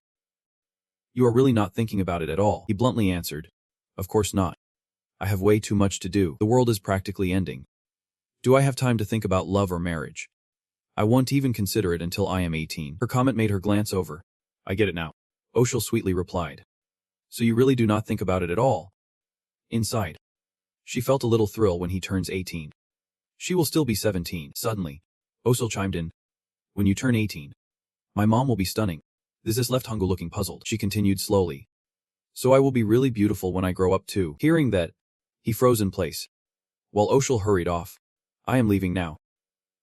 Good night. Hongwoo's face turned beet red. Stammering. What just happened? She shyly dashed out of his room. And Hongwoo reassured himself with a different thought. Kids here are really mature. If Oshul is worried about marriage, she said she would be beautiful. But she is already pretty cute now. So she must be even more stunning when she grows up. Then he remembered someone. Oshul's mom. She comes from the noble Helheim family. After her family fell, she was sold into slavery. Her father and brothers are gone. But her mother and sister are said to still be alive. Nobody knows where they are now. Oshul must be really curious about them. But she does not say anything. Isn't she interested in finding her family? Hongwoo hugged his knees, pondering. Maybe she feels too guilty to ask for help. This thought left him deep in contemplation. Hongwoo suddenly remembered Oshul's perpetually serious face and vowed. No matter what, he had to dig deeper into this. Time flew. And in the blink of an eye, a few days had passed. Hongwoo waved goodbye from the carriage, saying, I am off. Thanks for everything. See you later. The four left behind watched the carriage roll away with regret, getting further and further, as a young voice began to chime in.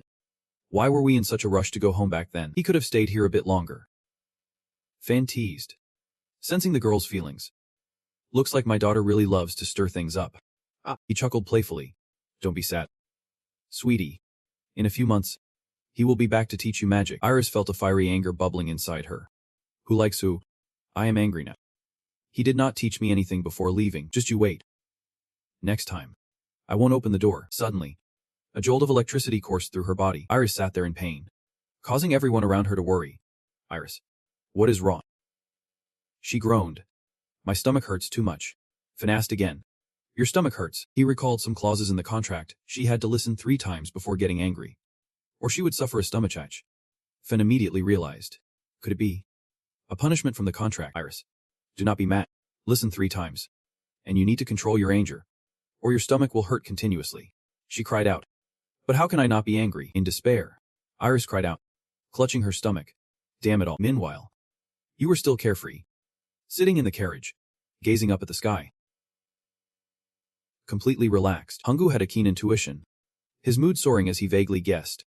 Someone must be cursing him right now. Who could it be? The magnificent palace reflected the golden sun, casting a beautiful rainbow glow after returning from Empalum. This place was lush with greenery and vibrant flowers. Aben had arrived to meet Hung, making him feel excited and slightly puzzled. Did you also buy grain from Empalum? Why would you do that? Honggu found it strange. He had not mentioned anything about stockpiling food for that looming famine. Aben calmly explained. After hearing your story, I thought it would be a good idea, so I bought a bit. Honggu wanted more details. How much? He hesitated for a moment, then gestured with his fingers. About this much. Honggu was taken aback by the amount. That much? That is 100 times more than what I bought. Aben remained calm, saying, I think buying as much as possible is the way to go, even if it costs money. I won't blame you. Hung tried to suppress his astonishment, thinking, I am not worried about that. But inside, he was ready to explode with excitement. Cost money. If anything, I just hit the jackpot. Hungru tried to contain his shock. He was not worried about that. But inside, he was ready to explode with excitement. Losing money. Paf. I am hitting the jackpot. He was curious about this guy and asked, Are you the type who always wins the lottery? Aben, being so wealthy, did not seem to care much about it. With his status, that hobby seems a bit extravagant. So he never even tried. Deep down, he felt a twinge of envy.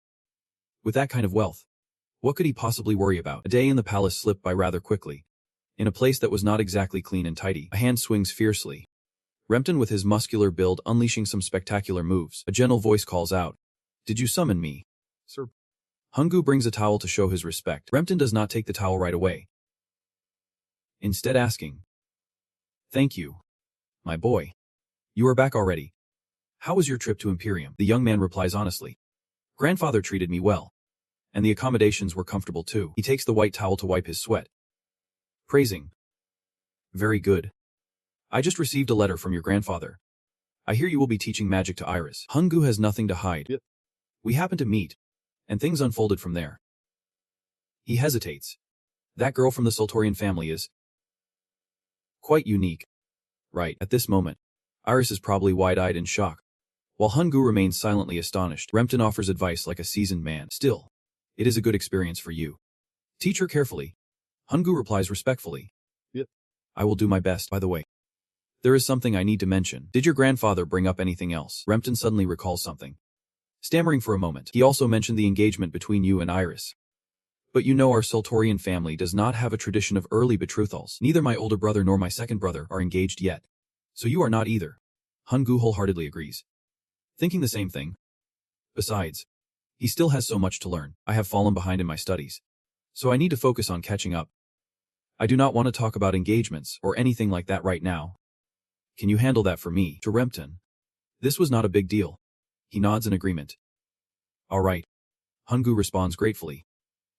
Thank you, sir. After discussing this, he lets out a sigh of relief. The burden slightly lifted. Now he won't have to worry about engagement issues anymore. As his hand reaches for the sword, Rempton seems to have something more to say. Gently calling out Hunggu's name, he confides in his son. I have never pushed you into any political marriage. Hunggu curiously asks back, and Rempton recounts his own unofficial marriage. Your mother and I never officially married. Not because of her low status. His hand slowly touches his own back. Rempton still had many secrets hidden away, And now they were just beginning to unfold. The mother did not want that. He suddenly recalled those moments when she smiled at him gently, her hand caressing her belly as she softly said, "I do not need any formal wedding.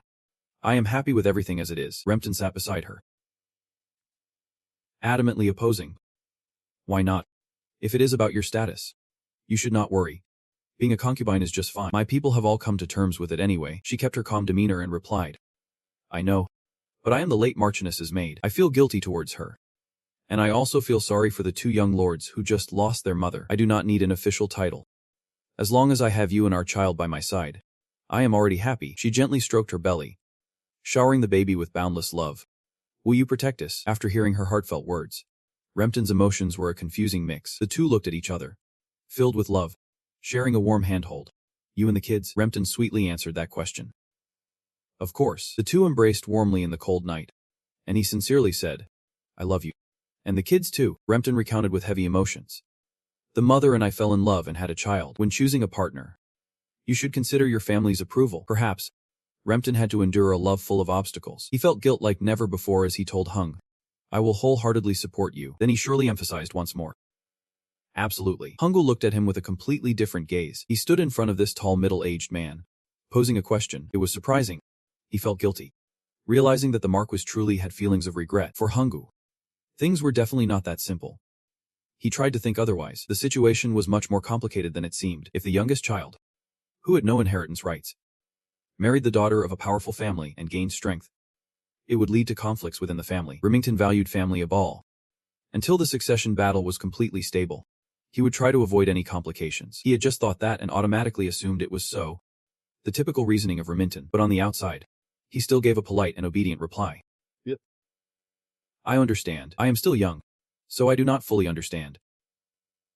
Hungu thought, plotting to act like an innocent youngest child for now. Remington nodded in agreement, his face showing a hint of sadness. He took the opportunity to leave. "If we are done, can I go home now? I need to study in the library." And Remington agrees with a compliment. "Good job. Go ahead." He quietly watched you leave. Hungu's figure grew smaller and smaller, and Remington could not help but feel a sense of sorrow. That kid. I mentioned Isha's name, but he deliberately avoided the topic. He did not even call me Dad. He raised the golden pendant in his hand. Inside it was her image. And Remington wondered, does Isha hate me too? Hungu walked down the spacious corridor. Suddenly, he felt a heavy burden and stopped. Hung recalled every word Remington had just said. "I have not been able to do anything for you, but from now on, I will support you with all my heart." His face darkened, as if those words had shaken him deeply, but the silence to ponder that concern was not lifted. Hungu's mind suddenly recalled something important he was used to mentioning the dungeon incident. "I forgot to mention it while talking about Mom and the forge. What should I do?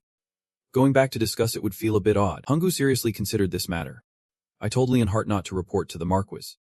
I wanted to handle this myself, but I wonder whose orders he prioritizes. Mine or the Marquis's?" He closed his eyes, as if trying to calculate the odds of success in this situation. The more Hungu thought about it, the more it hurt his head, and he quickly brushed it aside. "Forget it. If he reports back, I will handle it when the time comes. For now, I need to get to the library first." But just as he lifted his foot, he spotted a familiar figure. The guy in front recognized he bumped into someone and politely apologized. But after taking a closer look at who he bumped into, his tone suddenly shifted. Great. Hungu also took a good look at the person in front of him. That person was the third son of Sultorian, whose full name was Duk Sultorian. The moment he recognized Hung, he showed a clear attitude of annoyance. Hungu felt his headache flare up again. Just mentioning him and here we are. Has he grown taller since the last time we met? Although he is only 2 years older than me, he looks much more imposing. Probably thanks to the knight training he received since childhood. I heard he recently became a junior knight. And he quickly raised his voice. "Why are you here?" "Dad told me not to step foot in the main house." Hungu maintained a cold demeanor, replying, "The ban has been lifted. I have been recognized for my contributions to the expedition." He scoffed sarcastically. "Contributions?" Duke leaned in, criticizing. "So what are you scheming now?" He could not hide his contempt as he continued, pretending to be an adult. Hungu did not bother to respond, just silently mocked that jab. Look who is talking. The dark times resurfaced in Duck's mind once again. He gripped the bed sheets next to his mother, filled with immense hatred for his 2-year younger brother, Kaio. Looking at his frail mother lying on the bed, his resentment towards Hungu grew deeper. Convinced that their mother, Asa, had died young due to the stress of giving birth to Kaio. In the midst of a quietly lingering sorrow, the front door suddenly swung open. Hungu stood behind it, oblivious to the situation, and cheerfully said, "Why so? Mom should be happy her son is back home." Duk lowered his head, his expression filled with anger, his voice slow and dry as he uttered, "Mom's gone." The coldness of his words was so suffocating that Kaio was rendered speechless for a moment. His sunken face looked even more pitiful than a skeleton, his eyes wide with panic as his gaze swept over the lifeless body on the bed. Everything suddenly hit him, contrary to the usual morning. Kaio broke into a twisted smile and said, "Damn it." He let out a dry remark into the suffocating air, unclear whether it was an accusation or a sigh of relief. "I can't believe she went before me." Stunned for a moment, Duk's eyes hardened as if he wanted to crush the person who just uttered those cold words. Shouting Kaio's name, Duk lunged forward like a speeding arrow, grabbing Kaio by the shoulders. Each word spat through clenched teeth. "You bastard." Unable to contain his fury like a raging storm, he unleashed all his pent-up resentment through his words. "How dare you say that? Mom always worried about you. Well, you just kept causing trouble, always fighting, stealing money to go out and have fun. Do you even know how much stress you put on Mom until she got sick? Do you even realize how serious her condition was?" Duk kept ranting, his frustrations crashing like waves. "It is all your fault," Duk shouted amidst Kaio's shock. "You killed her." Kaio seemed unable to accept the accusations slipping into his ears, his mouth trembling as he stammered. Kaio pushed against his increasingly frantic brother with all his strength, but Duk was even more out of control. Repeating every word, Duk said mockingly, "Is it my fault Mom died? Then who made me sick?" Amidst the heavy breathing and his tear-filled eyes, he gritted his teeth, voice trembling with anger and hurt. "Who brought you into this world with this weak body?" Duk reached his breaking point, and in a moment of loss of control, he threw a punch that grazed past Kaio's face. His frail body could not withstand the blow, his upper body swaying, one side of his face pressed against a wall. Duk's eyes were now filled with nothing but rage. He stared at Kaio's emaciated, lifeless form, with not a hint of movement. Duk stood before the already weak body, now even worse off, his whole being shaking with anger. "You are less than an animal. I tolerated you while Mom was alive, but now I have reached my limit. Holding back all this pent-up resentment for years, I turned and walked away." Kaio felt helpless, tears streaming down, unable to defend himself or retaliate. He was no longer in control. I clenched my fists at his cold words that cut like a knife. "I do not have a brother like you." Hung, at this moment, understanding the past of this body's original owner, suddenly saw everything clearly. He sighed and looked down, having no words left to justify the past. This conflict would be tough to resolve. At the same time, ZGC sneered, his words dripping with hostility. "Grow up. Do not make me laugh. I am not here for your games. I know your trash better than anyone else. Get out of here and never show your face around the main house again." Hungu reluctantly bore the blame, refusing to submit. Still, he could not stand being treated like this. He boldly approached Zaish and replied straightforwardly, "Well, that is going to be difficult. Dad has officially lifted your house arrest and allowed you into the main house. So what authority do you have to order me around?" Hungu looked him straight in the eye, a hint of concern breaking through. "You are more powerful than the clan leader." Zeki was poked right in the sore spot. His expression immediately grew serious, his eyes flickering with a chilling intensity. His hands tightened until they trembled, as if wanting the past to repeat itself. "You trash." Just when the fight was about to break out, Adop appeared out of nowhere, grabbing Akae's arm and shouting, "Stop." Hungu felt saved in that moment.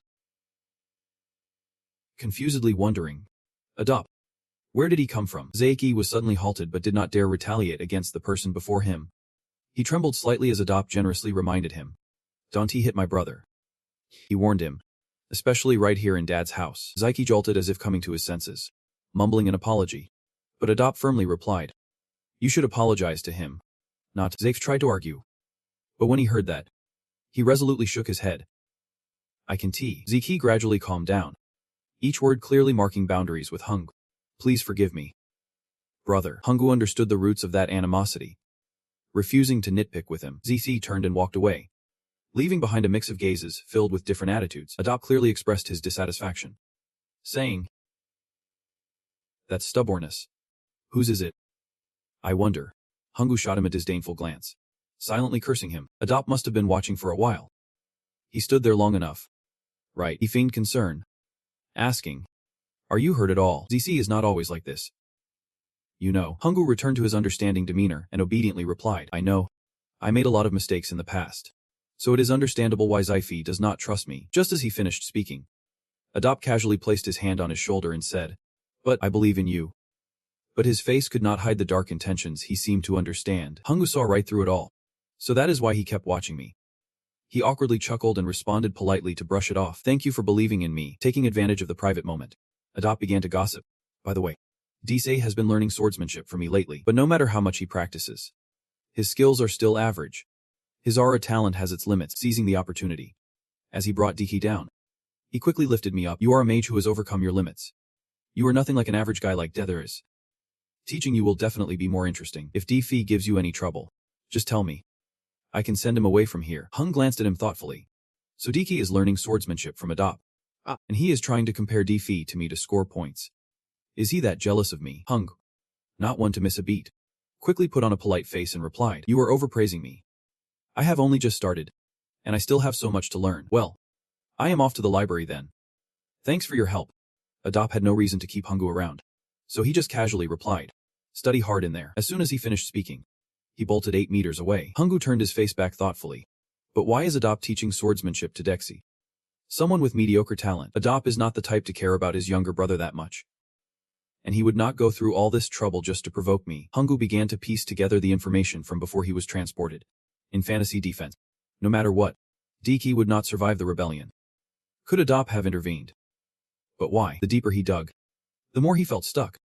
Keeping a serious expression as his eyes stayed locked on the villain behind him, an unsettling thought echoed in Hungu's mind like metal clashing against metal. There might be a secret about Deci that he did not know. In a peaceful town on another fresh morning, every blooming flower gently swayed in the breeze as a pair of feet made their way into this new land. Hart held a carefully packaged box, his eyes darting around as if he were observing something, with tousled blonde hair glimmering in the sunlight. Leon's green eyes reflected calmness and deep introspection. He began to recall that evening when he spoke up, asking for the floor, and Remington sat seriously in his chair. Contemplating, it seemed that the higher-ups behaved quite well at Imperium. Just as Lord Niran had written in his letter, he appeared satisfied and asked, was there nothing else that happened on the way? Hart maintained a serious demeanor, not directly answering Remington's question. He rarely looked elsewhere. As if lost in thought, Hart recalled Hungu's words. Keep the dungeon incident and the reward a secret. I will talk to father myself. He hesitated for a moment before replying. It is nothing. Just a few low-level monsters showed up. But they are not a serious threat. Remington did not seem worried at all. Got it. He looked at Hart and smiled. Just keep an eye on everything. I feel so much better with you by the tree. He added, back in the present. Hart walked down the path leading to the village, his heart heavy for a moment. Did I prioritize the young master's orders over the clan's? Is that okay? Suddenly, a voice broke through his chaotic thoughts, startling Hart as he looked up to see the person in front of him and said, "Hey, what is?" The man cheerfully asked. How long is your break this time? A hint of joy flickered in his tone. About half a day, Lin replied as both father and son sat down. What a pity. The man continued. It is sad really. You only come home once every 6 months. Hart replied naturally. I will try to visit as often as I can. He took the initiative to ask. I heard the rumors. They say you have matured recently. Right. Leon showed a slight twitch, pausing for a moment before responding with a simple yes. Images of a different Hungru, far from the days of old, flashed in Hart's mind as he slowly spoke. Those days have changed. After his emotions settled, he finally showed a rare sense of relaxation and continued. I am more responsible now. Gazing at the ripples on the clear lake, Hart shared. I never thought I would be a bodyguard for the young master for this long. I originally just intended to fulfill my duties, and then return to the Sultorian Knights to advance. Hart hesitated for a moment, deep in thought. But now he caught a glimpse from his father, whose eyes sparkled with a knowing smile, though he saw through it. The man pretended to ask, what is it? Have you changed your mind lately? Hart hesitated again. The atmosphere around them remained unchanged. His voice seemed to hold back something unspeakable.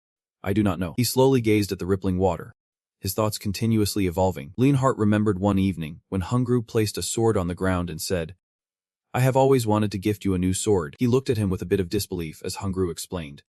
The sword you used before was too weak. It could not handle the aura of a high-level knight. If you exert all your strength, the sword will break.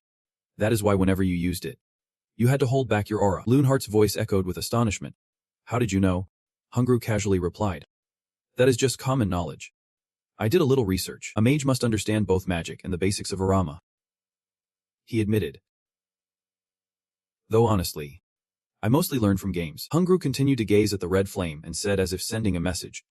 You have needed a new sword for a long time, but because you have been beside me as a bodyguard, you have missed the chance to make a name for yourself. I feel a bit guilty. But finally, you have a new sword now, and I feel relieved. Hart pondered with suspicion. Why did he suddenly stop like that? Thank you. But you do not need to worry about that. It is not your concern. Hungru smiled. But his voice carried a hint of surprise as he replied. What are you talking about? Of course. We should be worried. Hart is our knight. He was momentarily taken aback by this response, feeling a whirlwind of emotions. Our knight. Even the Marquis has never said that to me. He fell into deep thought again. Remington had so many loyal assistants since he was young. I can't compare to them at all. Neither in skill nor in closeness to him. As his thoughts spiraled again, his father's voice pulled him back to reality. Just do what you want. You are the kind of person who, once focused, is very insightful. Just like when you joined the Knight Squad. Even though you came from a minor Baron family, just a title on paper. We could not even hire a decent swordsmanship teacher for you, but when you were 15, you participated in the selection on your own and made it into the Knight Squad. You must know what your heart desires by now. Hart paused, listening to his father continue. It is just that you have not realized it yet. He silently repeated, what I want. The fresh scenery before him. He and Hart continued to whisper back and forth. Do not worry about our family. The Marquis does not expect anything in return from you, and you were not the only knight back then. Right. Hearing the words only one, his mind lightened a bit but then became heavier. The emotions were too complex, but in the end, after their conversation, Hart was able to smile softly. With everything Hunggu and he had been through, Hart felt even more certain.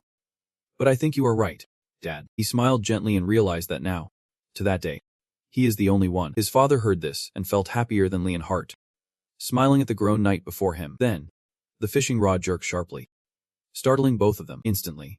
They both cheered excitedly together. It is biting. With water stirring like this, it must be a big fish. Hart, pull it up with all your strength. Another day passed. The lights in the vast mansion gradually dimmed. The book snapped shut with a loud clap. Adop looked visibly panicked. Abel, go pull your sister back, he hurriedly asked. You did not listen to him. Did you? Why are you just telling me now? Hung, flustered by Adop's exaggerated attitude, quickly replied, of course not. If I would not be telling you. He sighed and thought to himself. That librarian thinks I agreed. Everyone thinks I accepted. Hungwu explained softly as if trying to calm him. I was just surprised that Abel suddenly wanted to talk to me. He has never talked to me before. Honestly, I find him a bit scary. And there is quite an age gap too. He thought for a long moment before speaking. Looks like he is openly approaching you now. Adop took the opportunity to continue. Abel is always like that. If he is not getting anything out of it, he would not even pay attention. Now that Abel has seen you practicing magic, he probably wants to show off as the good big brother. When you were sick, he did not take care of you at all. Adop snapped in anger. What a thick-skinned jerk. Hunggu never expected him to be this fierce. Adop's anger slowly cooled as his gaze reflexively swept over Hung. He sighed in relief, thinking to himself, I thought Abel had stolen this kid away. But he is still mine. Jerome is dead. I can't afford to lose any more resources. So I can't let this kid slip through my fingers. He is only a level 1 mage. But having him is better than nothing. Besides, this kid has a lot of potential for growth. But Adop is not the only one plotting. Hunggu has also quietly countered with his calm demeanor. You did not take care of me when I was sick. Did you? You did not do anything for me. Adop, Abal's approach is crystal clear. It just shows that I have value to him now. I am still the same. My life and defeating the immortal dark forces threatening the continent are at stake. I need the strength of the Sultorian swordsman. For the survival of my people, I must break Adop's ambitions first. Adop suddenly interrupted Hunggu's train of thought, saying, I have heard that your big brother is planning something. He is buying a lot of grain from Enfen. What does he need all that grain for? You feigned surprise as if hearing this for the first time. Grain. I bought a little for researching magic. But Abel is also researching magic. Right. But he does not have any spells. How strange. Adop looked up at him, disappointed, and asked, So you do not know either? Hunggu shrugged, showing his regret before answering honestly. Sorry. I have not heard anything. He casually replied. But as long as you focus on learning magic, that is good enough. When I grow up, I need to be strong to help my brother. He waved the book toward Hung, looking full of confidence and hope, saying, So you better grow up fast. Hunggu obediently took the book, responding with a cheerful sound. Osul stood still outside the door. A greeting echoed from inside the room. So I will take my leave first. Upon hearing that, she turned her gaze toward the room, waiting for her master to come out. Suddenly, another voice rang out, not from inside. You are looking down on me too. Osul looked up and found Daisy standing right in front of her. I am not very friendly. I just met you, and you are already trying to pick a fight. You know I am not doing this willingly for Adop. Right. He took my loved ones hostage. Adop is a scary guy. He won't hesitate to do whatever it takes to achieve his goals. So I have no choice but to follow orders. She did not bother to retort, simply letting out a light remark. Never show your face in front of that brat again. I immediately became agitated and agreed. Daisy could not hold back her anger and jabbed at her. Osul. You are really lucky. Just hearing those heavy words made Osul freeze for a moment. She was not bound by her family. She offered no resistance, as if she completely agreed with it. By the time she calmed down, Daisy had already rushed off, disappearing from view. Suddenly, Daiki approached, her expression and voice resembling that of someone trying to comfort Osul. Distracted, she found her attention drawn to Daki's soothing presence. It is, I've got the little lord to keep me company. I am not alone. Should I really ask the little lord to help me find my family? No. That is too tough. I do not even know how they are living, and I do not want to be a burden to him. Fragments of painful memories suddenly flashed in her mind, hazy yet painfully clear. I know what happens to women who get sold off. If I had not met the little lord back then, who knows what would have happened to me? Once her thoughts settled, Osul whispered to herself, reminding herself why she had to keep going. She would become stronger. She lifted her head, her hands slowly tightening into fists, her eyes shimmering with determination as she vowed, for the little lord, the one who saved me. A new day began. A flame ignited brilliantly, casting an enchanting aura that made everyone shiver. Then suddenly, it flared up fiercely in Hungo's hands, reacting to the power just unleashed. It grew relentlessly, the ferocity of its power making Osul and Padaki stare in awe. As the fire was on the brink of exploding, he shouted each word clearly. Rocket. And instantly unleashed a fireball that shot forward like a moving sun. The fireball sped toward its target with deadly accuracy. No need to say what happened next. With just one strike from Hungu, the enemy was torn apart, leaving no trace behind. He stood right in the center of the arena, a good distance away from the enemy, yet achieved a perfect result. Hungu excitedly clenched his fist, thinking to himself, that is what I am talking about. Above him, the system notification appeared. Second spell. Rocket. Achieved 100% effectiveness. Hungu felt fantastic and confidently said, I have mastered the rocket spell completely. Just in time. I have hit the second spell level. Osul quickly ran over and asked with concern. You have been practicing hard. Do you want to take a break? He pondered for a moment but firmly refused. I still have things to do. She was taken aback, softly asking, what things? Hungu did not answer. He turned to glance at Osul and smiled knowingly. I am heading to Brian Ernest to recruit new talent. It seemed Hungu had been open about everything with Lee and Hart, and upon hearing it, Leon's response was a fierce rejection.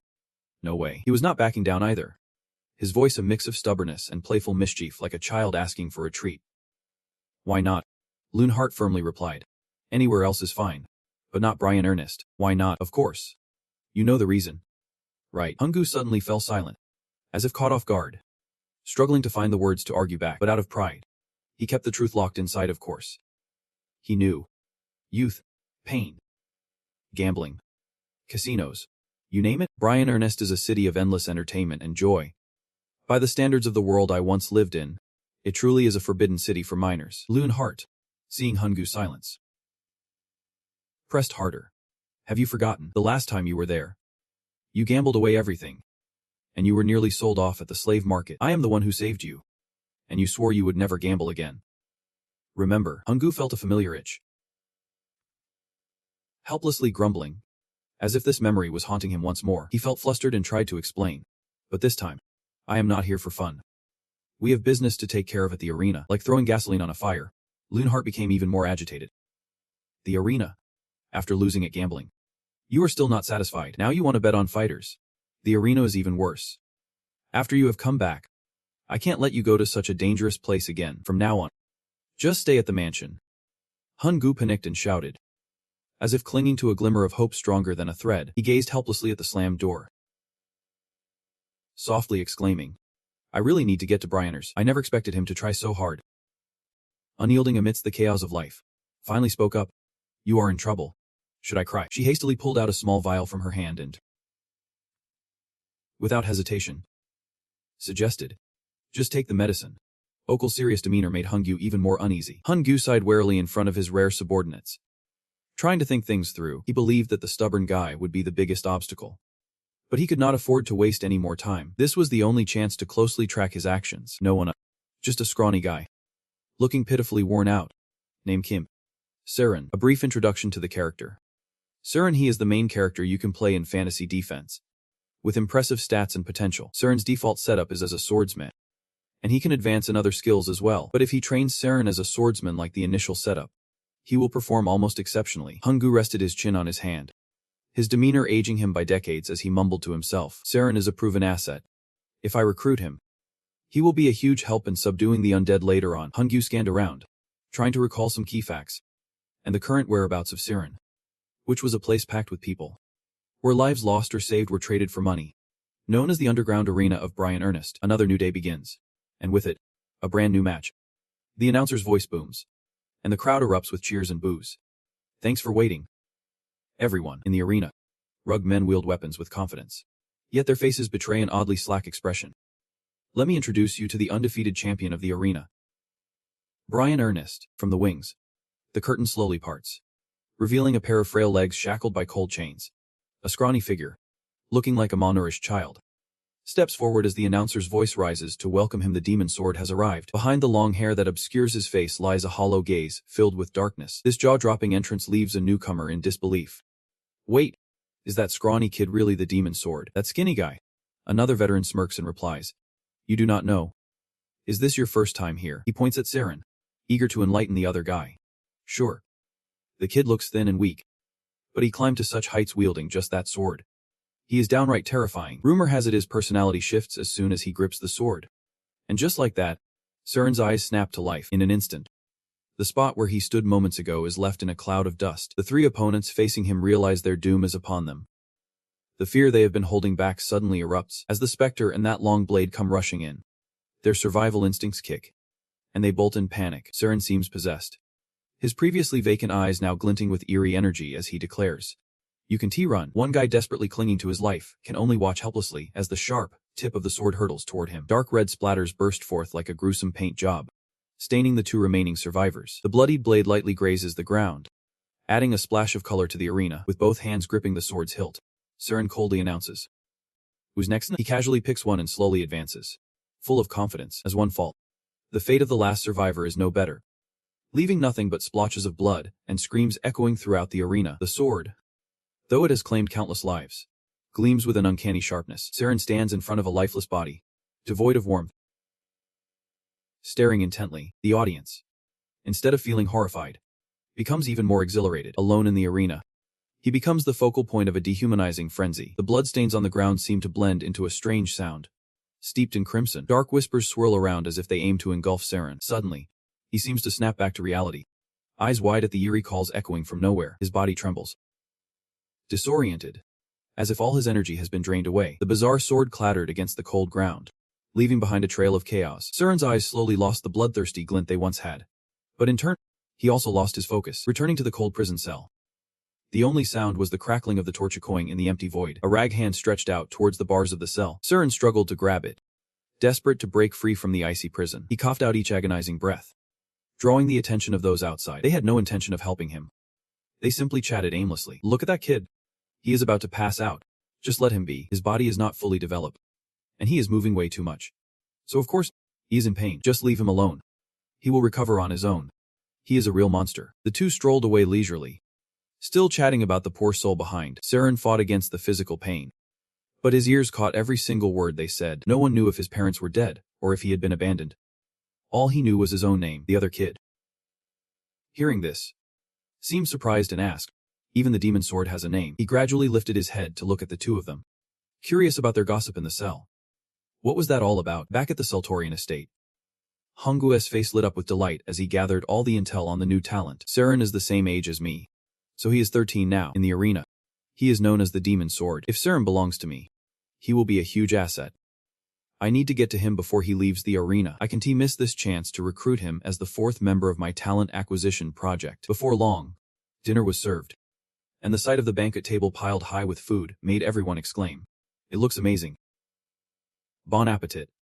And thanks for this meal. Despite the lively start, the atmosphere turned oddly tense once the feast began. Both Okul and Hunggu were sweating bullets as they watched Hart's every move. They did not dare to touch their food until a loud slurp echoed from his direction. Instantly, the two relaxed, glancing at each other like they would just achieved something monumental. Hart noticed their strange actions but had no idea what it meant. When the moon finally rose high, this was the time when everyone was deeply in their cups.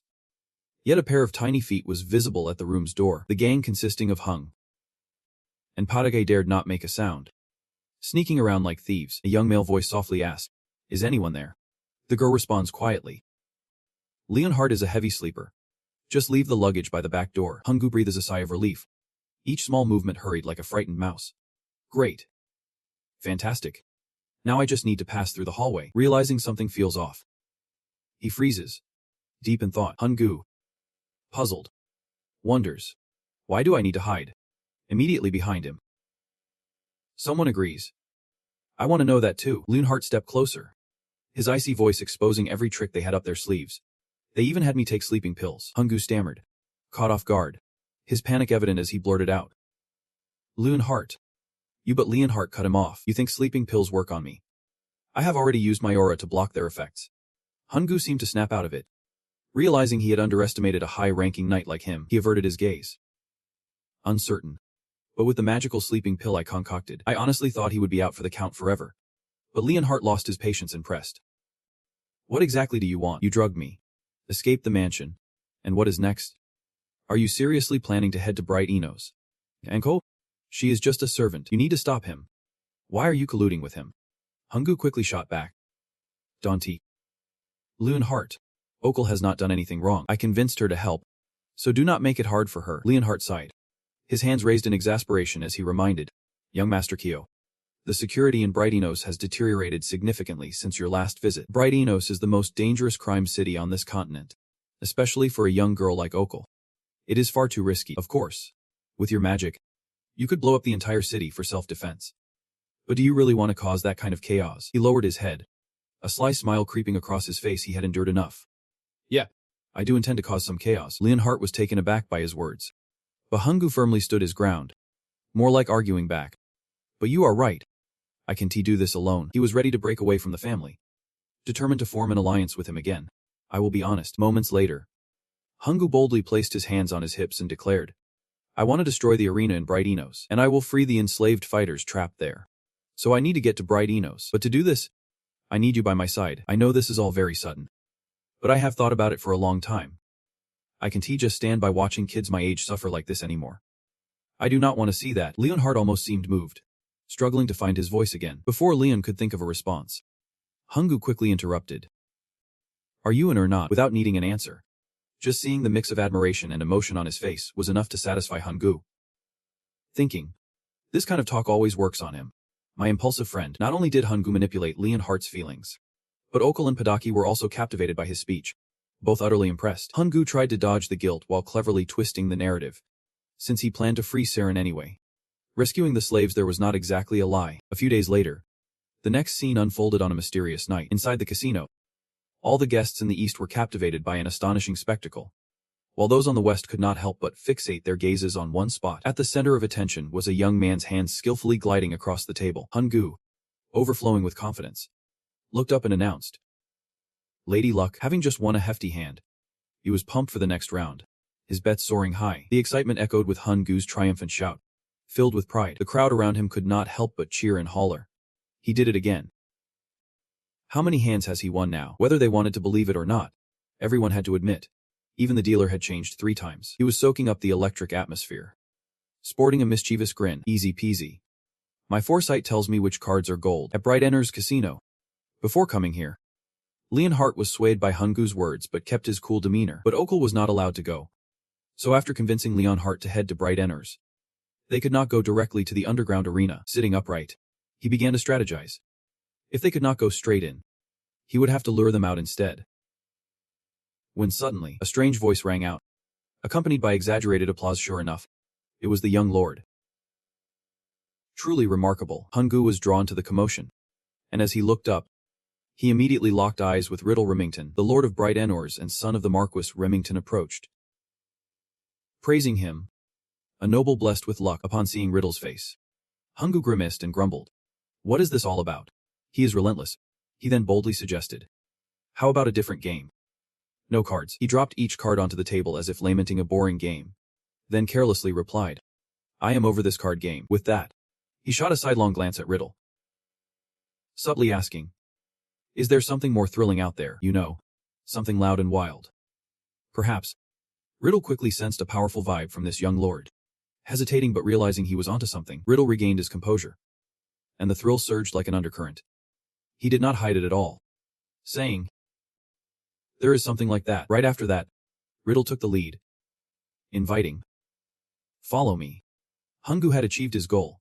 Now he just had to enjoy every moment. "All right, Lee. Remember to grab all that prize money." Riddle walked ahead, his gaze sharp like a blade. Glancing back at the two behind him as if plotting something, a guard hurried over, asking, "Lord Riddle, are you really planning to let that guy go broke? If we do that, I will lose money today." Riddle waved his hand dismissively, confidently asserting, "Let him have his fun. I will get it all back anyway. Let him win a few rounds to boost his mood. Then wipe him out."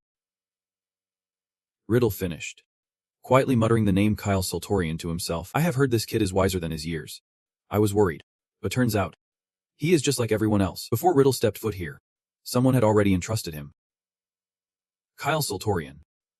To Bryanus, an old man who looked like a mold of him, was the Count Remington, Lord of Bryanus. His eyes were filled with expectation. Not knowing what Riddle was doing here, Riddle, completely unbothered, calmly replied as if it were no big deal. "There is probably nothing to worry about. He is just here to have fun, Dad. Do not worry. Just let me handle that idiot. Anyone who says he has changed is just talking nonsense. He has always been a troublemaker. You know the saying, a leopard never changes its spots. Looks like he is tired of pretending to be good at home. Can't he take it anymore and just had to get out? If I let him win a bit of money, he will be all smiles. That fool will be thrilled." Hearing this, the old man started to feel a bit more at ease. "I am leaving this to you, Riddle." Now, standing boldly in the bright Enner's casino, Riddle faced Hungu directly, brimming with quiet confidence. "Don't he worry, Dad. Hunga's looking right at you from behind, like he has got a personal grudge. I swear, I will strip him down to the bone." When Riddle led both of them to a dark corner, he quickly turned with a smirk on his face. "Not just anyone gets in here. Only you, sir. I will let you in on this little thrill. You understand my intentions, right?" Hungu flinched instinctively but still tried to respond politely. Keeping his gaze steady, he wore a smile full of hidden meanings and leaned in, as if silently warning him, "You will definitely be satisfied. We have everything you desire, Sir." Hungu, equally dangerous, locked eyes with him and replied slowly, as if accepting the challenge, "I am really looking forward to this. Yep. I am truly looking forward to it." Right after, he thought of the talent he yearned to meet, still imprisoned in the dungeon, vowing to witness the destruction of everything he cherishes.